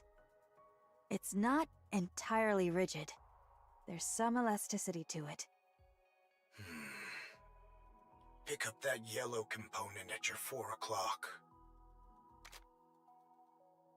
Huh? The size is obviously different, but is that a... Yes, it's a finger. It's attached differently, but it's clearly a finger. I can also make out parts like ribs, teeth, and legs. Snow White, rub your arm. My muscles aren't sore. It is for comparison. Go on, feel it. Snow White rubs her arm, then touches the raptor's components again. Well... It feels the same. Check the core. There isn't any. There's only black liquid where the core should be. It's not oil. It's heavier. More viscous.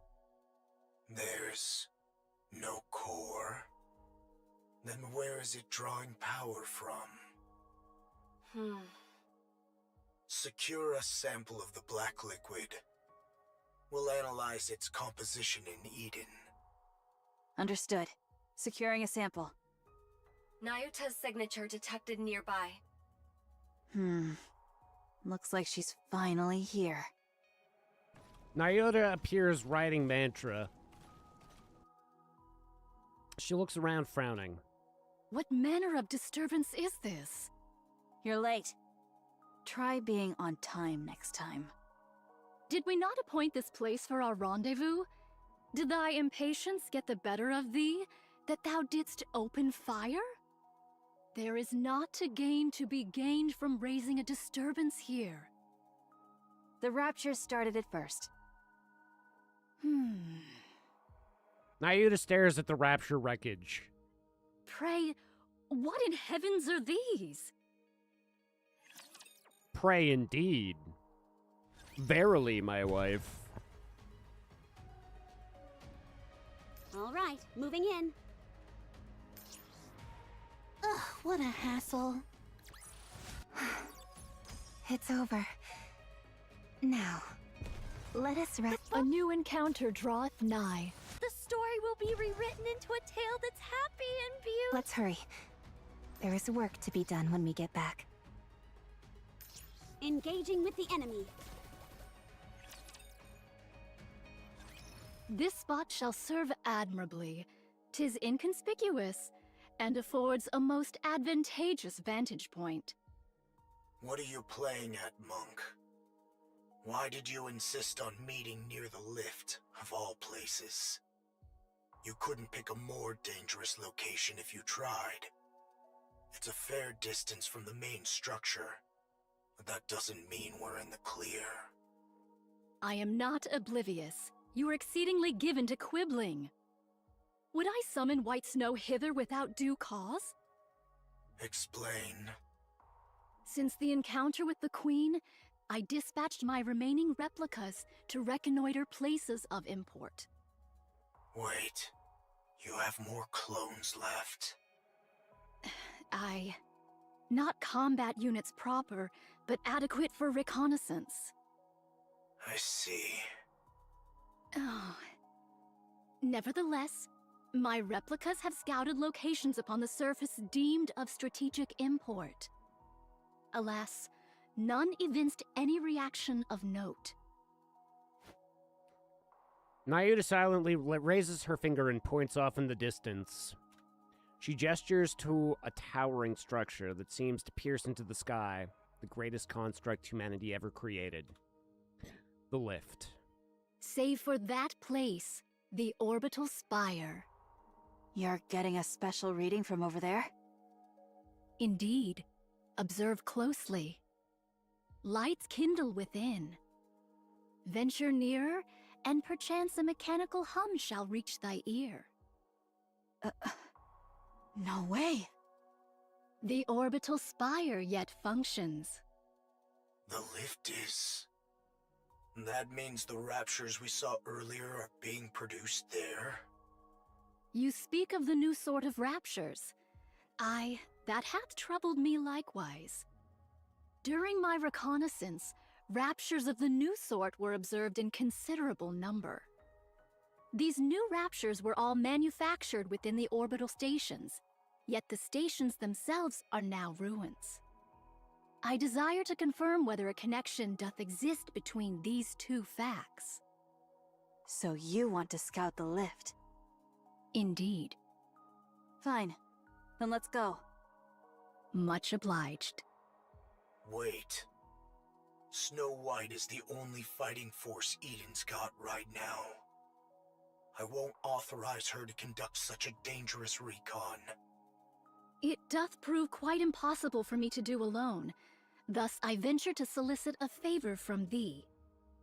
You've got plenty of clones who can handle the scouting just fine. I did dispatch several score of them nigh unto the orbital spire. Yet to this hour, no word hath reached me. As their nymph hath not yet returned unto me, while I do not think they have perished outright. And yet, I cannot shake the conviction that all is not well. I desire to investigate that matter in my reconnaissance as well.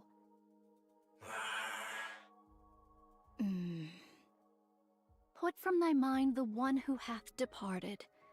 Young Lady Isabel is gone. I know that. Proceed with extreme caution. The moment you feel it's too dangerous, withdraw at once. Understood. I shall bear that in mind.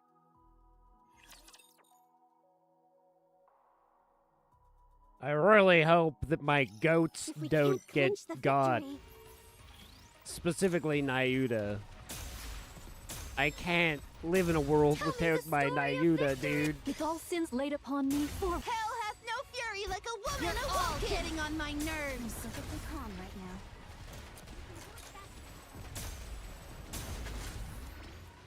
She is my wife. Tell me the story of victory! with all sins laid upon me for I look forward to welcoming the morning You're with you. all getting on my nerves. Praise Zeus, eh? We've won. Happy now. Lot of new unit names. All right, moving in.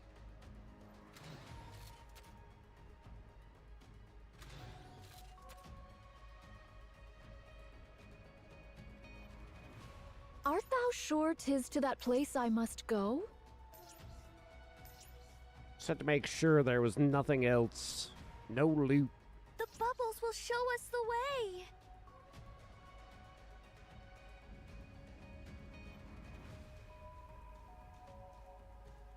Yeah.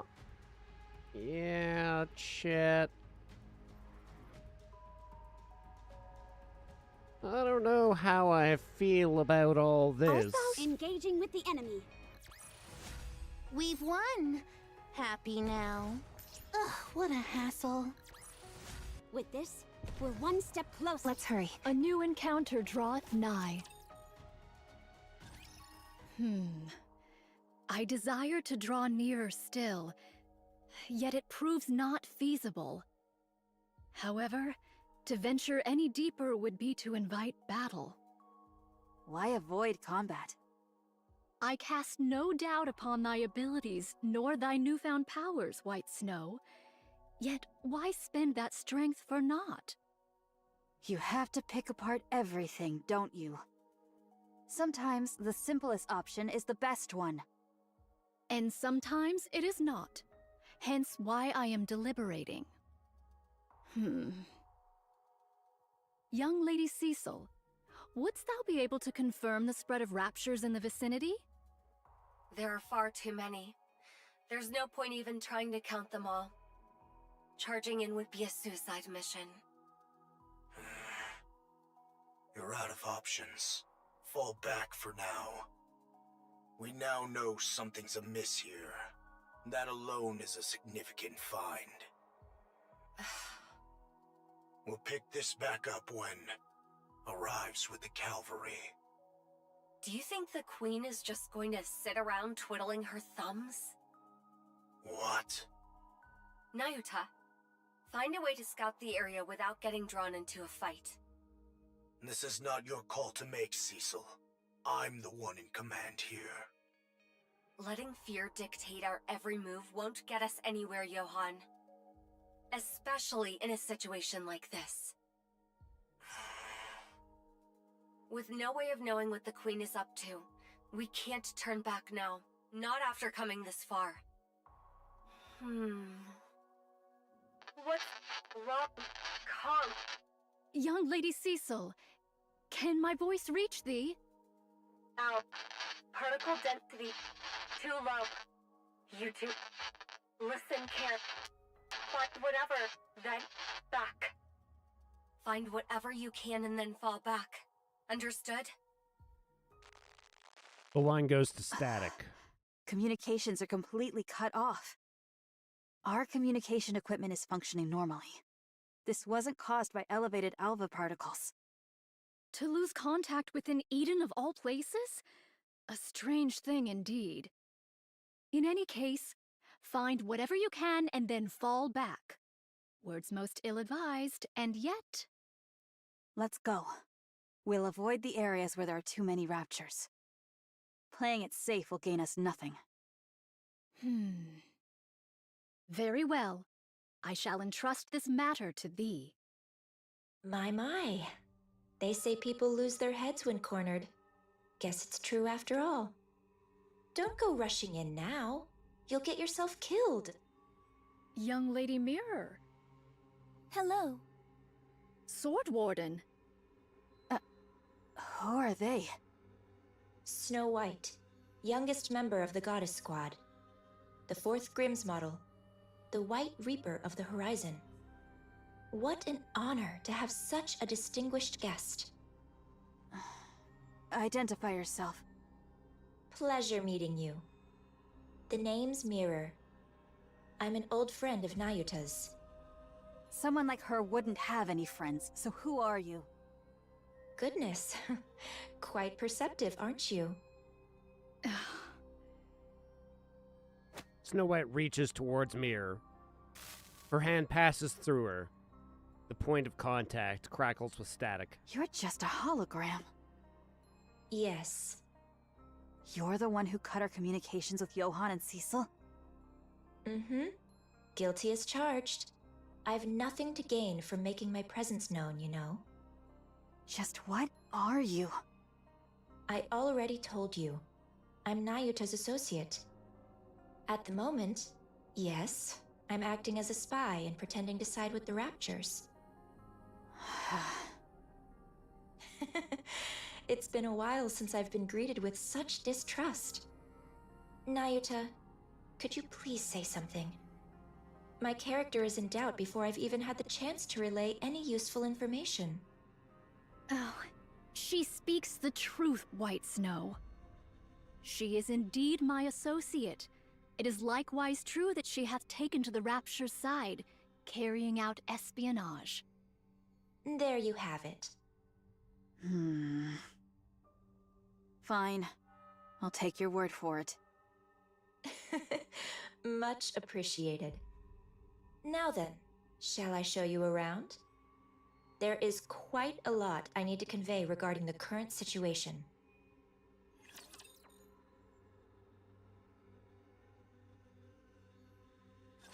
I will prevail, without fail.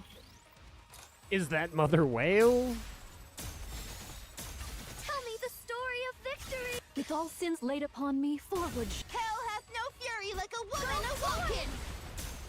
I'm going back to sleep. Figure it out yourself. All right. Need a recharge.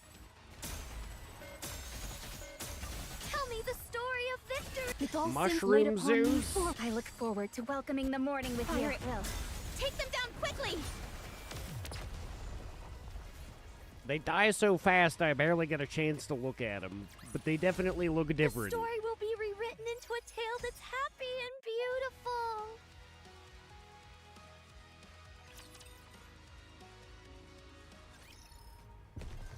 The bubbles will show us. What a hassle.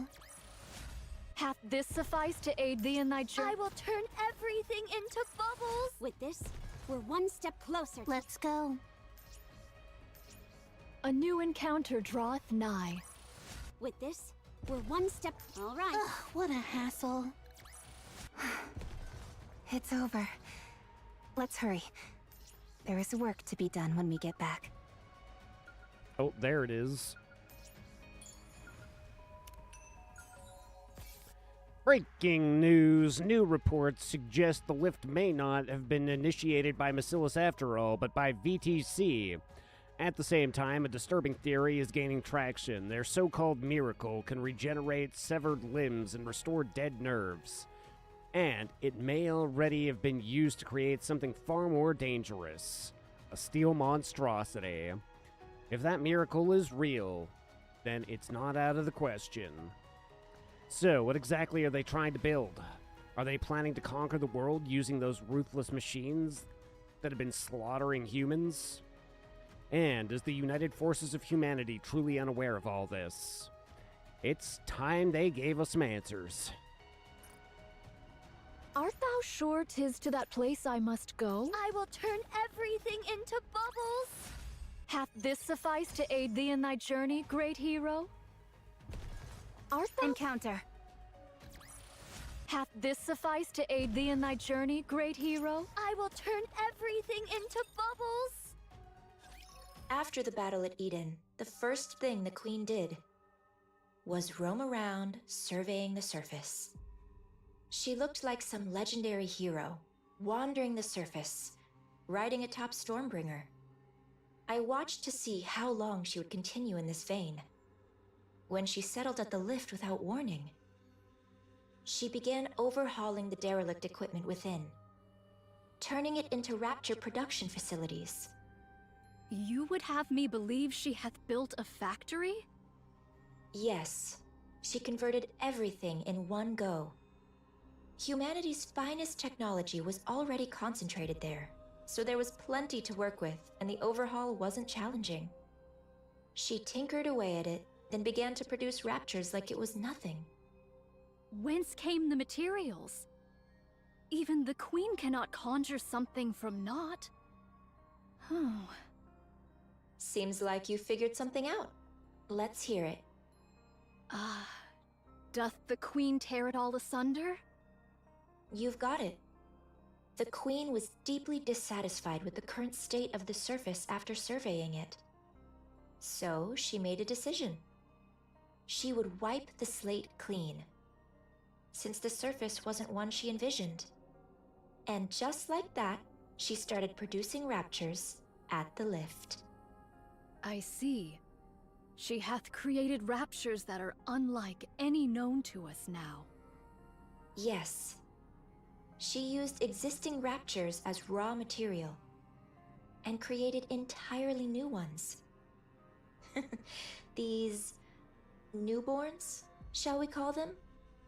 They're not drastically different from their predecessors performance-wise, but their appearance, now that's where things get interesting. Oh, they seemed to be imitating human body parts. They're imitating Nikke body parts, to be precise, but visually, there isn't much difference between the two. I believe the battle at Eden brought about a significant shift in the Queen's thinking. She gathered Raptures and even heretics as a show of strength to celebrate her descent to the surface. But the bulk of her forces fell, and you all managed to pull through largely unscathed. Although things ended with her seizing the body of the strongest Nikke, Lilyweiss, I'm sure that's far from a satisfying result to the Queen. She must have concluded that the current Raptures simply weren't powerful enough, and felt a generational shift was needed. Otherwise, she wouldn't have gone out of her way to create newborn Raptures modeled after Nikke's. How repulsive. No core could be discerned in these newly born Raptures. Then whence do they draw their power? From dark matter. Caliginous material. They use highly condensed dark matter as a power source. It's a versatile substance, so using it that way is certainly feasible. I don't know much beyond that, but since dark matter is the Queen's to begin with, she is another matter entirely. So, in short, after fighting us, the Queen became jealous of us, which led to her creating new Raptures in our image. That about sums it up, yes. Yet the manner of their imitation is most suspect. If the Queen deemed Nikke's powerful, one would expect their forms to be imitated in every particular. And yet the manner of imitation here is most peculiar. Only hands, feet, viscera, and the like doth she see fit to replicate. Well, they're experiments. She attaches Nikke parts to low-level raptures to see if they function properly, and to assess the potential of those parts. If this be true, the Queen's final intent is... That's right, to create a new heretic. The Queen's so-called elites proved rather lackluster in the battle at Eden, wouldn't you say? She wants to create a true elite, one worthy of the Queen she is today. Altruria. How do you know about her? We've met. She even transformed during our fight. My goodness. She really does whatever she pleases. She was mimicking Rapunzel and Noah. That's right. The Queen picked the ones who stood out most to her during the battle at Eden, and modeled her heretics after them. 2 have been created, and 1 is still in the making. You know a lot. Who are you really? What's your angle? I want a new queen. Why? Mira looks at the lift. Because I don't like the current queen. You're hardly the trustworthy type. That stings, especially after I shared such valuable intel. You must trust me. I've been doing all kinds of dirty work at the Queen's side to obtain this precious information, and I'm giving it to you with no strings attached. Yes, that's been bothering me too. What is your relationship with the Queen? How do you know all of this? I've had a hand in the overhaul of the lift, the design of the newborn raptures, and in the creation of the new heretics, of course. What did you just say? Don't look at me like I'm the mastermind behind all of this. If the Queen grows suspicious of me, any chance of a counterattack is gone for good, since you'll lose your only source of information. I'll tell you everything I know. And you'll use that information to kill the Queen. Assuming any of what you're saying is true. What other choice do you have? Believe me or don't. That's entirely up to you. Frankly, I couldn't care less whether you win or lose. I'll simply side with whoever wins. How enviable to hold such clear convictions. Now, let's get moving. This isn't a place you can visit often, so take in as much as you can.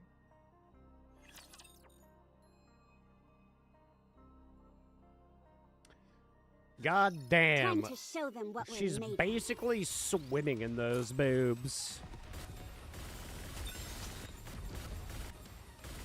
Tell me the story of victory. With all sins laid upon me, for Hell has no fury like a woman Now, awoken. Gravity all must my might hate it onward. around her. Let me clear my throat.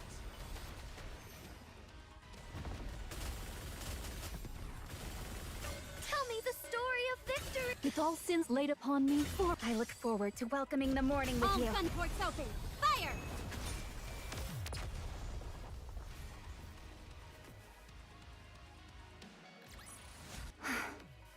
It's over.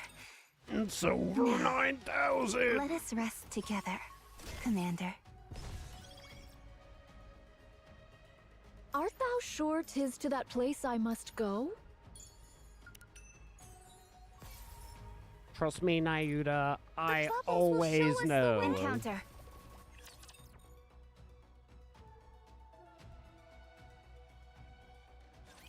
Hopefully the Commander and I... Never mind.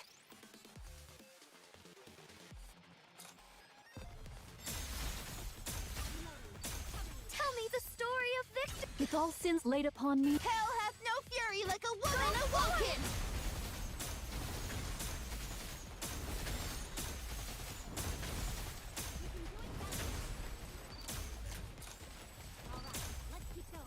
Yeah, good job. Tell me the story of Vic. With all sins laid upon me, I look forward to welcoming the morning with you. All toward Sophie. Fire!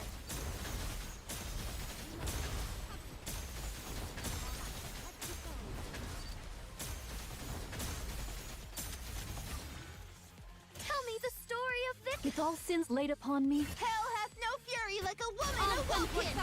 Fire!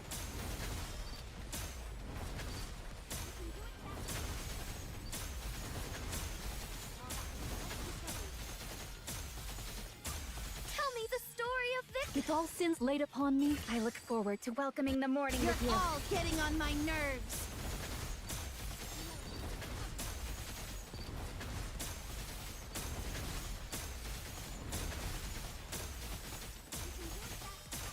Tell me the story of Vic. With all sins laid upon me, Hell hath no fury like a woman awoken. Fire! See, there should be just like a threshold for these missions where it's like, oh, nothing even... I mean, they cheat. But I literally didn't have to move my mouse for like with half all sins that. laid upon me, I look forward to welcoming the morning with you. With all my might, onward.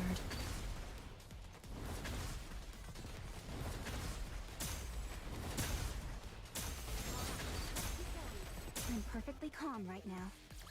We've won. Happy now. I'm happy adjacent. All right, moving in. The bubbles will show us the way. Engaging with the enemy. We've won. The bubbles. Engaging with the enemy.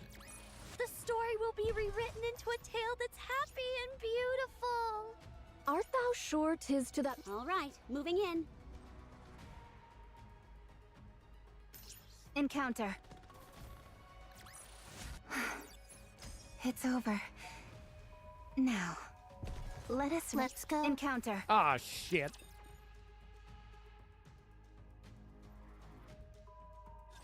Tis now the turn of the multitude. Tell me the story of victory. With all sins laid upon me, for Hell hath no fury like a woman awoken. Fire! I'm perfectly calm right now.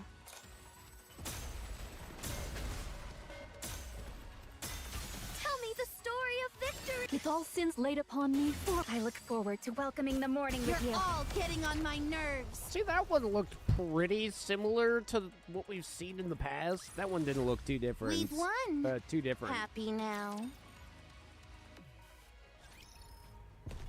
I'm actually kind of curious. How does anus work?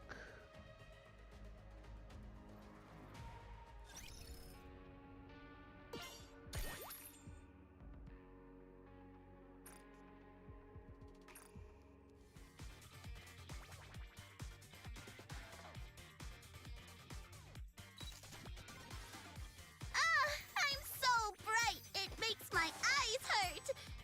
Okay, maybe that's a bit much. Still not used to me like this, huh? I'm right there with you. I'm so bright, it makes my eyes hurt. Okay, maybe that's a bit much. Having a bunch of people I can count on makes me feel more confident than I expected. Still not used to me like this. I'm so bright. Commander, where'd you go? Are you hiding because I was too bright? Just like the Ark needs a star, the outpost needs hot water. Hear me? I want a proper hot shower already. Okay, so you're coming to my shower, I take it? Was this place always this nice and bright? Maybe I'm the one who's changed. Honestly, I really hated it here at first. But now, I have so many wonderful memories of this place.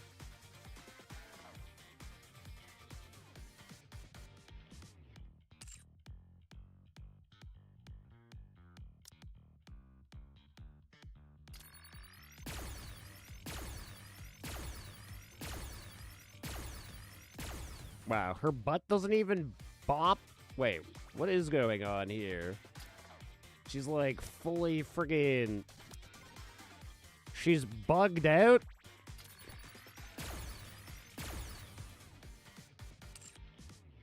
Hello? Okay, she's wiggling. Something's bugged with her.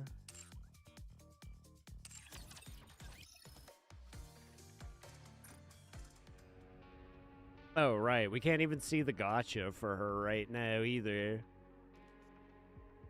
I don't know, chat. Only got 6 shots. So that's not particularly amazing.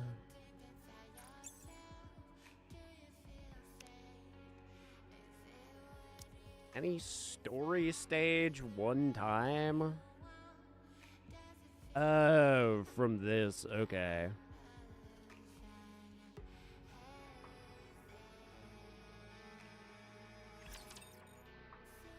I don't know, Chad. I just don't know about her. Let's hurry. Engaging with the enemy. Snow White and Nayu follow along the path Mirror leads. They get into a few skirmishes with raptures, but they're small in scale. The commotion is not big enough to draw in additional raptures. Rose shares a brief exchange with Mirror, who nods at her word. Then Rose slows her pace and falls into step beside Snow White. Can I talk to you for a moment? Is this a bad time? You look like her. Scarlet. Of course. We were in the same squad, after all. A squad that specialized in close combat, made up of mass-produced Nikkes, right? You remember all that? You have a good memory. Those are recent memories to me. Scarlet is alive. Her brain is, at least. Eden currently doesn't have the technology to produce a Nikke. But once that's secured, she can be revived. So you caught on? Yes. Scarlet often told me about her sister. Why did you come back to life? I didn't choose this. Mira revived me on her own. What was it she said? Something about needing someone who could cut through anything. As you can see, I'm more or less her bodyguard right now. Then what are you still alive for? That's harsh. You placed a curse on Scarlet and died. Just as you intended. What unfinished business do you have left? A curse? Yes, a curse. Scarlet was always obsessed with becoming stronger. Just like Rose. Or, if only Rose were here. She was always muttering things like that, thinking no one heard her. The curse you placed on Scarlet gave her the strength to push forward. And it all worked out in the end. But as her sister, that's not something you should have done. You're right. That's why I'm still alive. Huh? Strictly speaking, I cannot die without Mirror's permission, and I could disappear at any moment on her whim. But the reason I'm obeying Mirror and trying to stay alive is because I don't think I've ever given Scar anything good. I ruined the squad in the name of helping her, and made her kill her own sister by her own hand. I've come to realize what a pathetic and awful sister I was. So I want to make it up to her somehow. I thought, if I kept living, maybe I'll get a chance someday. But it's not easy. I've never done a single thing right by her, so I really don't know. I don't know what I could ever do for her. Why not meet with her? That will never happen. Showing up in front of Scarlet in my current state wouldn't do her any good. I will simply resign myself to the life I'm living. Do what I can for her, if the opportunity arises. Then I'll disappear quietly. If Scar learned about the state I'm in, she would reach out without hesitation. But the fact is, I'm a broken sword. A blade that wounds whoever holds it. You get it, don't you? Very well. I won't say a word to Scarlet. Thank you. Well, since fate brought us together like this, tell me more about Scar. How did she end up joining the Goddess Squad? The strongest squad there is. And what has she accomplished since then? All right. It's a bit of a long story. Then keep it to the parts about Scar. I'm not big on long stories. Snow White and Rose's voice echoes around them as Nayuta and Mira walk on, listening. They seem to be getting along. How far dost thou intend to lead us? I confess, this leisurely stroll through the heart of enemy territory does not sit well with me. Not much further now. We wouldn't be able to go any further than that anyway. So thou hast been here all this time? That's right. I've been here ever since Eden. There's work to be done after all. Then didst thou not see my replicas? There ought to have been at the very least several score. Beats me. Maybe they're all dead? When a replica doth perish, its nymph returneth unto me.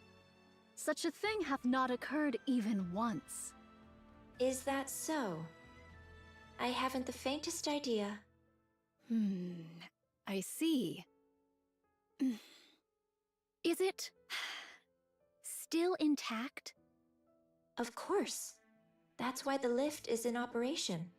The ultra-massive core is very much intact. It's in much better shape than anticipated. Who doth maintain it? It's left alone. It was designed to run itself after all. By you, I might add. Oh, fuck. The Ark and the lift each hold one of the twin cores. The moment either is destroyed, mutual destruction follows. And in close proximity to one another, the resulting resonance would destroy them both. Quite the troublesome design. There was surely reason behind its design. Yet we failed to uncover that reason, and we erred in wielding forces unknowable in heedless fashion. Just so you know, mutual destruction is not an option. It might have been a viable choice in the past, but not now with the Queen in the picture. Humanity, stripped of its sanctuary, against the Queen. The outcome is obvious, wouldn't you say? This I know. So, are they saying that essentially there's a possibility that she could just please stop wait a the little core longer. and blow up humankind? Tell me the story of victory! With all sins laid upon me, for Hell hath no fury 'Cause if like that's a the woman. case, You're all that's getting on my problem. nerves. So is that why the core in the Ark isn't getting maximum output? I'm perfectly calm right now.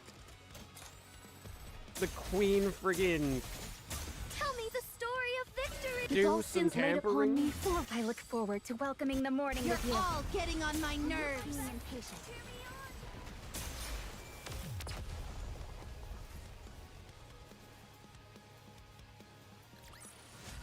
We've won. Happy now. Because that would be a little terrifying. art thou sure 'tis to that place I must go? Let's go. We're only 6 out of Let's 4. go. There's 1. There's 2.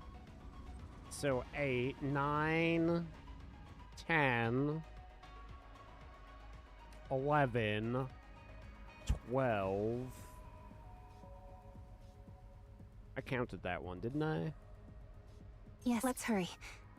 There is work to be done when we get back. I will turn everything into bubbles. Let's hurry. I will turn everything into bubbles. Hath this sufficed to aid thee in thy... A new encounter draweth nigh. It's over. Now, let us rest together, Commander. Let's go. Encounter.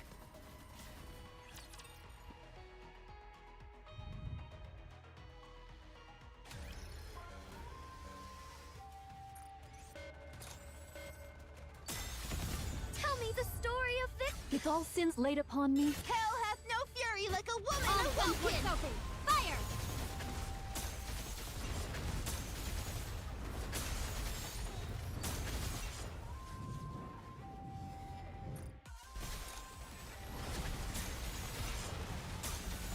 Tell me the story of Vic. With all sins laid upon me. I look forward to welcoming the morning with All you. guns towards Sophie! Fire! So simple, chat. It's so simple. Hath this sufficed to aid thee in thy journey, great hero? Friggin' nerd. Let's go. Don't sound so excited. Let's hurry. There is work to be done when we get back. Art thou sure 'tis to that place I must go? No, but... yeah, I figured. All right, moving in.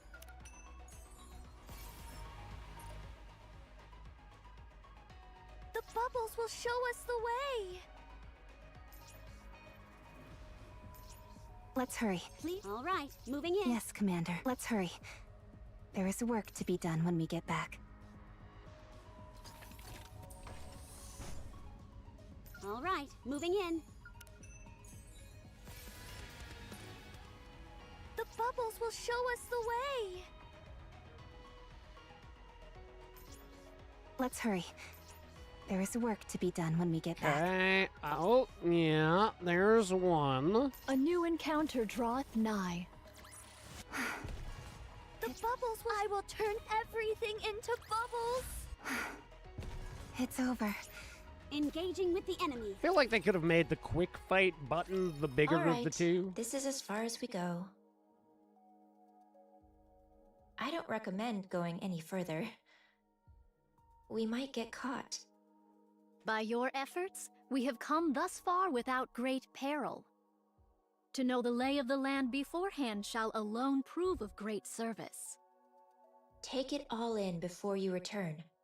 That's the only way you'll even stand a chance of winning. Sounds like you're saying we'd lose if we fought now. Of course. You have absolutely no chance of winning right now. You're lucky that the Queen is focused on rebuilding her strength now. Do you honestly think you could stop her if she went after Eden and the Ark this very moment? While she gathers strength, you must do the same. By any means necessary. I am backing the losing side here. Siding with the Queen would make things so much easier. And yet, I'm going this far because I genuinely want you to win. So please, don't disappoint me. Talk is cheap. Give us something useful to work with. Fine. That's the reason I brought you here anyway. Rose? All right, all right. Rose heads to a corner, then proceeds to perform a peculiar sequence of steps. Ho-ho!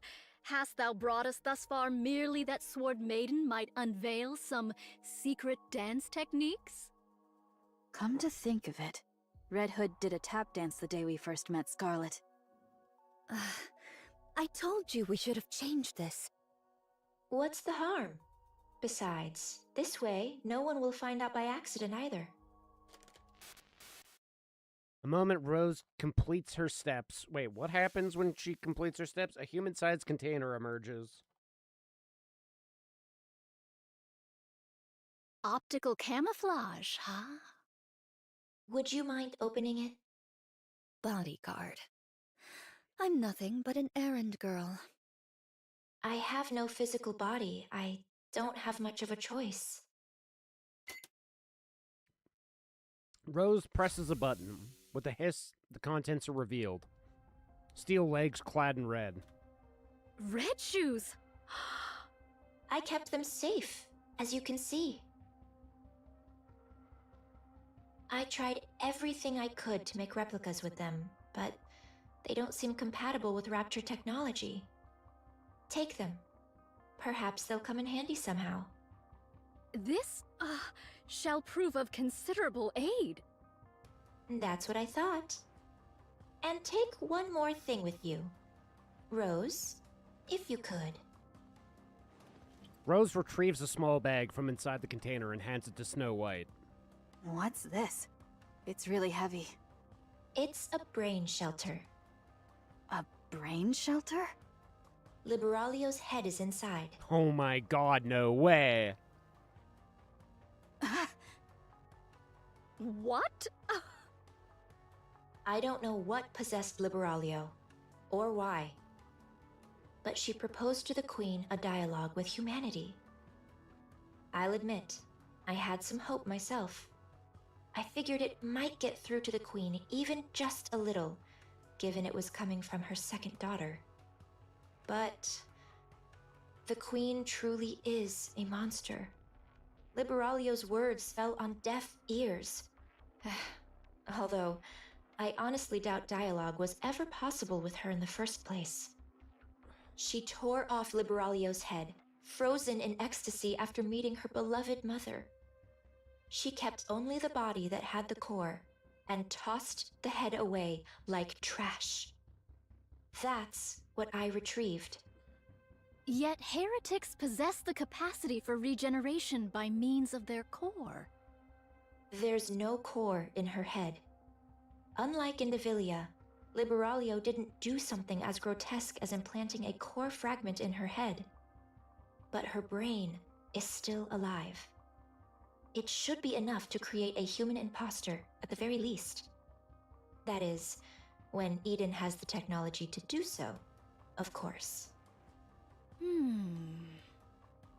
She's a heretic who spent nearly a century slaughtering humans on the surface.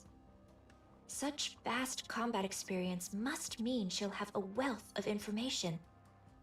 She's also one of my greatest works. So even turning her into a standard pseudo-human won't be a loss. We need every asset we can get. Don't you think? All right. It's time for you to leave.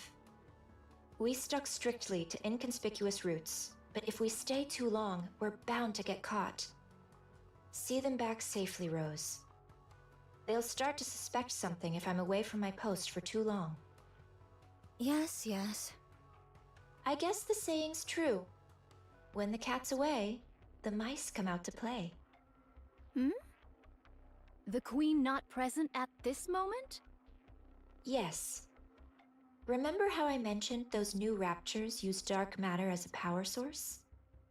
She's gone to gather some. The Maleficent Beast Quartet. That's right.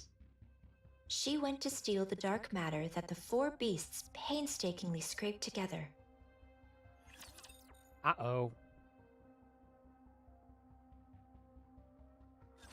I will prevail, without fail. I don't like the way that this thing is looking so thick. Tell me the story of victory! Why is it shaking like that? Hell hath no fury like a woman awoken! Ugh, so annoying. Don't wake me up.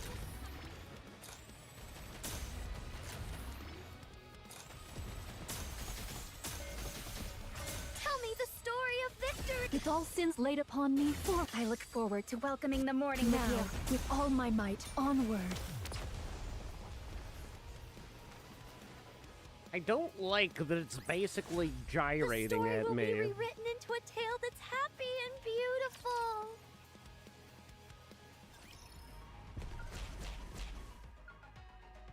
Art thou sure 'tis to that place I must go? 'Tis so. Let's go. Oh, there's one. Okay, I see it. Ugh, what a hassle. We've won. Happy now. All right, engaging with the enemy. Hath this sufficed to aid thee in thy journey, great hero? Let's hurry. A new encounter draweth nigh. It's over. Now, let us rest together, Commander. Breaking news. The United Forces of Humanity and the Goddess Squad have made multiple attempts to reclaim the lift, but all have ended in failure. Reports suggest those repeated failures may be due to internal leaks. In other words, there could be a spy within the United Forces of Humanity.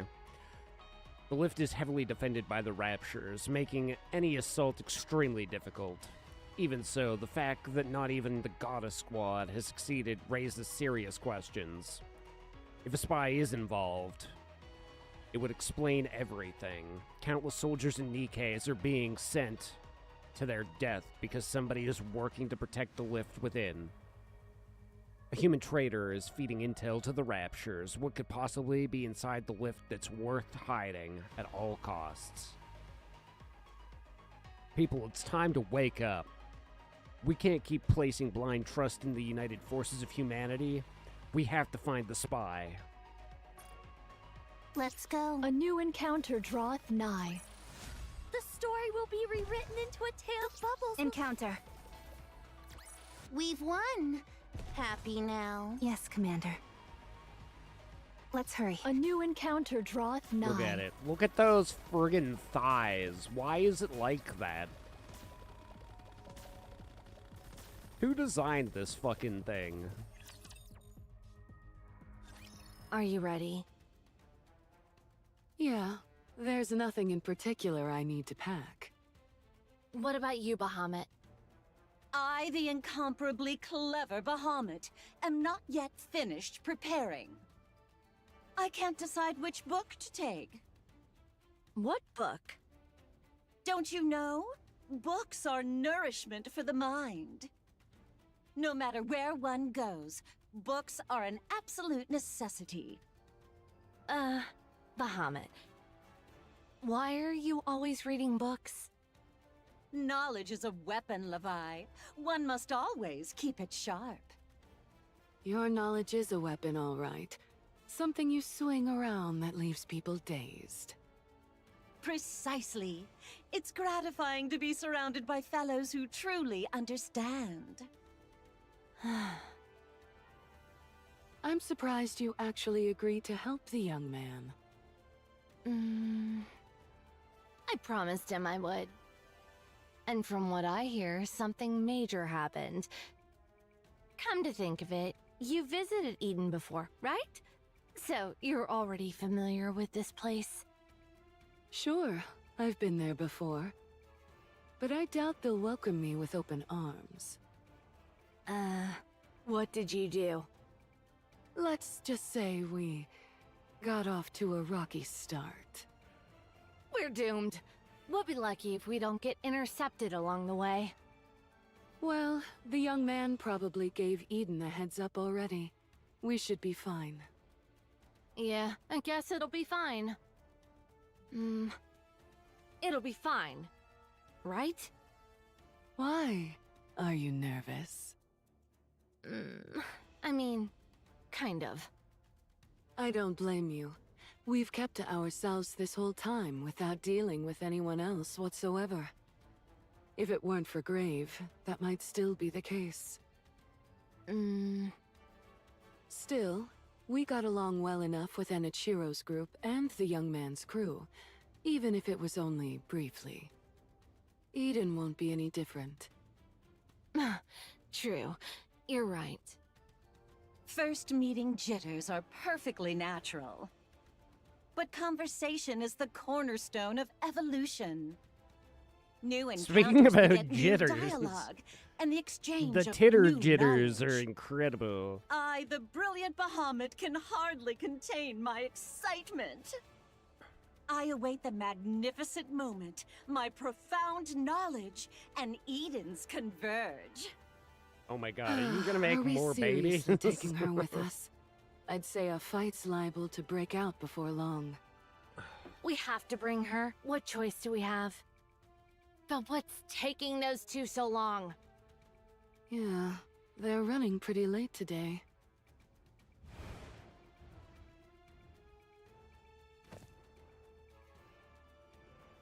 Ziz lands from the air.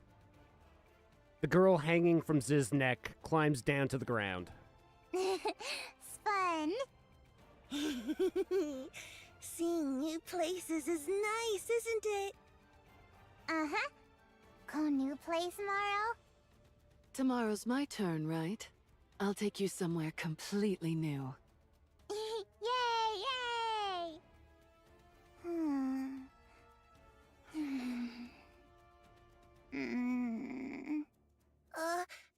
What's wrong? I, the erudite Bahamut, shall enlighten you. The child currently requires sleep. She is so smart. How did she get so smart? Hug me. Okay. Come here.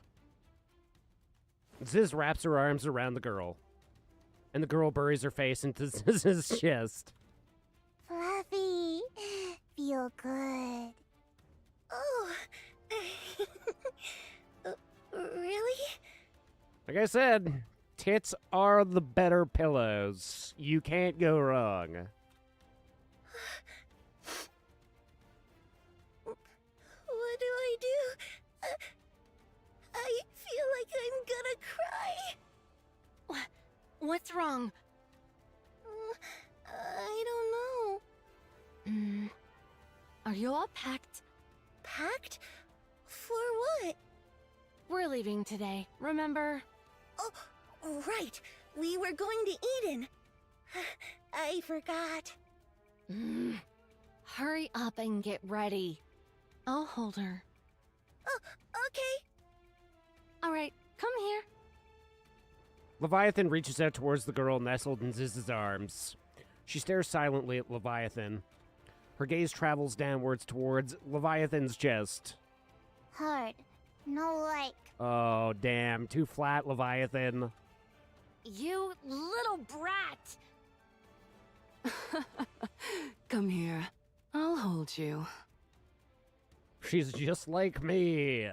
She takes after her old man.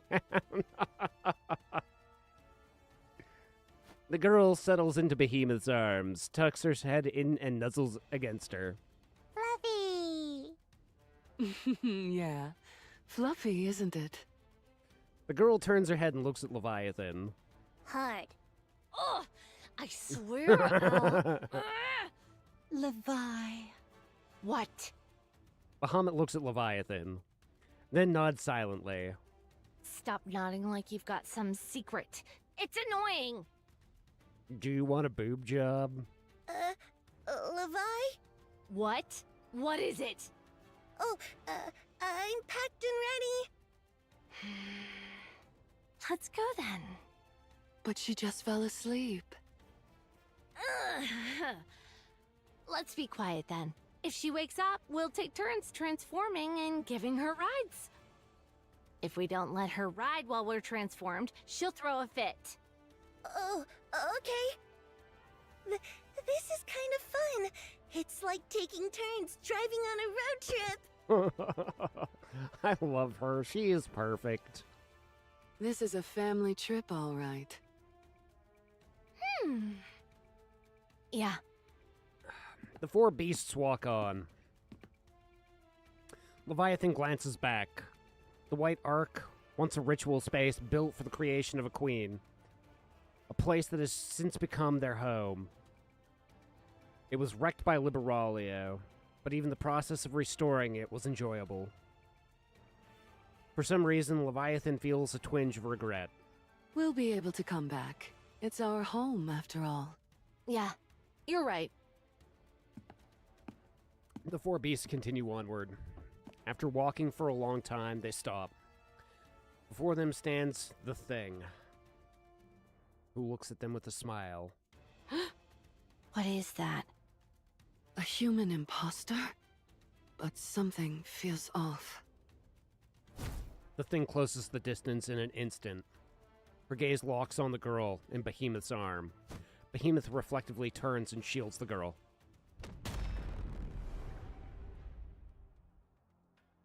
A A thunderous roar echoes out. Behemoth collapses to her knees. The upper half of her body is now missing. The girl flung aside lies on the ground, staring at the lower half of Behemoth that remains. She crawls over and touches the core lying on the floor. Ma! The thing looks down at the girl and raises her foot. Fire ignites in her eyes, in the eyes of Leviathan, Ziz, and Bahamut. Get your foot away! What are you? You'll pay for this! Black light bursts forth, staining the arc. You better not fucking hurt my daughter. I'll finish this quickly.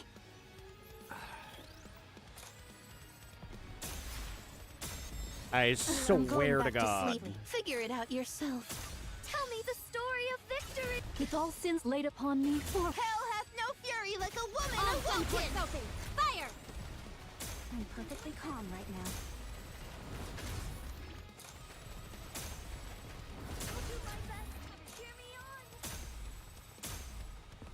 tell me the story of victory! With all sins laid upon me, for I look forward to welcoming the morning You're with you. all getting on my nerves.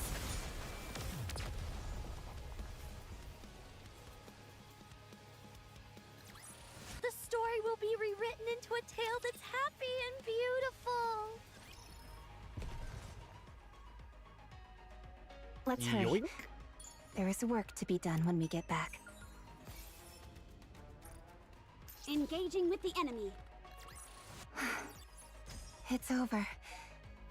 Now, let us rest. Let's go. What a hassle. We've won. Happy. The bubbles will show us the way. Encounter. Ziz. Ziz does not move. Her wings have been completely torn apart. Bah. Bahamut is motionless. Half of her upper body has vanished.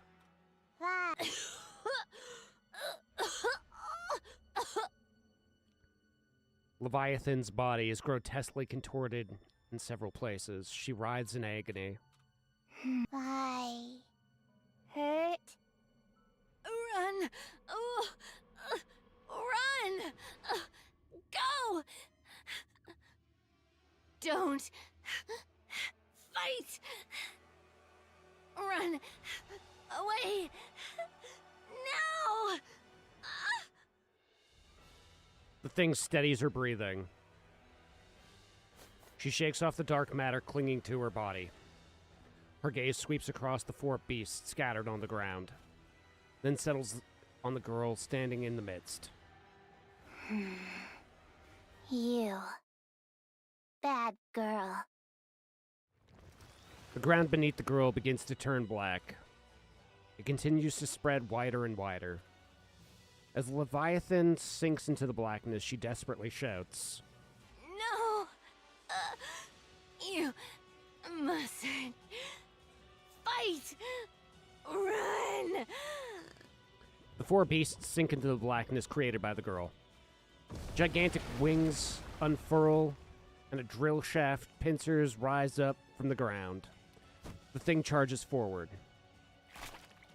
A massive arm surges up from the ground and latches onto the thing's legs. She tries to shake them off, but cannot, for their strength is tremendous. The girl's pincers strike ferociously at the immobilized thing. The thing staggers, then tears off the hands, gripping her with sheer force. She catches the swinging pincers and twists with a sickening crunch sound. The pincers warp and shatter. The thing drives her fists into the girl's torso. Part of the girl's upper body disappears with a thunderous boom, but regenerates almost instantly. A massive pillar is summoned. Simultaneously, another swarm of arms rise up once more. The thing takes her stance. The girl lashes out with her pillar and arms, with a ferocity that could tear her opponent asunder. Meanwhile, the thing wildly throws her fists, intent on pulverizing anything in her path. The girl's dark matter and the thing's fists collide over and over. Shockwaves ripple outward. The pseudo-arc's building trembles to the ground and splits open. A fierce stalemate continues until the balance is broken by the thing. A low kick aimed at the girl's legs tears them clean off. The girl crumples to the ground, her legs gone. The thing rains down punches from above. Under the barrage of fists, the girl panics. This is something she's never felt before. Hey. Black light erupts. The thing looks up at the black spire that's suddenly arisen before her. Beams of light pour down from the spire, and black thorns rain down like a storm. The thing swiftly evades the projectiles, but it's useless. There are simply too many of them. The beam catches her in the torso and sends her staggering. The attack has been spreading in all directions, now concentrated solely on the thing. For the first time since inhabiting this body, the thing adopts a defensive stance. Beams of light and black thorns crash down upon her.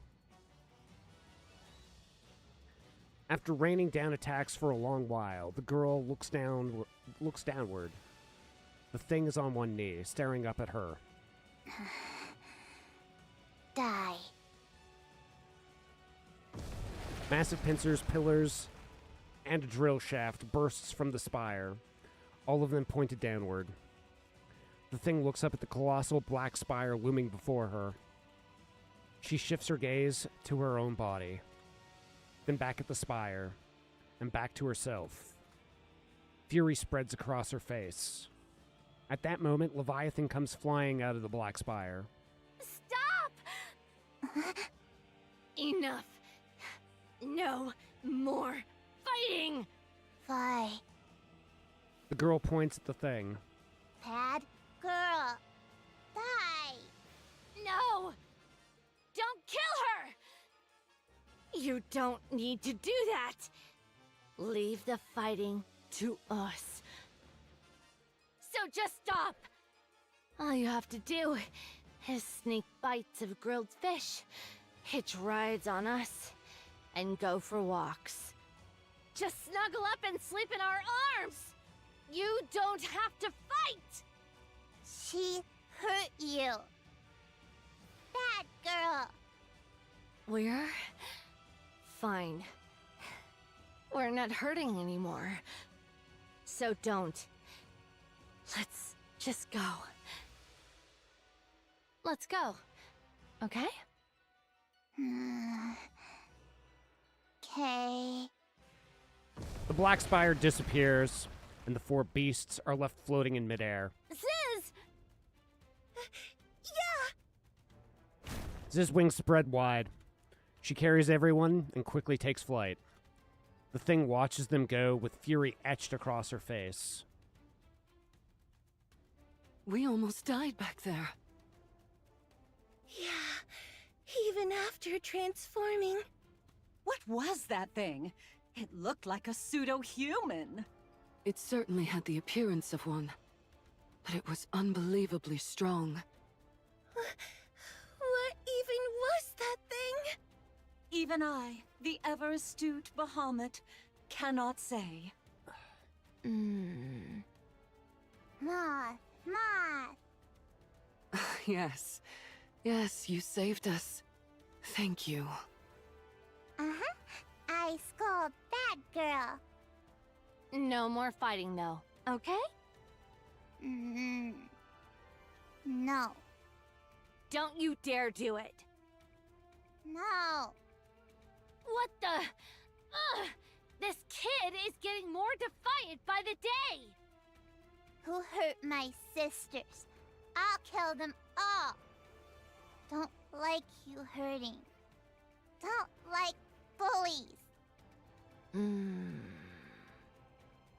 All the same, I don't want you fighting. Please? Okay.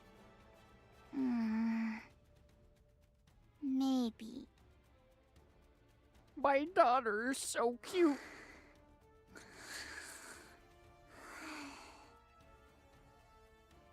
The girl has fallen asleep in Leviathan's arms.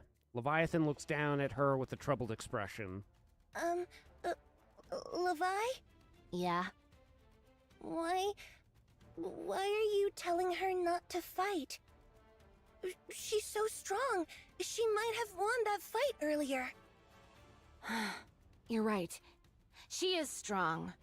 Unbelievably so. Then, why? No parent wishes to see their child fighting. Oh, well, I guess that's true. But there are times when fighting is the only solution. At least to protect ourselves. Levi, tell me what you're thinking. She's strong. Too strong. With her power, she could probably solve most things.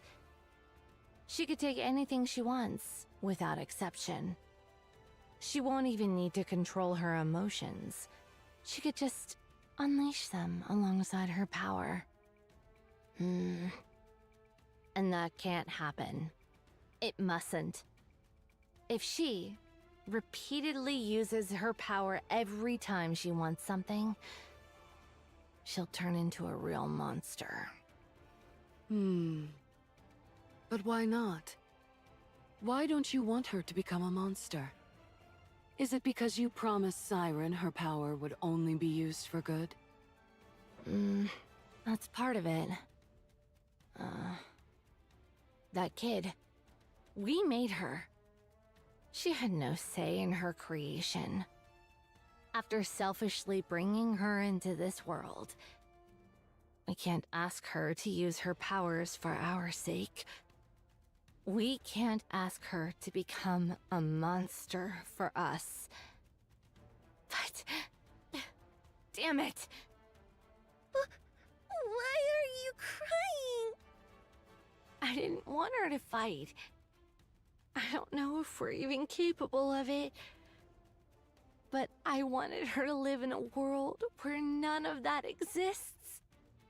She's the child we created. I want her free from all of that. I just wanted her to live happily. But in the end...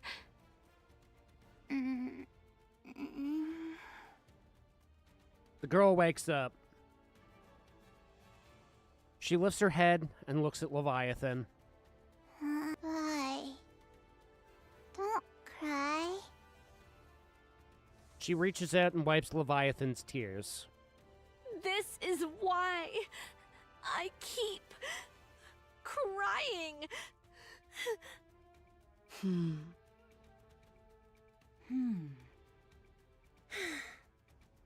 The child will grow up right. She won't become a monster. Ever.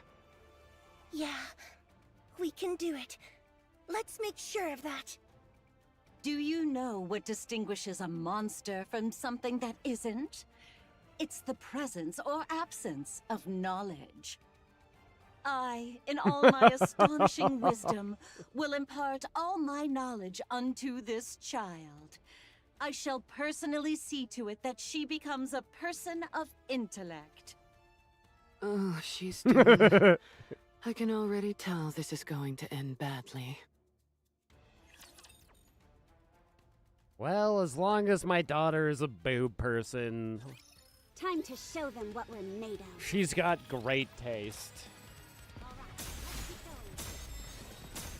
Tell me the story of victory! With all sins laid upon me, for Hell hath no fury like a woman You're all getting on my nerves.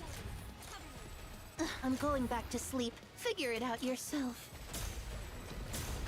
So annoying. Don't wake me up.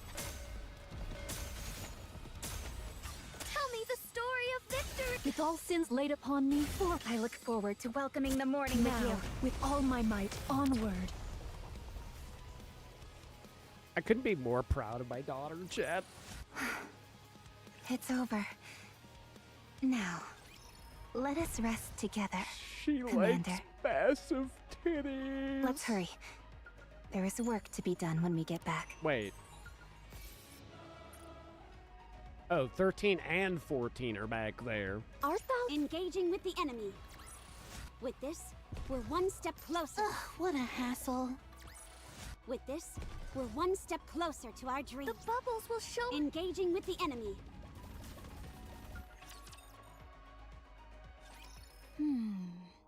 You look like you have a lot on your mind. Ah, well, indeed. Feeling pushed around by Mirror? It can't be helped. You lost so many of your clones since that day. All of you lost a great deal of strength.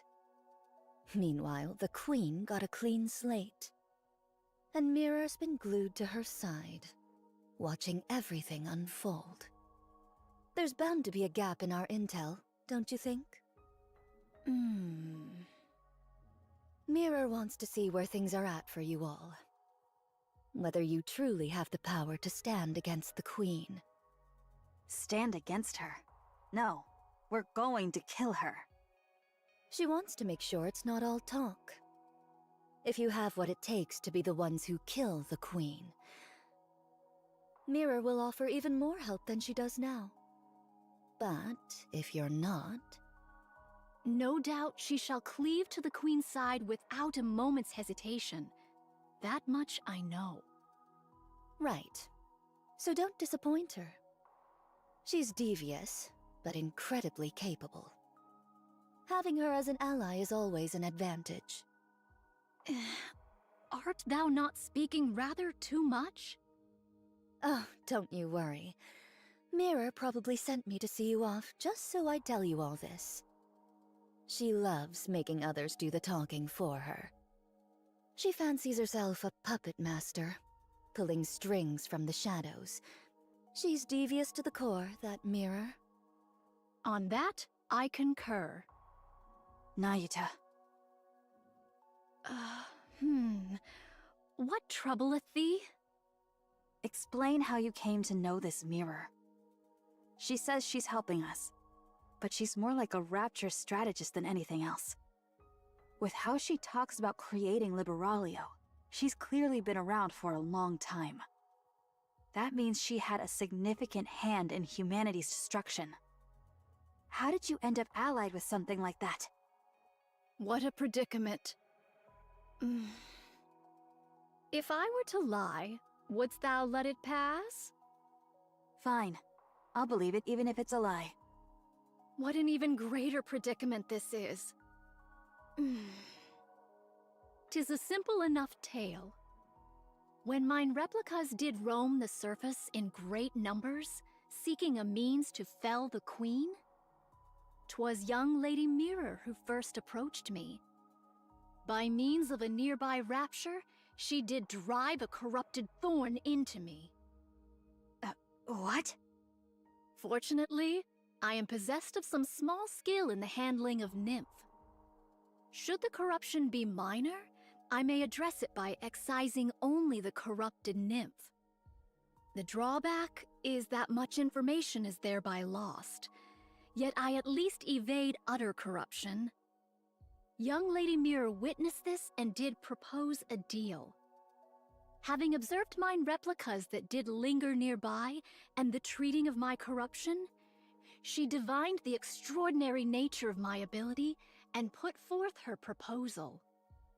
'Twas a deal to strike down the Queen together. I knew full well the sort of being young Lady Mirror was. How grave a threat she doth pose to humanity. How much suffering she hath wrought. Even so, I joined hands with her. Why? I coveted the knowledge too greatly to forego. However many replicas I may possess, there is no means of learning the Rapture's inner affairs. Thus I joined hands with her, and much was brought to light. 'Twould be a falsehood to claim I felt no self-reproach over that decision. Even so, to secure victory, I shall stoop to any deed. Any deed whatsoever. I had thought thou wouldst speak of the path to victory, yet thou dost refrain. How unexpected. And are you sure you're okay? Very well. I respect your decision. Many thanks.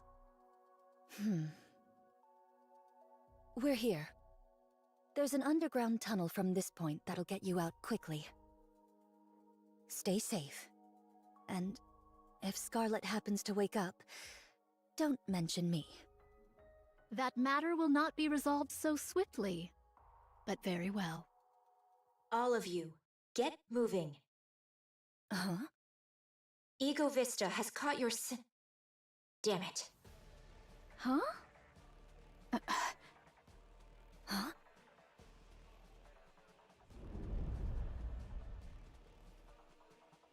The sound of something tearing through the sky echoes from the distance and rapidly approaches. What sound be that?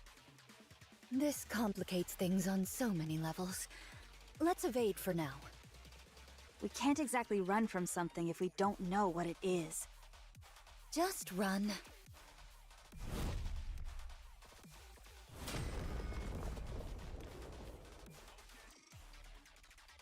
Something enormous slams down. The ground splits, and nearby buildings collapse. Snow White stares at a massive wall blocking her way. A towering wall, smooth and flat. The wall slowly lifts, revealing its end.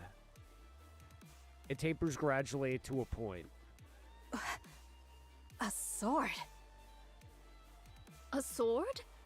A sword, you say? This? A gigantic sword swings again. This time it comes down, aimed directly at Snow White.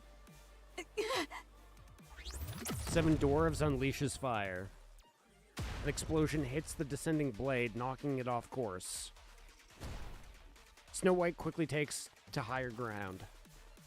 Beyond the cloud of dust, a vague silhouette of a giant approaches slowly. A sword strike? From that distance? Snow White stands ready for 7 dwarves, waiting for the dust to clear. As the dust thins, a giant silhouette appears. A wide-brimmed hat, a single sword, wings on her back. Snow White stares vacantly at the form, an unmistakable imitation of someone. And just like Altruia, this doppelganger before her provokes a great sense of rage within her.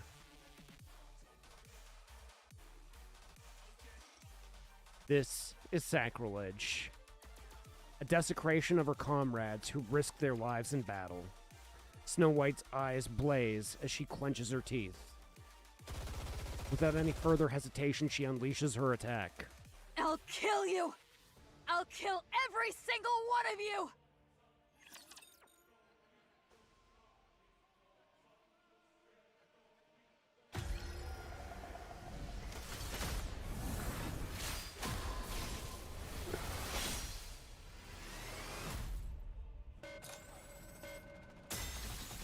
Tell me the story of victory! With all sins laid upon me, for Hell hath no fury like a woman now, awoken! with all my might, onward.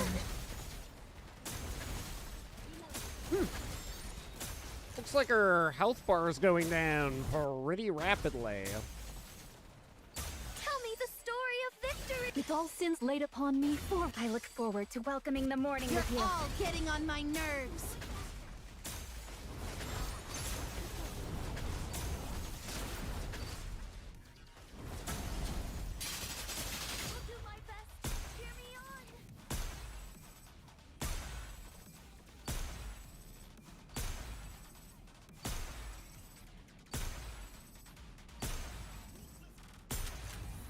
Uh-oh. Tell me the story of victory! with all sins laid upon me, for Hell hath no fury like a woman You're awoken! all Getting on my nerves! That's it. Oh, wow. I'll leave the rest to you. Okay, well, we're definitely going to want to use Rappy there.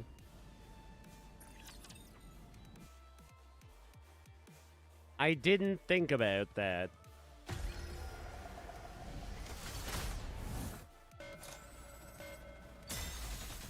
Tell me the story of victory! with all sins sins laid upon me for— Hell hath no fury like a woman You're all getting on my nerves. We can do it faster.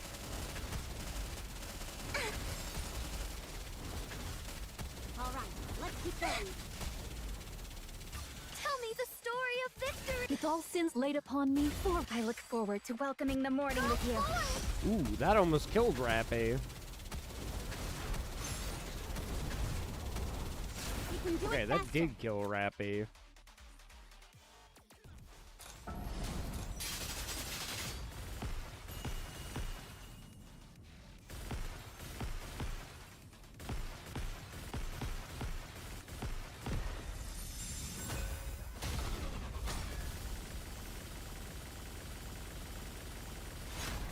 Tell me the story of victory.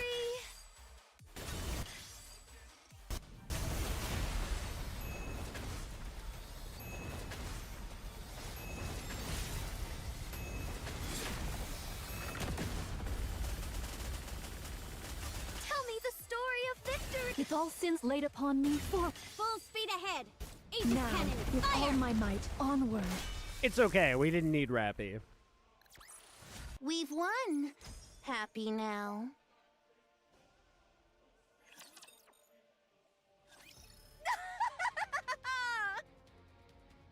Splendid. Truly splendid.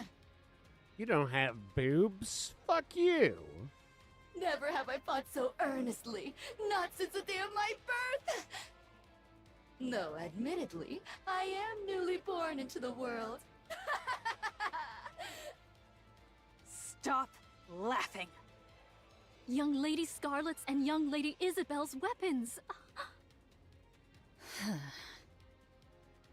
I would fain give thee applause. Alas, I only have but one arm. Most vexing. I shall clap with mine mouth instead. Thou shalt have to make do.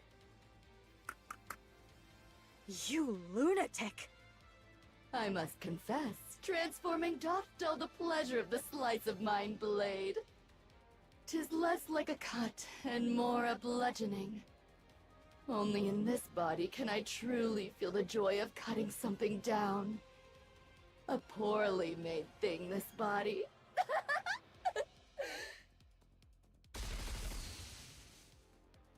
Snow White fires a barrage of missiles. Oh! Ego Vista's arm detaches. The sword it's holding lashes out like a whip. With precise cuts, it slices through the incoming missiles before they can even explode. A sword then swings towards Snow White's head. Snow White tilts her head slightly, evading the strike. My apologies. 'Twas a reflex. My name was merely to deflect the explosives.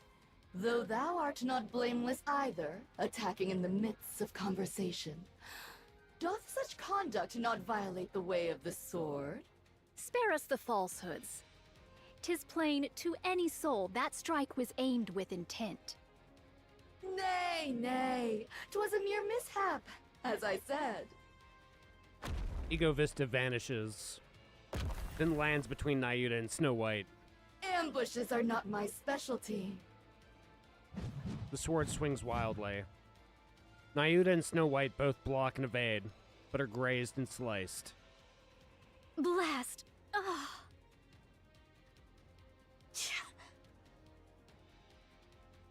Precisely refined close quarters. Neither Snow White nor Nayuta have experience against sword-wielding opponents.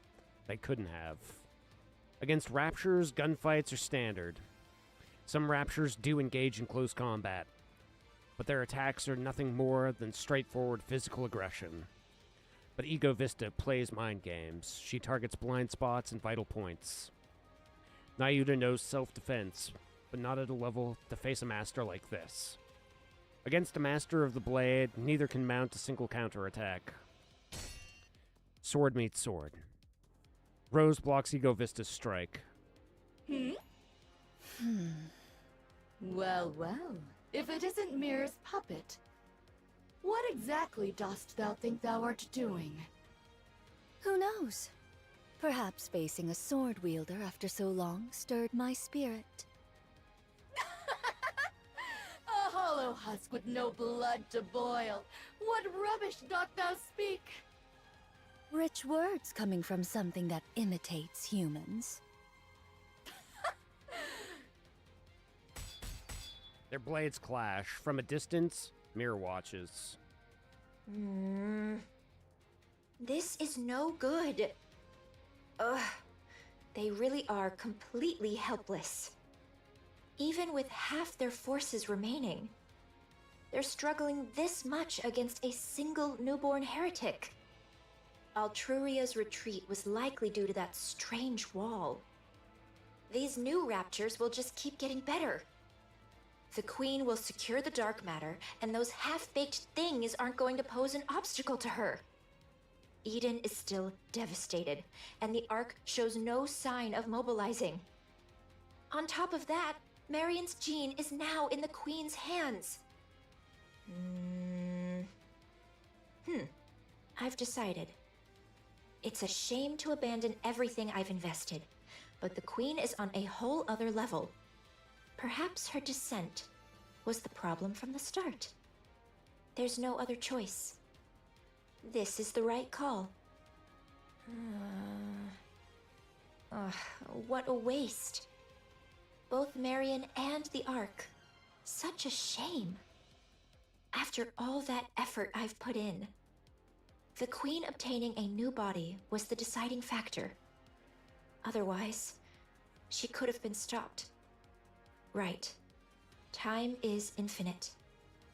I'll just have to look for the next opportunity. With a quiet crackle of static, Mirror vanishes. Rose and Ego Vista's blades clash in a fury of exchanges. They're evenly matched, but one side begins to falter. The difference in physical specs is overwhelming, but the difference in swordsmanship is overwhelming enough to cancel it out. Rose drives Ego Vista back. Impossible! How? You were going on about the way of the sword. You should know how meaningless ideals are when they're bereft of power. Silence, thou empty husk! Ego Vista swings her blade in desperation. Her movements are wide and sweeping, the kind that happens when emotion takes over the body.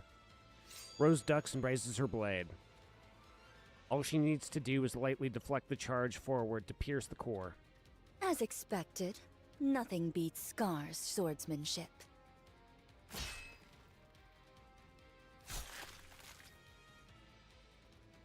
Ego Vista's blade drives deep into Rose's upper body.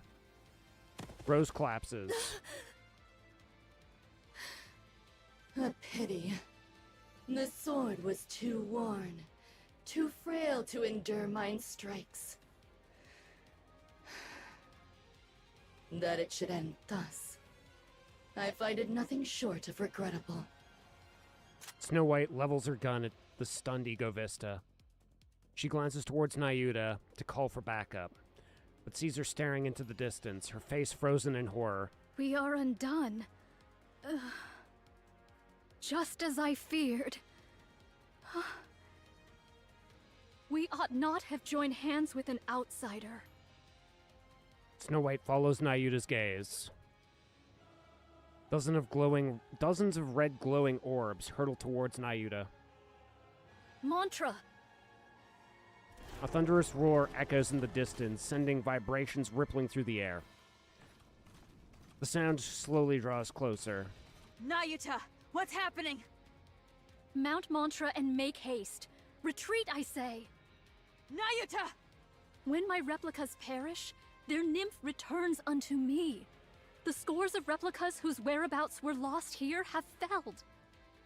They met their end whilst afflicted with corruption. Then those lights. Oh, shit. Corruption of nymph. That light yonder. Mine own nymph, now corrupted. It comes for me. There is no evading it. Then you... Go at once. No more words. Mantra crashes through the wall. Snow White hesitates. She locks eyes with Nayuta. Fret not, I beseech thee. There is no shortage of what may replace me. Understood. Snow White mounts Mantra. The beasts gallop off, and Snow White's gaze turns to the fallen rose. Ego Vista stares at the ground as if dejected, while Mantra gallops on. Snow White bends down and lifts the battered rose.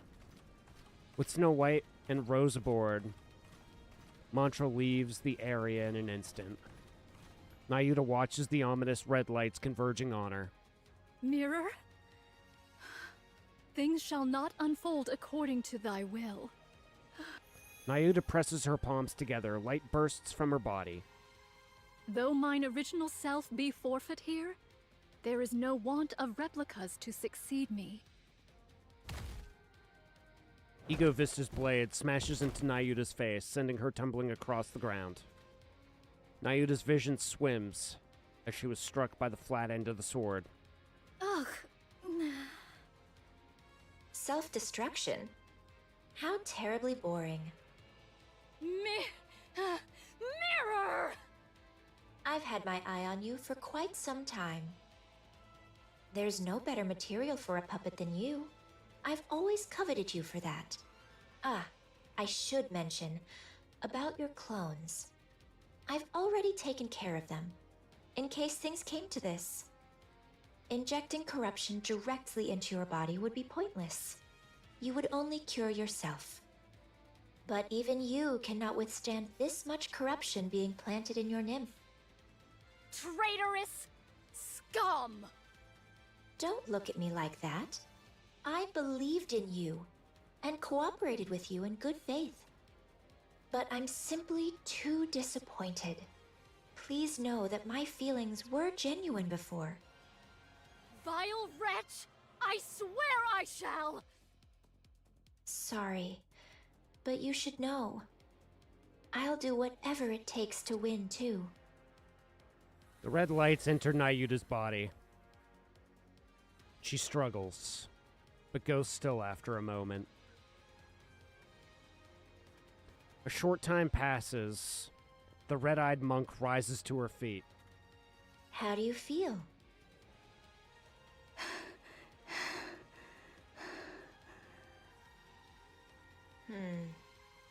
This is exactly why corrupted puppets are so boring. Oh well, I'll just have to make do with your performance. Now then, could you call all your clones here? There's something I've been wanting to try for some time. The red-eyed monk sits cross-legged and closes her eyes. Light rises upwards. Watching that light, Mirror smiles. I cannot believe it. So we essentially traded Nayuta for Liberalio. Let's go. What a kick in the dick. I've heard the United Forces of Humanity are looking for me. But why? Because I exposed their dirtiest secrets? It all started with the lift. Backed by massive funding from Bacillus Industry, it was presented as humanity's gateway to space. But was it ever really about space? Its true purpose may already be buried beneath VTC's control.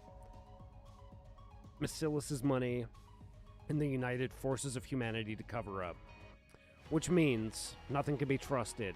Not religion, not corporations, not the government. Everyone questioning everything. What if everybody's lying? What if humanity's enemy is something we created, and now it's slaughtering us? Even if I disappear, don't stop questioning. It's time to wake up.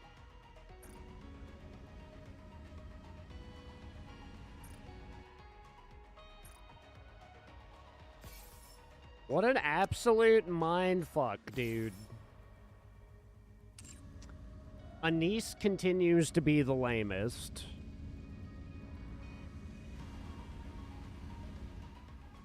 Fucking fuck.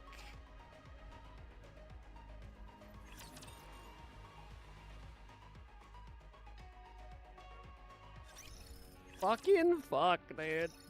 A few days later in Eden. Johan's mind is unsettled. Since the battle with the Queen, there has not been a single day his heart has been at peace. That painful defeat weighs heavily on him. What happened after only made things more complicated. The corruption of Nayuta's true body. This is devastating. It'll be fine. Knowing her, she'll come out of this like it's nothing. Then, right on cue, she'll waltz in looking smug as ever. But you said she was corrupted. Even that won't be a problem. I believe in Nayuta. I can't tell if that's trust or just blind optimism. She may not have always told us everything, but she's always been thinking several steps ahead, and we've benefited from that numerous times. So things will be all right. I trust her. Fine. Then I'll trust the monk too. Come to think of it, there's no way someone as conniving as her would be struck down like a dog. She must have something up her sleeve.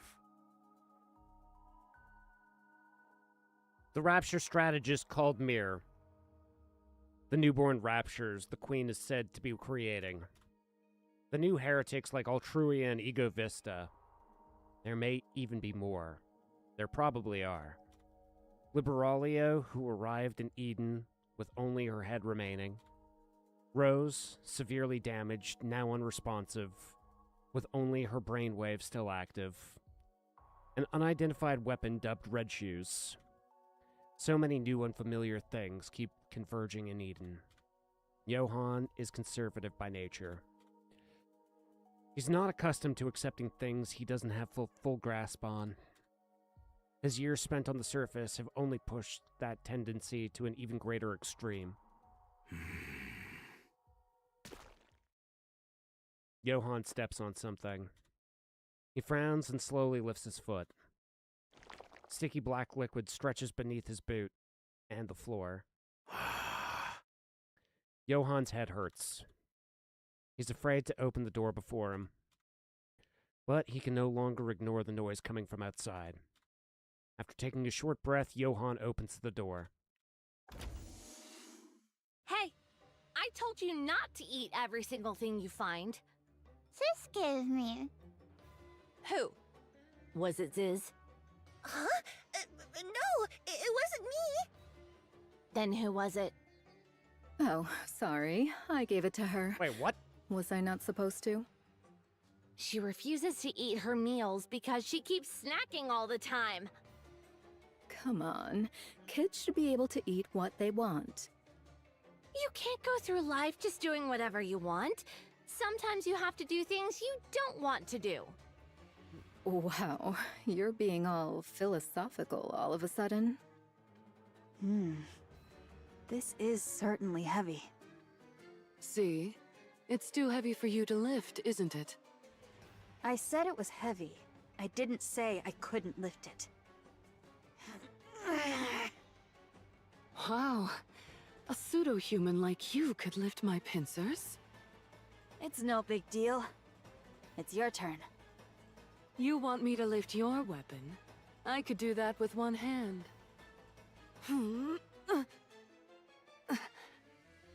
What the... How do you carry all of this around? With my strength, of course. Of course. The sub-arm distributes the weight. There's no way you could lift it with strength alone. Huh. You little liar. Even if the weight is distributed, I'm still lifting it with my own strength. A valid point. The total weight doesn't change simply because it's distributed. Allow me, the ever-astute Bahamut, to enlighten you. It's called the law of the totality of mass. There's no such law. I was mistaken. Was it the law of weight conservation? That's not a thing either. Oh my god. And what would you know about that to act so smug? Don't underestimate the brilliance of my intelligence. Pardon me, but what are you reading? A blank notebook. It used to be a book, but it became blank. I, in my infinite wisdom, absorbed all the knowledge in it, rendering it blank. I've never heard of such a thing in my life. Wow, check out her forehead, Cecil. It's so smooth. Hey! Don't touch my forehead. Goodness, you could practically use it as a mirror. Shiny. It's blinding. Ow! My eyes! I mean, the sun is so blinding. Johan just realized he's got the idiot patrol. I almost feel bad for Johan. Almost. The moment he opens the door, the troubling thought that had been swirling in Johan's mind vanishes. His brain mobilizes every resource at its disposal in order to find a way to bring order to the chaotic situation. He combs through his memory and speaks the words he once used to resolve situations like these. Be quiet. Wow, that was it? But things do not quiet down at all. Johan's head pounds. He needs to resolve the situation one way or another. He quickly assesses what's happening. He approaches the source of commotion, the person whom everyone is shouting at. What is it? Are you the leader? You could say that, for the time being. We need to sort some things out. You call yourselves the Four Beast, correct? Yes. You're heretics. Yes. Who created the Queen. Indeed. And you're her associates. Yes. You saddle up to just about anyone, don't you? I've been briefed about you ahead of time. You're... Johan is startled by the sudden strange sensation against his leg. He looks down. A girl clinging to his leg. Hug me. My. Just a kid and already taken with a handsome face. Johan ignores the girl and continues. As I was saying, your Hug me. end goal is... I have a hard time believing you helped us out of... Hug me. Yeah, hug her. Fuck, Johan. Don't ignore my daughter. Goodwill. So I need you to be clear about your intentions. You're aware of who we're going up against. Hug me. That is my daughter, Johan. You will hug her. Johan bends down and lifts the girl up. He holds out an arm, or hold her out at arm's length and looks at her. You will hug my daughter, or you will die. Hug me. I don't know how I'm supposed to hug you. With your arms wrapped around? You never hugged anybody before, dude? Just wrap your arms snug around her.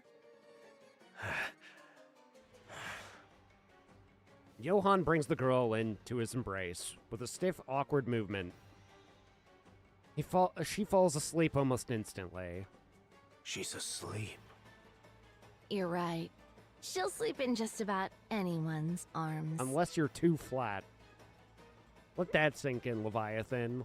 You're flatter than Johan. Do I have to keep holding her like this? Yes, you do. That's my daughter, Johan. Yes. If you put her down, there will be hell to pay. Indubitably. I will come knocking, dude. What do you mean by that? She'll cry and scream and all that. How long do I have to stay like this? Probably until she wakes That makes up. sense.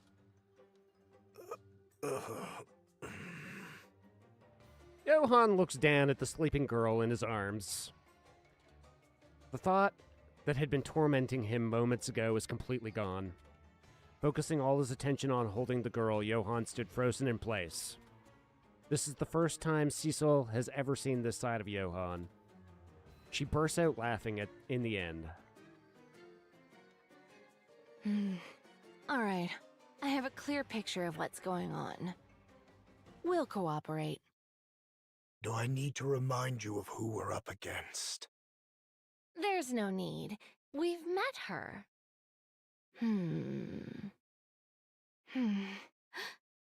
So, that was the queen? No wonder. What would happen if we leave her alone? I have no idea at all. According to Snow White, she's establishing a new faction. Which means they intend to create a world of their own. Any notion of coexistence is just a pipe dream.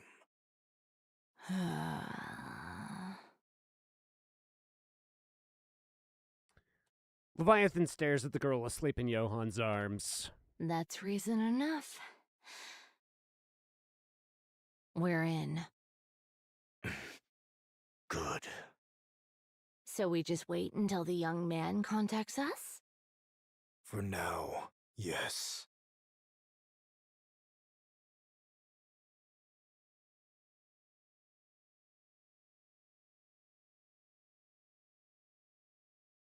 Understood.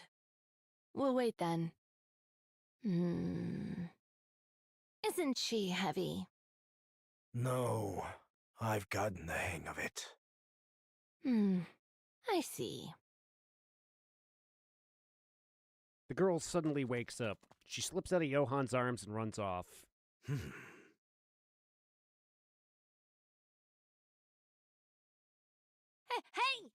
Where are you going? Honestly, I can't take my eyes off her for even a second.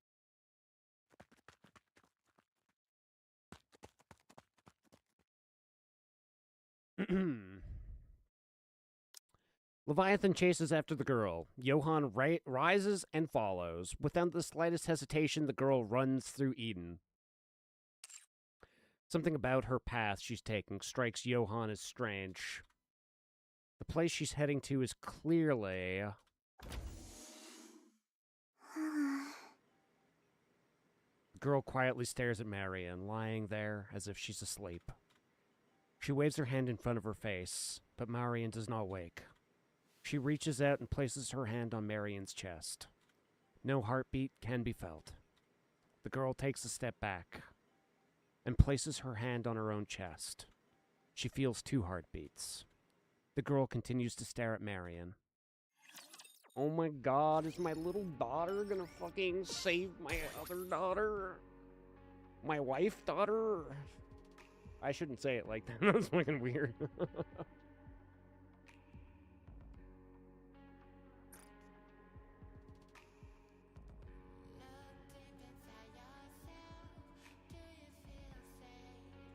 Downtown area of the Ark.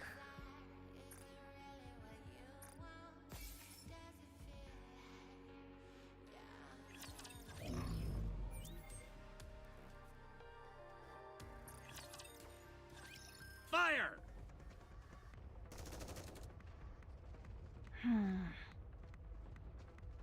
Mass-produced Nikke has opened fire at Dorothy. Dorothy effortlessly evades the fusillade. Lost in thought. I suppose this must be because of the Queen. Ark's leadership must already know that the Queen has come to the surface. Information that is highly confidential. They're attacking me on the grounds that I disclosed the information and stirred up unrest amongst the public. But this is not what I had in mind. One would expect leadership would summon me for a meeting, or even an interrogation, for leaking classified intel. I intended to make my case for the necessity of the Third Surface Reclamation War, but of course leadership couldn't possibly be swayed. But for the Nikkes who were completely kept in the dark, and the civilians who were equally uninformed, The mounting chaos in the Ark would have been more than enough to shake them to the core. I need to be the one who puts those fears to rest. It's impossible to explain everything to them as we are. So, some degree of deception is necessary. That way, it'll be easier for me to incite them. After all, what people want are visible facts and solutions. What lies beneath never interests them. The performance I've put on in the Ark up until now should be sufficient to draw in both Nikkes and people alike. But this I did not anticipate. I didn't think they would attack without warning, and in the middle of the city, no less. What's going on? Dorothy avoids every bullet as they rain down on her. Citizens flee in terror or collapse to the ground. She moves carefully so no one gets hurt. Any casualties will prove fatal to her plan. Even the slightest association with what's going on would be just as fatal. You little rat! Where are my damned reinforcements? The moment Dobin's shout fades, a swarm of mass-produced Nikkes appear. They open fire on Dorothy. This could go on forever. Dorothy dashes forward. Weaving the hail of bullets, she charges towards the mass-produced Nikke spread in formation. She does not draw her gun. Instead, using her hand-to-hand combat, she takes them down one by one. With no knowledge of close-quarter combat, the mass-produced Nikkes begin to fall. Dorothy keeps dropping them without pause. Damn pilgrim! Deputy Chief Dobin. Oh, so you know who I am. Information on the Ark's Commander-in-Chief and Deputy Chiefs is kept well hidden. With the exception of yours, so it left an impression. Given the low security clearance, I assume you aren't anyone of significance. Am I right? I don't believe we've formally been introduced. Have we met before? Like hell we have. Then, do you hold some personal grudge against me? It's nothing personal. I'm acting on behalf of the Ark. What did you say? I've known about your little scheme all along. I won't let you have your revenge on the Ark. Revenge on the Ark? What on earth are you... You're part of the Goddess Squad. And you're the acting leader, Dorothy. That's right. You must want revenge, don't you? The Ark should have been yours, and yet there's no place for any of you in it. But I won't allow it. But as long as I, Deputy Chief Dobon, am here, you won't have your revenge on the Ark. You... How do you know any of this? Seeing Dorothy's reaction, Dobin becomes certain. This is it. This is real. With this, he can make a name for himself. Dobin was born in the Outer Rim. He was raised by a father who dealt with the stress of a difficult life by beating him mercilessly. To this day, he's unsure if that man was truly his father. Perhaps that was simply what he wanted to believe. One day, while living hand-to-mouth as a collector, the central government soldier showed up in Effelties, or whatever the fuck. Everyone groveled before the soldier and obtained food and money in return. Dobin polished the soldier's shoes out of curiosity, and the soldier gave him money. It was a large sum that would take 3 months of work to earn, but he turned down the money. Instead, he smiled and claimed he was only doing this because he enjoyed it.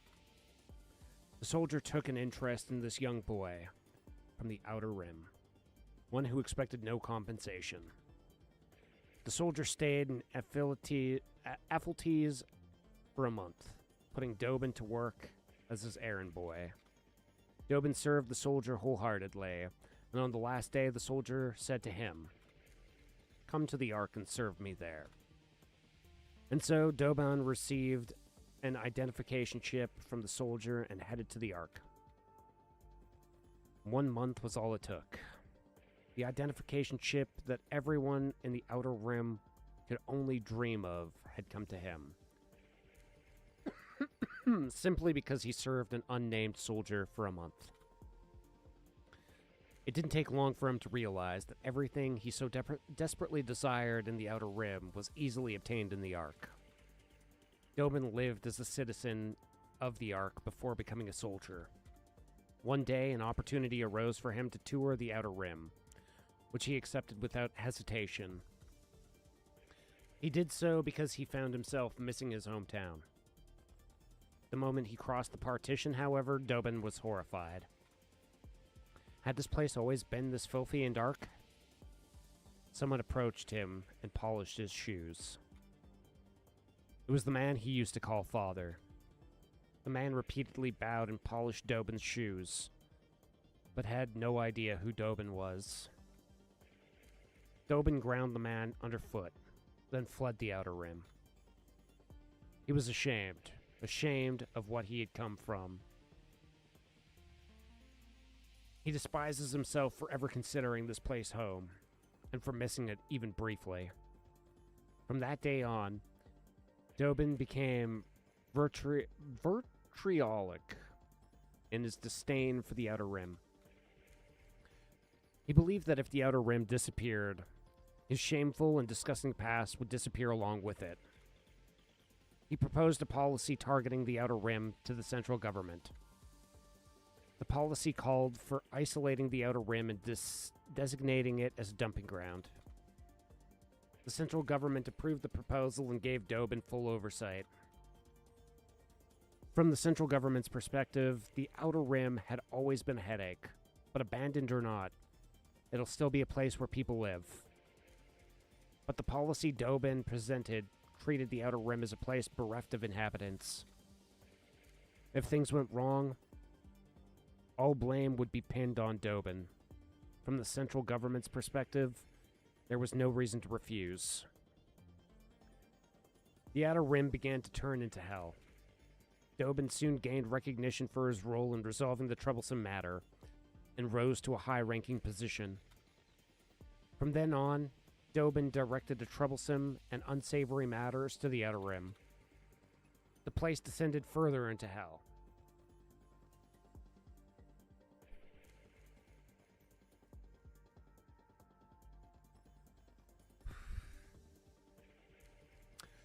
Meanwhile, the quality of life in the Ark continued to rise. As a result of this repeated cycle, Dobin rose to the position of Deputy Chief. He felt on top of the world. Someone like him from the Outer Rim could rise all the way to the Deputy Chief position. It felt like a dream. But that's where it ended. With the Ark stabilized, there was nothing left to dump in the Outer Rim. Whenever problems arose in the Ark, he engineered it to appear as the Outer Rim's handiwork, only to be repeatedly foiled by the Underworld Queen and Exotic. He hears whispers behind his back. He's accused of selling out his own hometown for a promotion, and now that he's without a scapegoat, he's powerless. Dobin began to grow anxious. He had a dream to make the Ark his own personal fiefdom. The thought of the Outer Rim native standing at the top of the Ark with him with unbridled joy. But he had no way of getting there, save for his capacity for inhumane methods. Dobin had no real talent. His standing naturally began to erode, and nobody acknowledged his worth. He was excluded from important meetings, and he was not even assigned a Nikke to his name. He concluded that both his position as deputy chief and his place as soldier and citizen of the Ark were at risk if things continued. He needed to prove himself, but he was incompetent. That was when a pilgrim, Dorothy, arrived in the Ark. He found it suspicious. The timing was too conspicuous. Dobin began certain of Dorothy's ulterior motives and began investigating her. When Dorothy left the Ark on the exploration mission on Utopia, he went so far as to plant a bug on her and find out her motives. However, he learned nothing of significance, and there was no information about Dorothy anywhere in the Ark either. A Nikke without records shouldn't exist. After extensive inquiries, Dobin uncovered the existence of the Forbidden Library. His position as deputy chief made that possible. Dobin set out to comb the Forbidden Library. However, the library doors remained closed to him. Breaking in without authorization would be a death sentence, even for a deputy chief. Since there was no way to access Forbidden Library, Dobin was left stomping his feet in frustration. After days of lurking around the Forbidden Library, he spotted a Nikke scoping out the same area. Dobin sensed this was his opportunity to present... an opportunity would present itself in some form. And sure enough, something miraculous happened. There was a blackout in the Ark. Shortly after, the Nikke who had been loitering came sprinting out with the book in hand. Dobin shot the Nikke in the head, stole the book from her, and fled. No fucking way. Dobin killed Irie? Oh, I'm pissed. After reading everything written in that book, Dobin let out a shout of triumph. All records from the Forbidden Library carry inherent credibility, so the contents of the book could be trusted. He became certain of Dorothy's intention. He was convinced if he killed Dorothy before she could bring ruin to the Ark, his standing would solidify for good. Eliminating the instigator intent on destroying the Ark right before any damage occurred. Just imagining himself as the hero who averted a crisis and saved the Ark filled him with joy. Dobin, guardian of the Ark. Well, he yet stood. Peace would reign in the Ark forever. Answer me. How do you know any of this? Everybody in the Ark knows it. Why would you think I wouldn't know? And I know your motives, too. Goddess Squad. The goddess of victory. Humanity's hope. To think that you, one of those legendary Nikkes, could have fallen this far. Pathetic. We will never hand the Ark over. I see. So you knew everything. So, what exactly do you plan to do about it? Isn't it obvious? I eliminate the outsider who is trying to throw the Ark into chaos. Just one question. Why did you abandon us? What are you talking about? You're the ones who abandoned the Ark. What did you say? The Goddess Squad demanded far too much. You wanted half of the Ark and the seat of supreme authority. Free control over military forces and unlimited access to resources. You didn't care what happened to the citizens. All you did was constantly demand things to serve your own interests. You even threatened us with force. Fortunately, the Ark was strong enough to withstand your assault. And when defeated, all of you fled the Ark with your tails tucked between your legs.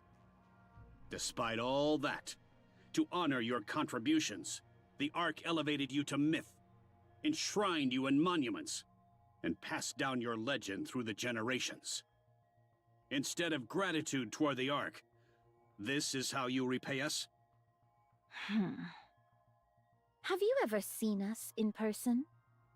No. I was born in the Ark. I see. So that's how they recorded it. Dobin knows the whole truth. He knows the author of the Forbidden Library foresaw the fate that awaited the Goddess Squad upon entering the Ark. He knows they took on the role of villain to prevent the goddesses from being forgotten, and he knows why the goddesses ended up in the way they did. But he doesn't say anything. What matters now is for him, the Ark's deputy chief, to take down the outsider blinded by revenge and earn his merit. So he must provoke Dorothy into giving him what he wants. All units! This pilgrim has spread misinformation and incited unrest in the Ark. I want her captured alive. We must keep the Ark safe.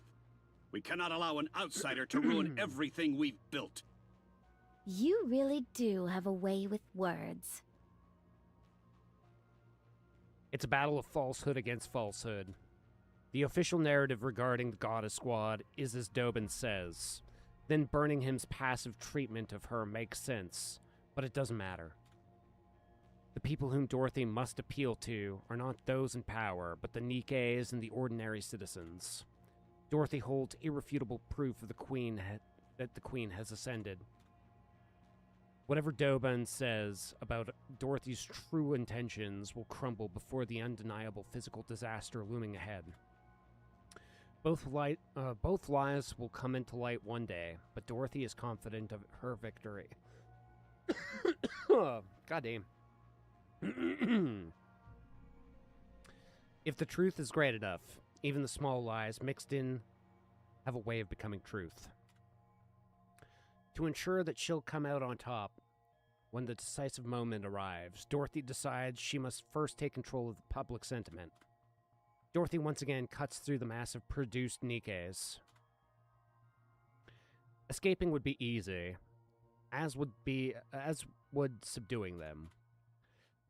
But I need to come off as the victim, since the public tends to side with the weak.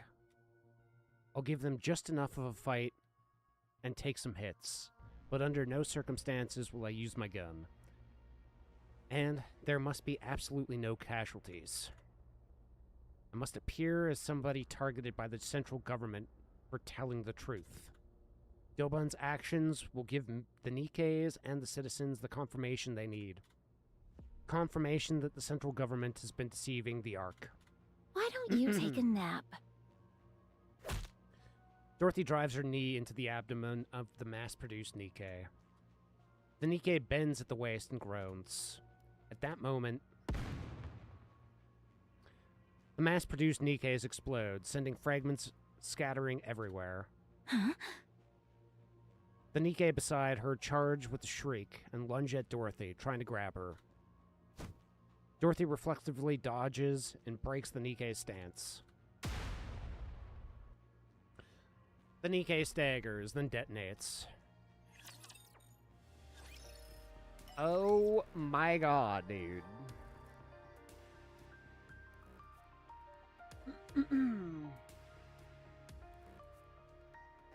We've got kamikaze Nikkes. Dorothy brushes the fragments of something off her face, then realizes with certainty. What a dirty trick. What the hell? This pilgrim killed those Nikkes. All units, switch from suppression rounds to live ammunition. This pilgrim has no intention of cooperating. All the mass-produced Nikke simultaneously replace their magazines and fire at Dorothy. But the bullets are the same as they ever were before. Everything was just for show. While dodging the bullets, Dorothy glares at Dobin. You conniving pilgrim! You're bent on throwing the Ark into chaos, aren't you? But as long as I, Deputy Chief Dobin, still stand, you won't succeed.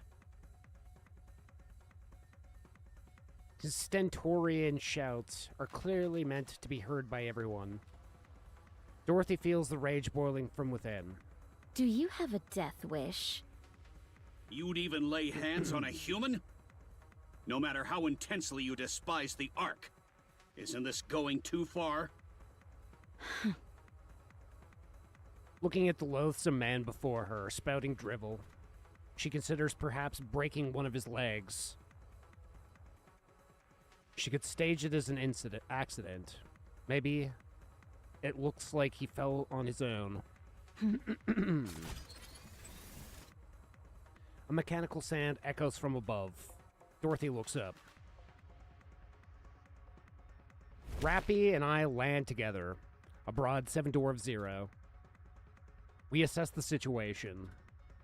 Fragments of fallen Nikke lie scattered across the ground. Dorothy. It wasn't me. I know. I'm asking what happened. Dorothy looks at Dobin. Were you the one who talked? About what? About me. To that human. Of course not. Why would I go around talking about that so carelessly? Ah, the counters! The Ark's beacon of hope. You've arrived just in time. Pilgrim, it's over. Give up now. Have you come to stop me? Yes. I see. In the end, you're all the same. It seems like your patience is wearing thin. Considering how much Dobin is provoking you, perhaps you were considering breaking his leg and staging it as an accident? Yeah, I was too, but now that we're saying that out loud, I guess that's off the table. I don't know how things got to this point, but I think we should talk things over first. That is what I intended, but the other side does not seem so amenable to the idea. What? Hey, you! Aren't you here to back us Fuck up? no, fuckboy. No, we came to take Dorothy with us. You fool! Take a good look at this carnage. That pilgrim has already killed 2 of my precious Nikkes. Invaluable assets to the Ark. X to doubt, bro. That's impossible. Dorothy doesn't use explosives. Looks to me like those Nikkes exploded from the inside out. As if somebody had planted bombs in them beforehand. You idiot! A little success and suddenly you can't see what's right in front of you. This pilgrim is set on overturning the Ark. And you're defending her? Yeah, I am. Yep, I'm siding with Dorothy. You traitor! You have no idea what she's really capable of. I know that she makes terrible advertisements. I would say I know her better than you do, Deputy Chief.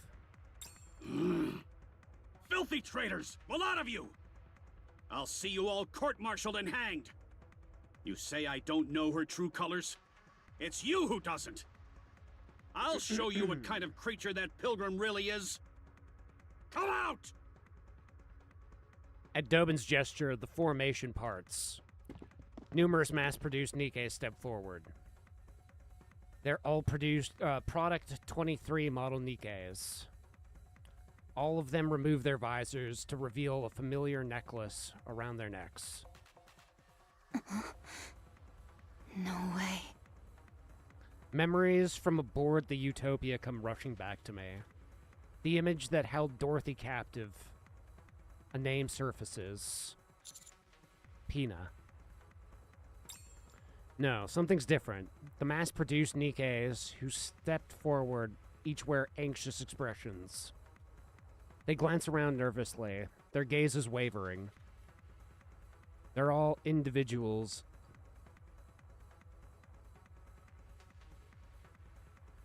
They cautiously turn their eyes towards Dorothy. Up until now, I've never seen Dorothy wear that expression. Seeing Dorothy's face, Dobin celebrates inwardly. The name he heard spoken through the wiretap while Dorothy was aboard the Utopia, Pina. The same one confirmed in the book from the Forbidden Library, Pina. Whoever this Pina is, she's clearly somebody important to Dorothy. So he dug through old records to learn everything he could about Pina. Fortunately, the book from the Forbidden Library even detailed her final demise. From there, he mobilized as many Product 23 models as possible. He prepared and equipped them with the same necklace seen in the photo. Now, he'll send them hurtling towards Dorothy to kill them all. If Dorothy becomes angry, good. If she loses reason, even better. If she comes charging at him, it'll be perfect. In that moment, she'll become the Ark's public enemy number 1. The Nikkes at his side are equipped with energy shields rated against optical weapons. Dorothy uses optical weapons, favoring precision low output shots over high output ones. The shield should hold against her shots very well, or well enough. And in the process, Dorothy's weakness will become fully exposed. After that, everything will fall into place. He'll take down Dorothy, the pilgrim with unclear motives who possesses a clear threat. It'll become easy to frame her for attempting to overthrow the Ark, especially because she is a well-known pilgrim. Then Dobin will be recognized for his efforts, for saving the Ark from danger. He recalls Dorothy's reaction earlier. Drunk on the feeling of victory, Dobin smiles for the first time in a while. I don't fully understand the relationship between Pina and Dorothy. Even so, one thing is certain. Pina is more precious to Dorothy than anyone else. And the image of that very person is standing before her now. This is an act of desecration. A vile one at that.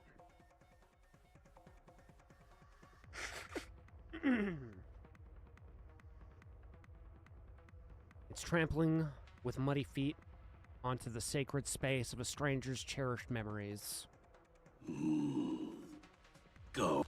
Mass-produced Nikkes resembling Pina hesitate, then run forward. She spreads her arms towards Dorothy and forces a smile. Dorothy stands frozen, staring blankly at the sight before her. The Nikke approaches. Dorothy. And she explodes. Rappy. Rappy. Rappy. Roger. Putting a bullet in that bastard's head now. Subdue Dorothy. Dorothy draws her gun. She aims directly at Dobin. Rappy rushes in and grabs Dorothy's gun. Let go. Wait! Fall back. Roger. Let go, I said. 7 Door of Zero activates and Rappy withdraws from the area with Dorothy in tow. I glare at Dobin.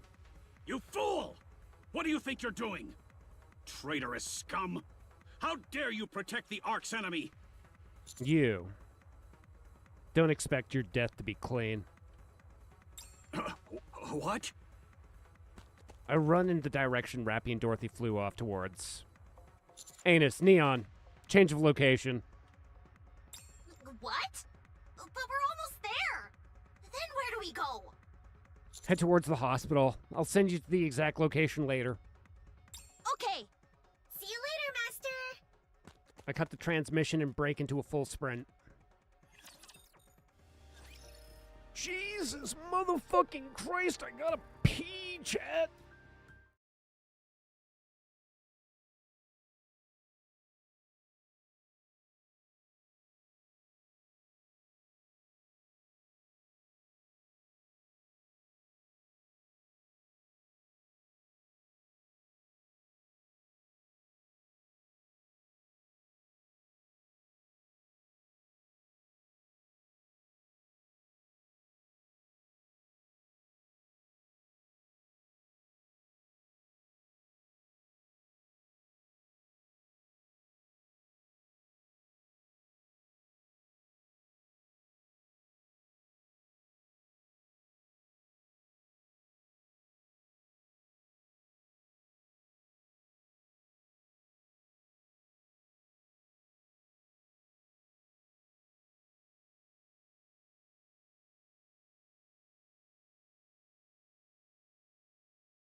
I would definitely let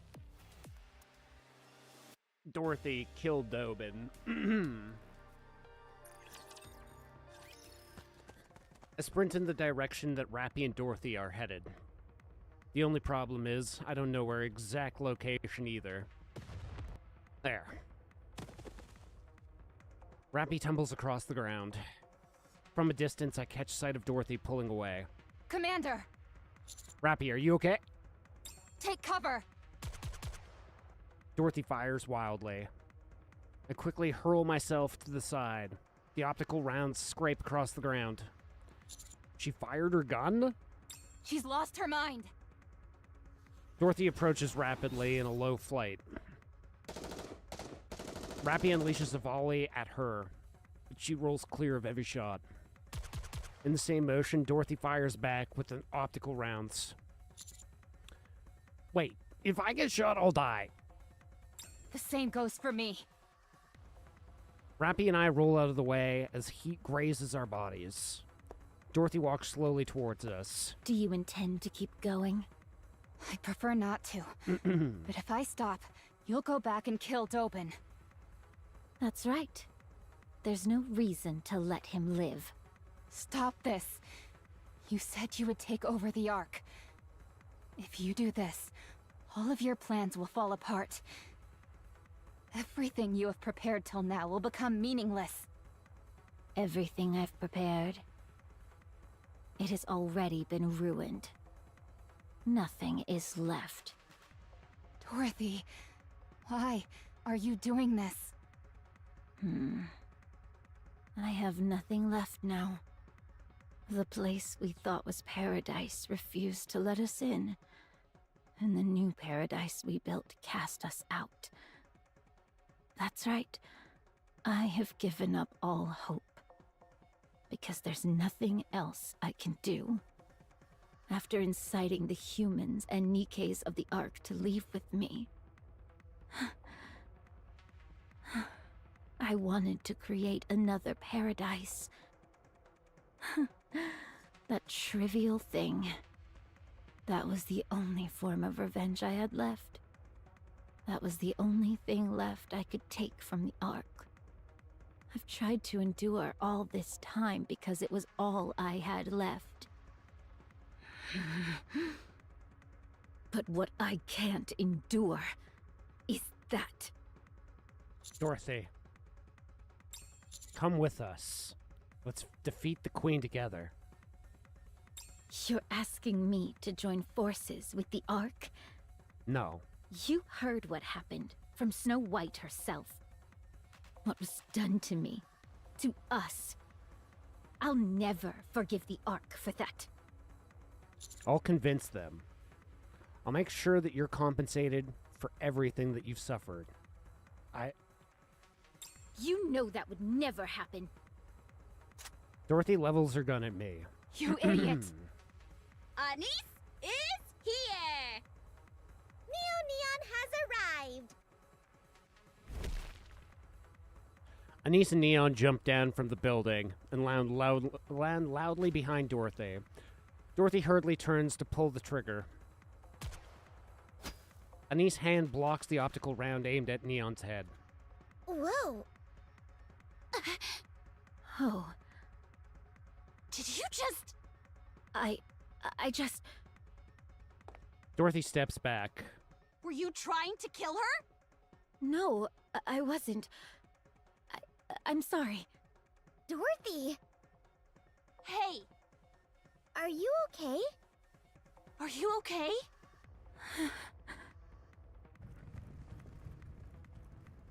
Numerous footsteps send tremors through the ground. Countless Nikkes are advancing towards us. At the forefront are Product 23 models. Well done, Counters. Hold her right there. Stop. Don't take another step. And don't even think about giving any orders. You son of a... Counters. We protect Dorothy. Roger. Got it. Firepower! Firepower! You're a little too excited, Neon. Step off the gas. We face off against Dobin's forces, with Dorothy standing behind us. Go! The mass-produced Nikke is leading the formation, exchange nervous glances. Go, damn you! I said go! Go and fight! The leading Product 23s charge towards us. With frightened expressions, they rush towards us. Fury fills Dorothy's eyes. Rappy quickly grabs both Dorothy's hands. Anise and Neon follow suit, grabbing Dorothy's shoulders. Why is she so strong? Don't worry, there's 3 of us. Let me go. I'm going to dispose of that trash. I know he's a piece of garbage, but you have to hold back. Hold back? You want me to hold back? Imagine if those Nikkes looked like Red Hood! Could you really hold back? That piece of filth! How dare he use Pina! My most precious wings! He's desecrating her memory! He doesn't know the first thing about what happened, but he dares trample on my memories to provoke me? My most precious memories! You already know he's trying to get a rise out of you, so don't fall for it. I don't care. I'll play right along. Very well. I'll take the bait. Are you being serious? Yes, I'm serious. Rappy releases Dorothy's hands. She looks straight at Dorothy and says, Okay. Then let's kill him together. What? If that's what you want, then let's kill him together, Dorothy. I'm your friend, so I'm in this with you. What are you saying? The ground shakes from the thunderous footsteps. In an instant, countless Nikke surround us. Deputy Chief Birmingham arrives with reinforcements in tow. Everyone, stop. Dorothy, drop your weapon. Birmingham! I said drop your weapon, Dorothy. Now, drop it. Why should I? Perfect. Exactly what I hoped for. A large audience. Dobin fiddles with something. I get a bad feeling in the pit of my stomach. As if responding to that foreboding, the Nikke resembling Pine react all at once. They tremble as if in agonizing pain. Moments later, the mass-produced Nikkes have red eyes. Dorothy.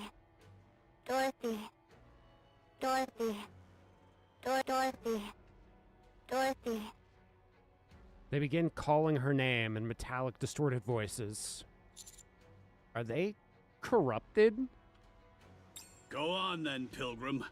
Shoot. Isn't shooting corrupted Nikkes your specialty?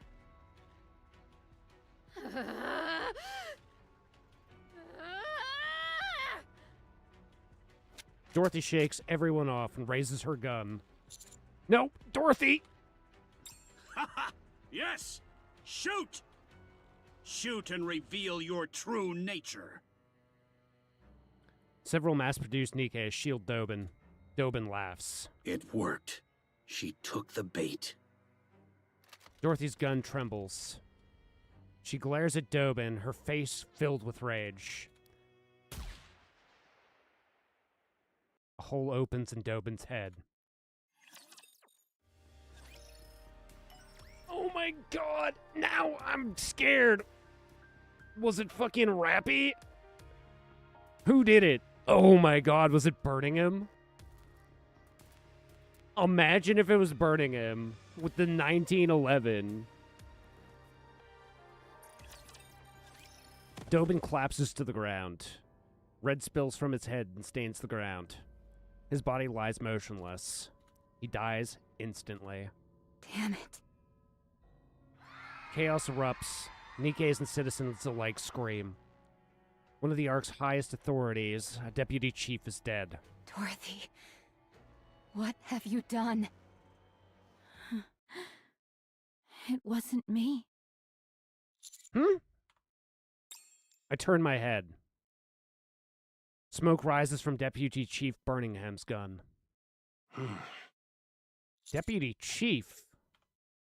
Enoch, the verdict. I will deliver my judgment. The mobilization of private forces within the Ark without majority consent of Ark leadership. The use of live ammunition within the Ark without majority consent of Ark leadership.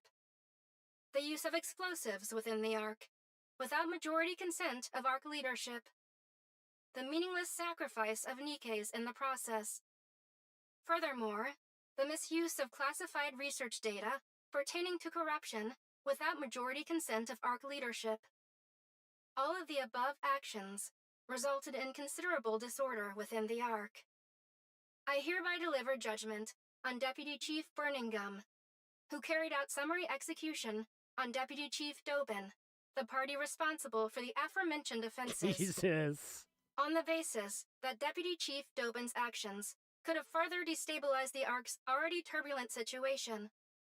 On the basis of the potential threat posed to the Ark by unnecessarily provoking the Pilgrim, Dorothy, an unidentified entity.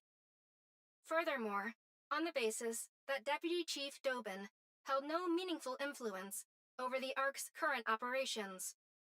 I hereby rule Deputy Chief Burningham's summary execution of Dobin a justified act. Wow, so she just, like, essentially straight up, it's too bad Dobin isn't alive to hear that verdict, so that he could be like, oh, wow. Even at my rank, I'm fucking garb. Please note that this ruling factored in the special circumstances of the situation being treated as wartime. Jesus. Good. That's a relief. Birmingham, who is drenched in sweat, looks at Dorothy. Dorothy stares back with a shocked expression. A real relief. Birmingham surveys the Nikkes filling the street and the citizens watching everything unfold from a distance. Then he whispers to me. Help me put the Nikkes and the citizens at ease. What? Why don't you do that yourself? I'm not good with crowded places. Very well, sir. A private call comes through from Enoch. I will dispatch personnel to retrieve the body of the former Deputy Chief Dobin. Additionally, I will request that Elysion treat the Nikkes afflicted with corruption. Jesus Christ. They should be treatable with the Vaupaus we have secured. So you knew about this? Yes, but I am the only one who does, so there is no need for concern. Good. I'll leave it in your hands. Very well. I look around. I see the trembling eyes of the countless Nikkes and citizens. At the end of their gaze, Dorothy stands. I take a deep breath, and I point at Dorothy. This is Dorothy, the second leader of the Goddess Squad. The Goddess Squad is not a legend. They existed, and their leader stands before you now. What on earth are you saying? Dorothy is innocent, and I can vouch for her. You all know what Dorothy has done for the Ark in its time of need. I'll personally guarantee Dorothy's safety. As the commander of the Counters, the Commando Unit. Former Deputy Chief Dobin. He attempted to frame and execute Dorothy. His motives are currently under investigation. His actions were no different from the acts of terrorism, including the discharge of firearms and the planting of bombs inside Nikkes to use them as weapons. He was executed by Deputy Chief Birmingham. Should I say more? Do I need to address what Dorothy or even what Dobon said? As I mull these things over, my eyes meet Birmingham's. He subtly shakes his head. This is all I can share at the moment. Further details will be provided in a statement from the central government.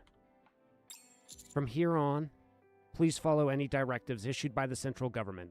Thank you. The commotion begins to settle. Dorothy. Who gave you the right to talk about me like that? I'll convince them. What? I'll convince them so that you can be compensated for everything you've been through. Just trust me.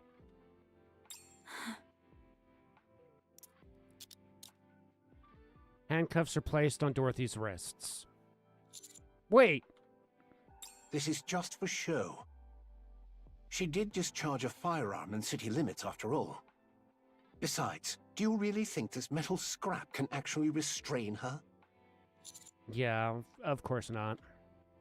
For now, we'll hold her at the rehabilitation center for Nikkes. We can talk there. Very well. Oh, and by the way... Yeah? Well done. In times of chaos like this, it's more helpful to convey just the immediate situation than go into detail. It also buys us time on our end, which is even better. You're still a little rough around the edges when it comes to knowing when to cut things off, but you'll improve. Anyway, go inside and rest. We'll talk again soon. Oh my god, is there a chance that we get promoted for this?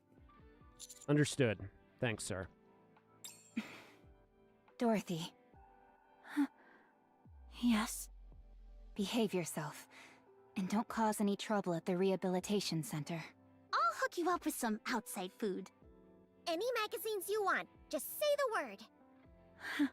I'll be along to visit you soon. You three are absurd. They are kind of fucking ridiculous, but they're doing their best. Have you seen my daughter? She's so fucking cute. Dorothy and Birmingham stare at each other. After more than 10 minutes, Dorothy begins to grow restless. I was like, why is Dorothy growling? Just as she's about to speak, Birmingham opens his mouth.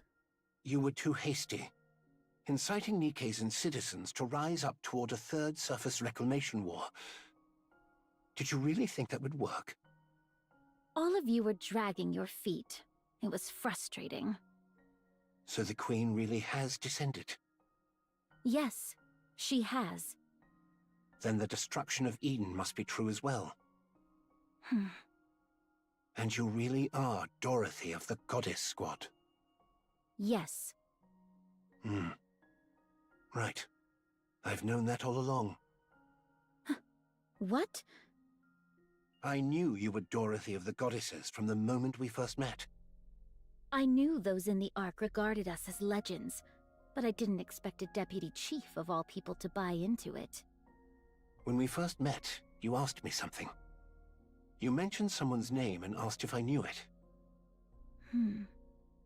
Oswald. He's my grandfather, although not by blood. Dorothy springs to her feet.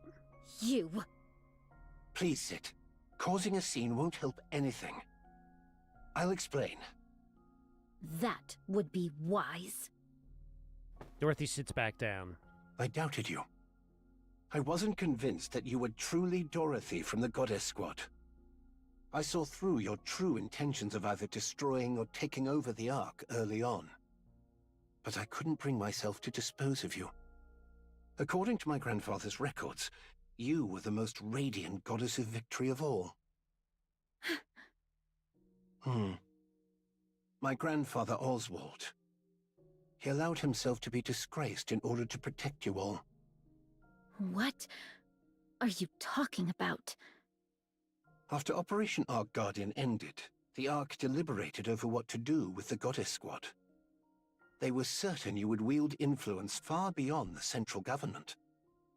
So on the day you returned to the Ark, they mobilized every method they could to bring you goddesses down and to drag you from your pedestal.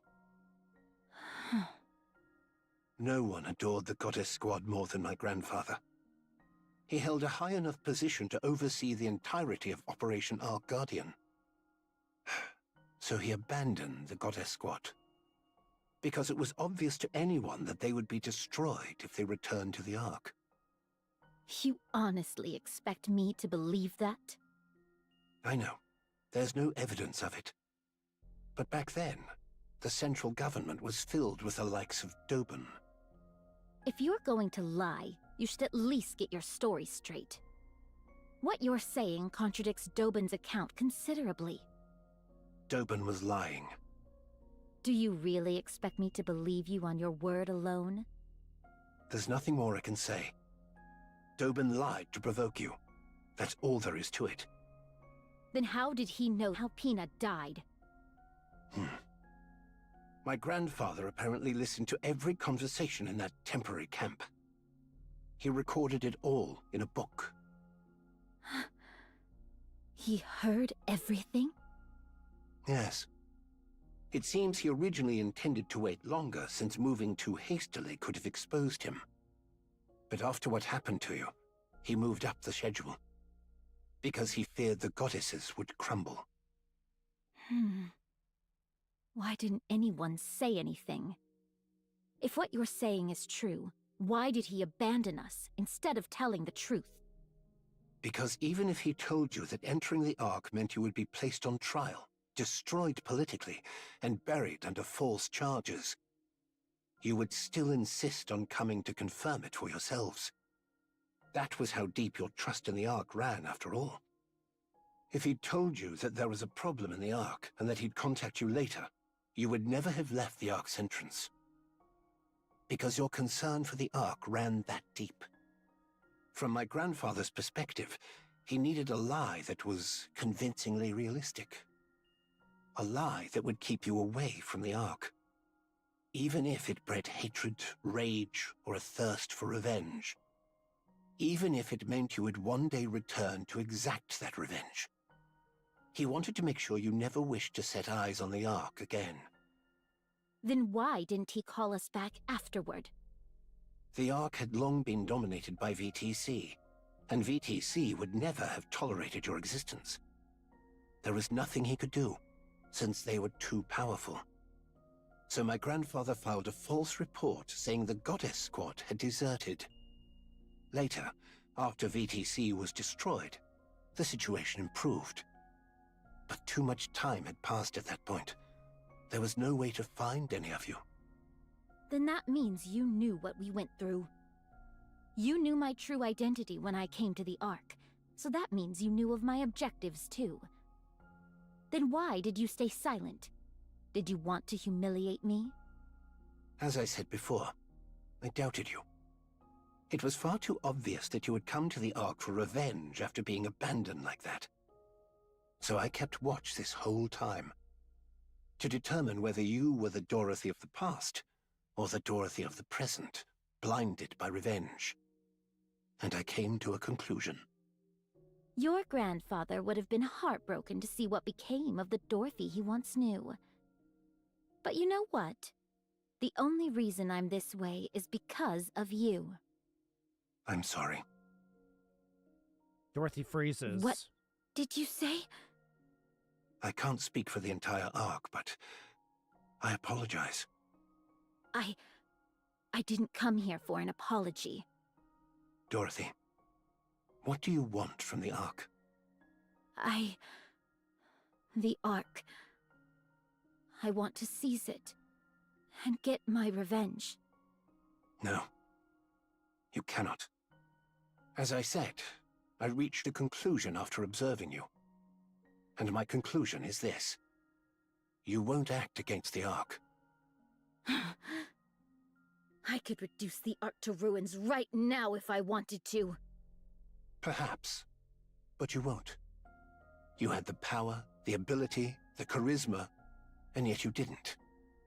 You deliberately took the long way around. You saved the Ark from the brink of ruin multiple times. You were happy when Nikke's and people thanked you. As you said, you could have had your revenge at any moment you wanted, but you didn't act on it. Watching you fail to fire a single shot at Doban was what convinced me. You can't do it. Because you are a goddess. The goddess of victory. That's why you cannot do harm to the Ark. It's pitiful in a way. You dreamed of revenge for such a long time, yet you soften immediately at the slightest recognition and respect. It's regrettable. And yet you cannot help but love Nikke's, humans, and humanity itself. It's truly sad. That you're destined only to be used by others, despite having the wherewithal to take revenge, yet unable to go through with it. How foolish of you. Why, you... Who are you to talk to me like that? And that's precisely why. You're still the goddess of victory. I can't leave you like this. Tell me clearly, are you an enemy or an ally? If you are our enemy, we will strike you down. But if you are still our goddess of victory, the Ark will help you. Without fail. We will help you become the goddess of victory once again. Humanity's hope. A true goddess. Please, stop. Don't say any more. Because Dorothy feels like she might start to hope again. Birmingham places an old book on the table titled Dorothy. This is a handwritten record about you that my grandfather left behind. Read it. You deserve that much. Birmingham raises from his seat, then turns to walk out. He looks back at Dorothy, staring blankly at the book on the table. Birmingham looks at Dorothy, then straightens. Dorothy lifts her head and looks back at Birmingham. There was something I always wanted to say to you if I ever met you. For fighting for humanity. Please, don't. Don't say it. I sincerely thank the Goddess Squad. The door closes. Dorothy stares ahead blankly. No. How could I have been so foolish? So easily.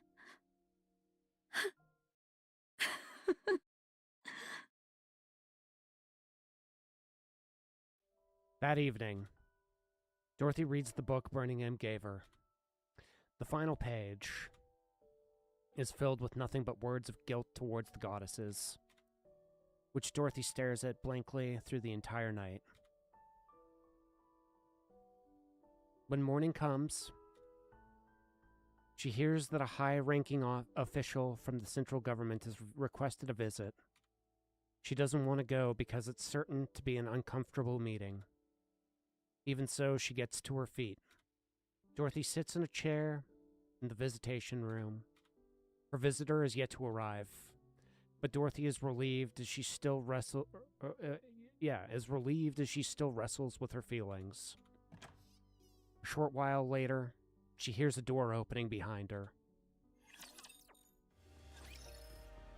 Oh my god. So it's going to be the first time Anderson has seen anybody. I guarantee it. It's gotta be, right? She does not turn around. She hears the door close and the footsteps draw near. Dorothy lowers her head and closes her eyes, a silent signal that she does not want to be spoken to. Then a familiar scent reaches her. The scent of marigold. She hears a teacup being placed in front of her, and the sound of the chair across from her being pulled out and someone sitting in it. A brief silence ensues. Then the sound of tea being sipped from across the table is heard. Dorothy opens her eyes. She looks at the golden liquid swirling in the teacup. After letting out a short sigh, Dorothy reaches for the cup. Just as she's about to grasp the handle, a voice speaks from across the table. Nothing beats a good cup of tea. I see you're still as picky as ever. Dorothy freezes and her pupils widen. She barely manages to lift her trembling head to look forward. Anderson looks at Dorothy with a gentle smile. Miss Dorothy. Commander. Thank goodness. I was worried you might not recognize me now that I'm older. How? Dorothy's thoughts come to a halt. How many times in the past has she been manipulated by ghosts from her past? First Lily-Wise, then Pina. Wariness fills Dorothy's eyes. Who are you? Anderson silently looks at Dorothy. Dorothy silently looks back at Anderson. After staring at one another for a long time, Dorothy becomes certain. He's not an illusion, nor a monster wearing another skin. He's the same person she once knew, bearing the marks of time on his face. The same person who shared her most radiant days. Tears fall from Dorothy's eyes. You're alive. Ta-da! I'm still alive and kicking. I'm sorry I couldn't come see you sooner. But you've got to admit, reuniting in a prison visitation room is quite dramatic. The things you get to see when you live long enough. To think that such a noble lady would end up in a cell. The others would get a real kick out of this. You haven't changed at all. There's a bit more intensity in your eyes, but you're exactly the same. Maybe I should have become a Nikke too. I'm the only one aging here. It's ridiculous. Do you have some kind of skincare routine? Care to share it with me? Please, be quiet. Can't you see? I'm crying right now. Stop crying or you'll get me started too. The older I get, the easier the tears come. It's becoming quite the problem. I've been taking all sorts of things for my health, but nothing's quite what it used to be. Please, just keep it down. Honestly, I told you not to cry. Only the sound of Dorothy's sobs echo through the visitation room. Dorothy brings the tea to her lips. Not bad at all. The leaves are good, and it's well brewed. Look at you, pretending to be elegant when you were just bawling your eyes out 2 seconds ago. How long are you going to keep bringing that up? Let me see. Until I get to tell Lilith? I already know. That damned queen stole Lilith's body. That thing needs to die, without a doubt. But what are you doing here right now? You must have already heard everything. Yes, that's why I'm asking. You could be out there right now trying to tear the queen's head off. So what are you doing, sitting here? On a journey of self-discovery, are you? I could say the same thing about you, Commander. You were alive this whole time. What were you doing? And despite me already being in the Ark, why did you wait until now to— Calm down. I'll explain everything. It's been a while since I talked about the old days. My heart's racing. Quit kidding around. First of all, during Operation Ark Guardian, I was on the brink of death when Lilith forcibly sent me into the Ark. I've always felt terrible about leaving without saying goodbye. I'm sorry. I arrived at the Ark and I received treatment, somehow managing to cling on to life. By the time I woke up, decades had passed. Those VTC bastards had forcibly induced me into a coma for all those years. Good grief. I'm sure that technology was never designed to be used as such. So, VTC did that to keep you in check? Yes. You heard that from Burning Gum? No, I read it in the book. Ah, that book. It's quite well written, though it skims through my exploits a bit too much for my liking. But it was a fine book. Anyway, after sleeping like the dead for all those years, it was thanks to a man named Arthur that I finally woke up. When I came to, my body was a wreck, and you were all, bizarrely, being called pilgrims. I did some digging and used every connection I had to investigate why things ended up like this. I eventually found the culprit. It was VTC, a painfully obvious conclusion. After getting myself back in shape, I heard there was an event where key figures would gather. So I went and paid them a little visit. A little visit? You killed them all. Yes, I did. I let the leader escape, though. My achievement was recognized. Even though it's an achievement for eliminating political enemies. I even rose to the position of deputy chief. After that, I tried tirelessly to find all of you. But you were just too good at running away. There was no way to catch any of you. And though your personalities had changed somewhat, you were still out there fighting for humanity. I desperately wanted to go up there myself, but my body couldn't last a day without specialized treatment. And considering the mortality rates up on the surface, sending someone else up was too risky a proposition. So, I left things as they were. I simply issued a directive not to attack any pilgrim since they are friendly to humanity, and to request their help instead. Still, you could have tried at least once. How could I possibly face any of you? I fled to the Ark at the end of Operation Ark Guardian, and left you stranded for decades. The fact that I was sent here against my will doesn't change that fact. So I decided to simply watch over you and help from a distance. Because the me that I am now is someone with authority without the ability to act. Even so... I wanted to see you. But, well, I couldn't. Anderson lightly taps the inside of his fist. A metallic thud echoes. I can no longer be the commander who charges into battle alongside you. It's embarrassing. So after stepping back from the front lines, I did what I could to help with surface reclamation efforts. I cleaned up the mess we had for a military, rewrote our combat manuals. I worked quite hard, in whatever way I could. But things were a disaster. After 2 failed surface reclamation wars, the Ark was in shambles. So I've been managing the fallout ever since, right up to now. Well then, I suppose that covers my sob story.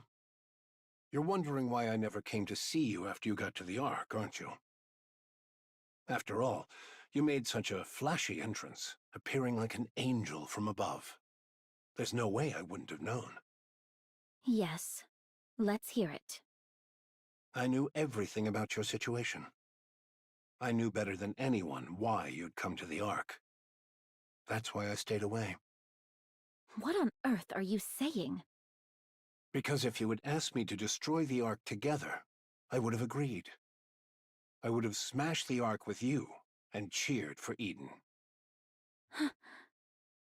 The Ark matters. Like it or not, it is humanity's last refuge. It must be protected at all costs. That is why I went to Birmingham. He has a sharp eye for people and good instincts. He's a talented man with no flaws, aside from his weight. Wow. I asked him to determine your true intentions. Get fucking shit on. If you were still the same as before, the Ark would help you. But if you were truly intent on destroying the Ark, You told him to kill me? Yes. You would do that to me? The hero who is forced to cut down a fallen comrade. Talk about a cliché. On the other hand, the hero who sides with his fallen comrade and joins the Demon King's army. That's also not terribly original. I'm glad you haven't changed. Commander, I've changed a lot. No. You're the same. I'm convinced of that. You put on that tough act all by yourself. But in the end, you're guided by your heart, and you sacrifice yourself for the greater good. Stand with the Ark, Dorothy. Let's go kill that queen. Just thinking about that bitch keeps me awake at night. Yes. After sharpening your teeth on revenge for so long, it won't be easy. But Dorothy, the reason you never put your plans into action means you never truly intended to see them through. Excuse me for a moment. Anderson takes out his phone. Yes, it's me. Yes. I'll return shortly. I'm meeting an old acquaintance. My condition has been stable, so I don't see why I need such frequent checkups. Understood. I'll be there soon. Yes. See you later. Your way of speaking has changed a lot. I'm a deputy chief, after all. I have to act a little dignified. But I'm the same man I was before. My body may be broken down and aging, but my heart is unchanged. What about you? I have to go, but I'll be back. Listen to the guard and don't try to escape. Commander, despite all that's happened, I'm glad I could see you again. See? I told you I tear up easily now that I'm getting older. Oh, try these. They're apparently mint chocolate seafood chips. Yuck. What unholy abomination is that? That's what I'm saying. Sounds like a gourmet haute cuisine snack. Let Dorothy be the judge. She has discerning taste. She does. I'm not eating that. Wow, this fried ramen is really good. It's salty, spicy, and it hits the spot.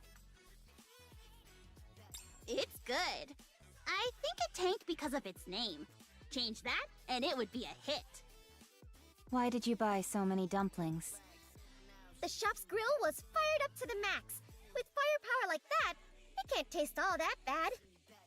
Dorothy, want to give it a sniff? It's got this great smokiness. No, thank you. Then what about this? It's called flour bread. There's red bean paste inside. Why would a flour bread have red bean paste in it? Beats me. Maybe because it's shaped like a flower? Now that you mention it, there is a lot of different breads like that. Fish-shaped bread, for example. Oh, I read in a book that they used to put real fish in fish bread. What kind of weird books are you even reading? By the way, Dorothy, why are you eating? We brought all of this for you. You say that, but all of you seem to be doing the eating. Because you're refusing everything even if we spoon-feed you. You haven't spoon-fed me anything yet. Would you like me to? Fine. Then open wide and say, ah. Ugh. See? Even if we spoon-feed you, you won't eat. Then feed me instead. God, fucking Neon. There. Why did you stick your fingers in? Since you are done eating, could you leave now? We haven't even started. Come on. 30 minutes later. Ah, that was delicious. Shall we get going Neon stood the entire time. some coffee on the way. I feel like I'm gonna burst. Oh, Dorothy. Be sure to eat the creme brulee today. Otherwise, it'll spoil. Are you really leaving? Well, we've finished eating after all. Did you not come because you had something to say? The truth is, we are here because Anise wanted to see you in a prison uniform. Hey! You said you wanted to see it too! That is true. I wanted to see it But 3. How are your clothes so clean after all this time in here? Do you sleep standing up? All right. Please leave. Do you have any letters you want delivered? People in prison tend to write a lot of letters to the outside. All right! Rappy is an ex-convict, so she knows all about this stuff. If there's anything you don't know, ask her. I made a brief mistake during my turbulent youth. Then, if you and Dorothy ended up in the same squad, does that make it a criminal squad? Isn't that the story with everyone in real kindness? Please get out. I think she loves us.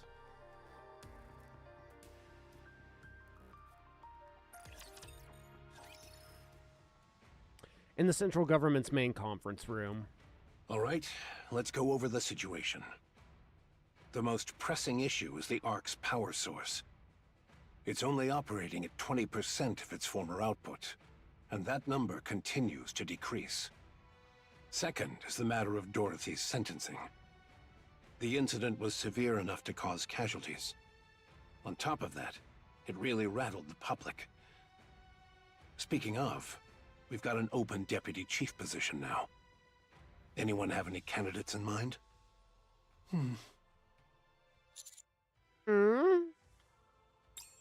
I do.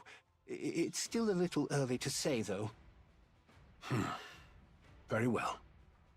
And third, a gunfight in the middle of the city following the incident with Sixo. All sorts of rumors are spreading.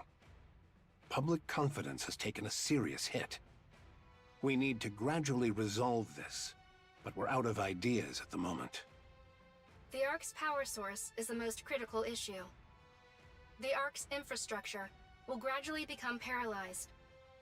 No viable alternative has been identified as of yet. Can't we just go to the surface and bring back a truckload of supplies? Supplies near the Ark have been completely depleted.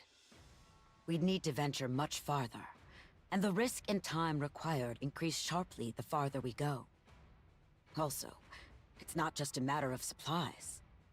Even if supplies come in, we lack the power to process them. Le public sentiment, c'est much more sérieux. Mysterious groups are forming in large numbers. We do not know when, or where, or what kind of problem will arise. The conference chamber falls silent. We would like to hear your thoughts. I believe you would have an appropriate solution. Well, if it were me... After all, you are the commander of the commando unit. Yeah.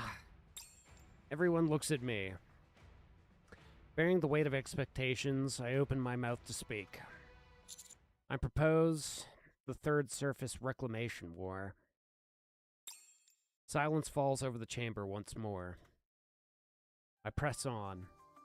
The Ark's power source is effectively beyond saving, which means we would have no choice but to abandon the Ark. The surface has more natural resources in abundance, such as sunlight and water. In contrast, the Ark consumes vast amounts of energy just to sustain light and water sources. Yes, our infrastructure will falter at first, but we can't just sit back and wait for death. Everyone in the conference room listens quietly. I propose the Third Surface Reclamation War, with Dorothy leading the charge. We legitimize everything Dorothy said. We announce that all this happened because the Queen descended to the surface. We attribute the string of incidents that occurred in the Ark to the Queen. The central government kept all this a secret to prepare for the Third Surface Reclamation War. But in the wake of Dorothy's revelation, decided to go public to prevent anything worsening. Since we cannot let Dorothy's words turn out to be a lie, we place Dorothy at the vanguard. Additionally, I demand the restoration of her reputation and the entire Goddess Squad.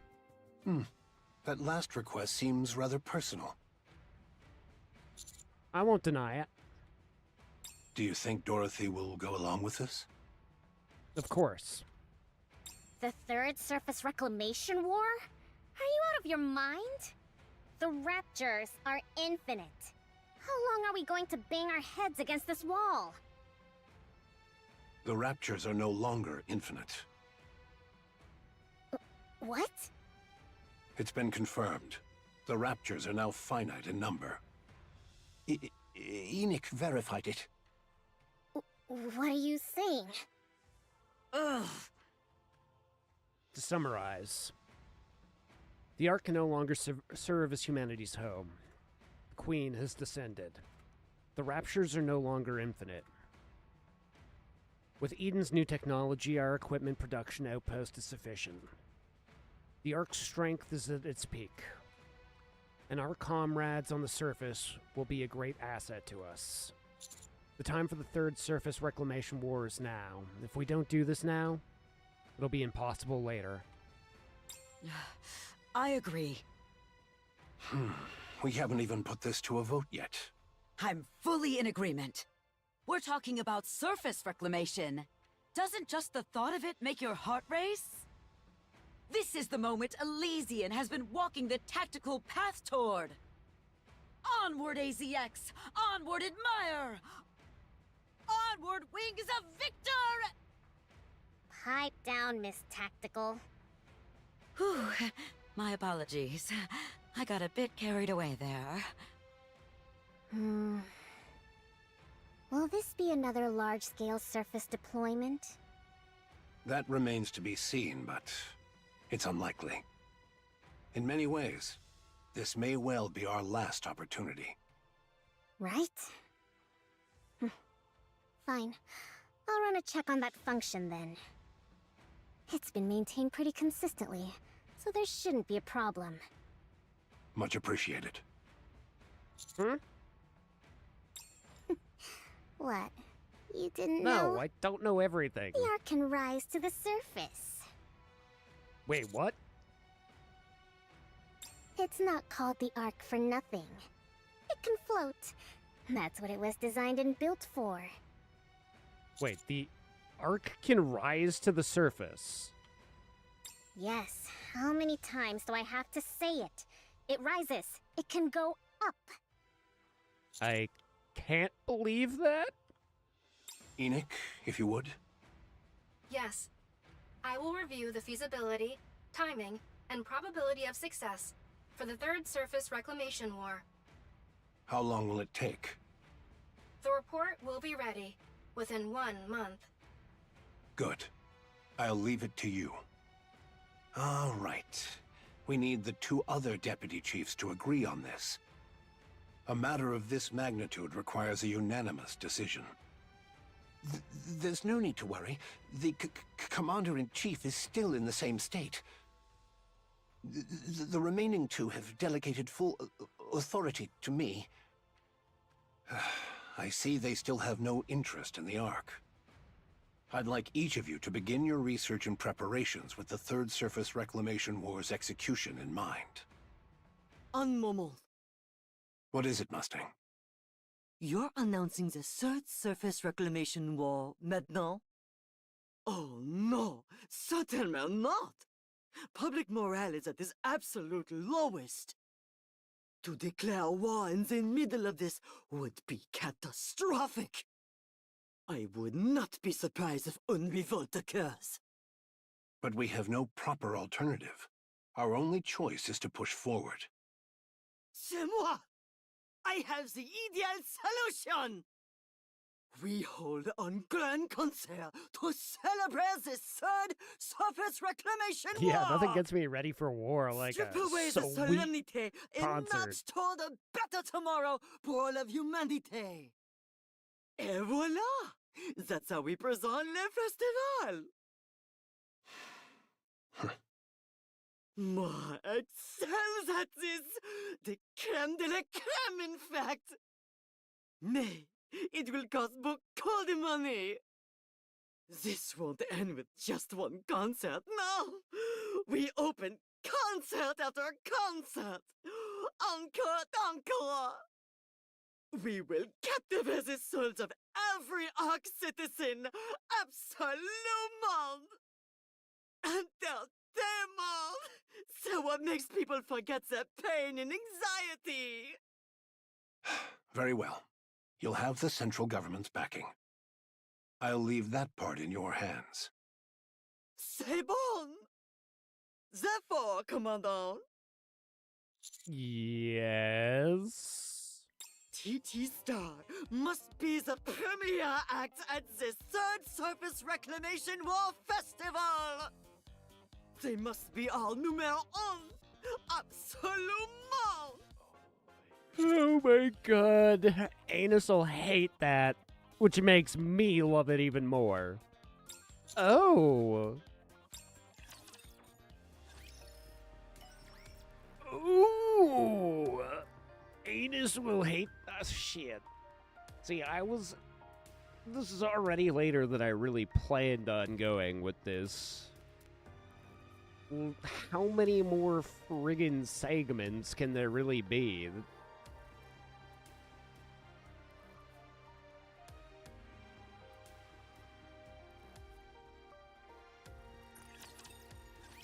Oh my god, she's alive, thank god.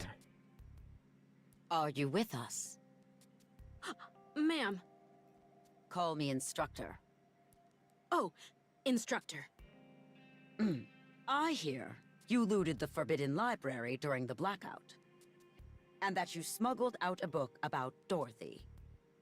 Apparently you were attacked while making your escape? Is that correct? Yes, that's about right. What are you being so brazen about? It's only thanks to Arcana that we found you so quickly. Had we been any later, we might not have been able to save you. But you did save me, didn't you? Oh, what became of Arcana? Since Forbidden Library materials were leaked under her care, she will be punished accordingly. I'm the one who stole it. She's the victim here. Why would you punish the victim? What kind of abuse of power is this? I haven't finished speaking. Theoretically speaking, Arcana should be punished. But this only occurred due to the unforeseen Ark blackout. Given the special circumstances, we've decided not to pursue the matter. All things considered, things did not turn out too badly. Has the person who shot me been identified? What happened to them? They were identified and killed. Goodness. It just goes to show that crime doesn't pay. Irie, the Forbidden Library's very existence is classified. You will be held accountable for leaking its contents without authorization.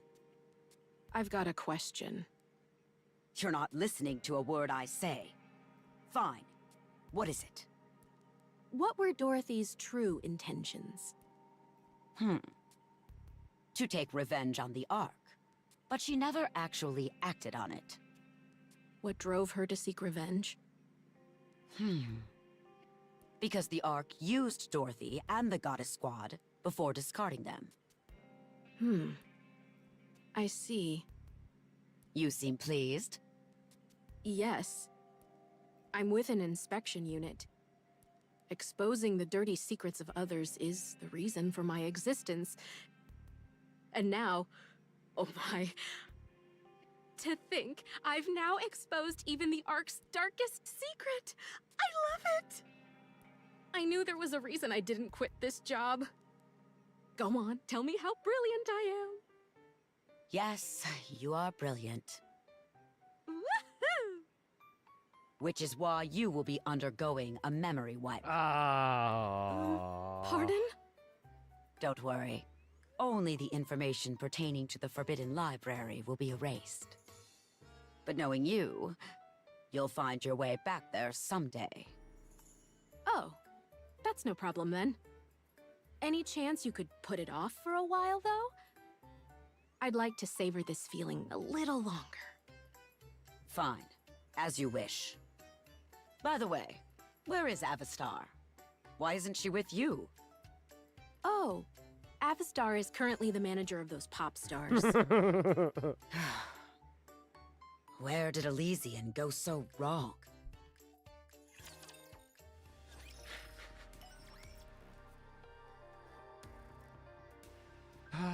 Sometimes I wonder the same.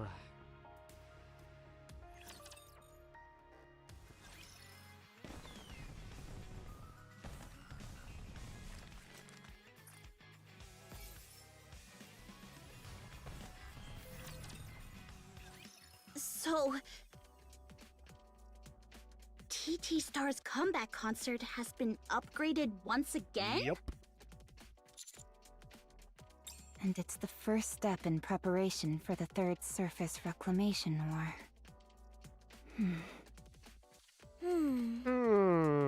Isn't it a bit much? Tell me about it. My thoughts exactly. We're not the only ones performing, right? Given the scale of things? There may be some supporting acts, but it's essentially a TT Star solo concert. Did you obtain the Nikke production technology? Yep, Macilis provided it. Huh? Why Macilis and not Elysian? Are you not afraid of our tactical ways? Macilis is best when it comes to Nikke production technology, after all. I suppose that's true. If we've secured the technology, we should head to Eden quickly. It can't be helped. We're short on time, so let's get going. Your participation in the concert is mandatory, Anus. Huh? Me? Yes, you. I explained to everyone. Thanks to her heroics on Punk Street, shooting down the Black Spire, and also her performance in the recent battle against 6-0, Anis's recognition has greatly increased. All of these achievements occurred inside the Ark, and were witnessed by numerous people. As a result, Anis has become one of the most famous Nikke in the Ark, having established herself as a symbol of hope, who saved the Ark in the darkest hour. The fate of the entire Ark is at stake with the Third Surface Reclamation War. As a symbol of hope, Anis must stand behind it.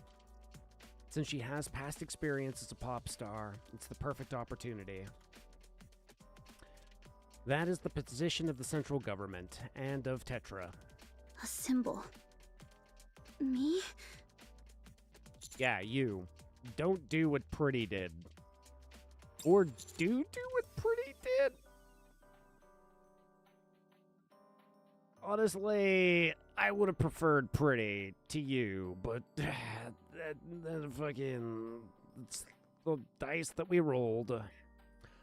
I'd wager you're the source of hope for a lot of people in the Ark. The Third Surface Reclamation War must not fail, and since you've now become a symbol of hope, you need to inspire the hope in others. You need to show them who you are, Anus. Show them how radiant you are. Rappy and Neon place their hands on Anus' shoulder. Be humble, Anis. Don't get all high and mighty just because you got a little famous. I haven't even done anything! Wait, then are you going to Eden without me? No, we'll catch your concert first, then we'll go after. You sure that's okay time-wise? This doesn't only concern you, it's also important for the counters. We'll finally get to see the fruits of our labor. I think that'll be a good source of motivation for what's to come. Going to Eden after the concert is the right call. Some of the Nikke production technology has already been sent ahead. The important parts must be delivered in person, but they can at least get things set up in the meantime. So, get yourself ready. Let's put on a show. Entertainment! Ho ho! Alright. I'll put on one hell of a show! You'll make sure our tickets are sorted, right? Be sure to give us good seats. Of course! You'll have the best seats in the house, with the best view of my performance. Honestly, you can skip my ticket. Yeah, give it to somebody else. Avistar?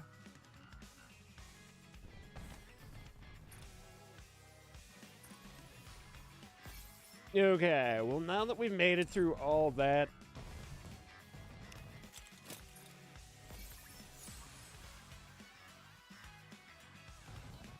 we won't do the event tonight. I am too tired, chat. The event we'll get through tomorrow, and then we'll do some of the Honkai stuff tomorrow as well. So, well, probably just mostly focus on Honkai because I don't think that we'll be able to get through the whole Anus event in one day anyway. So,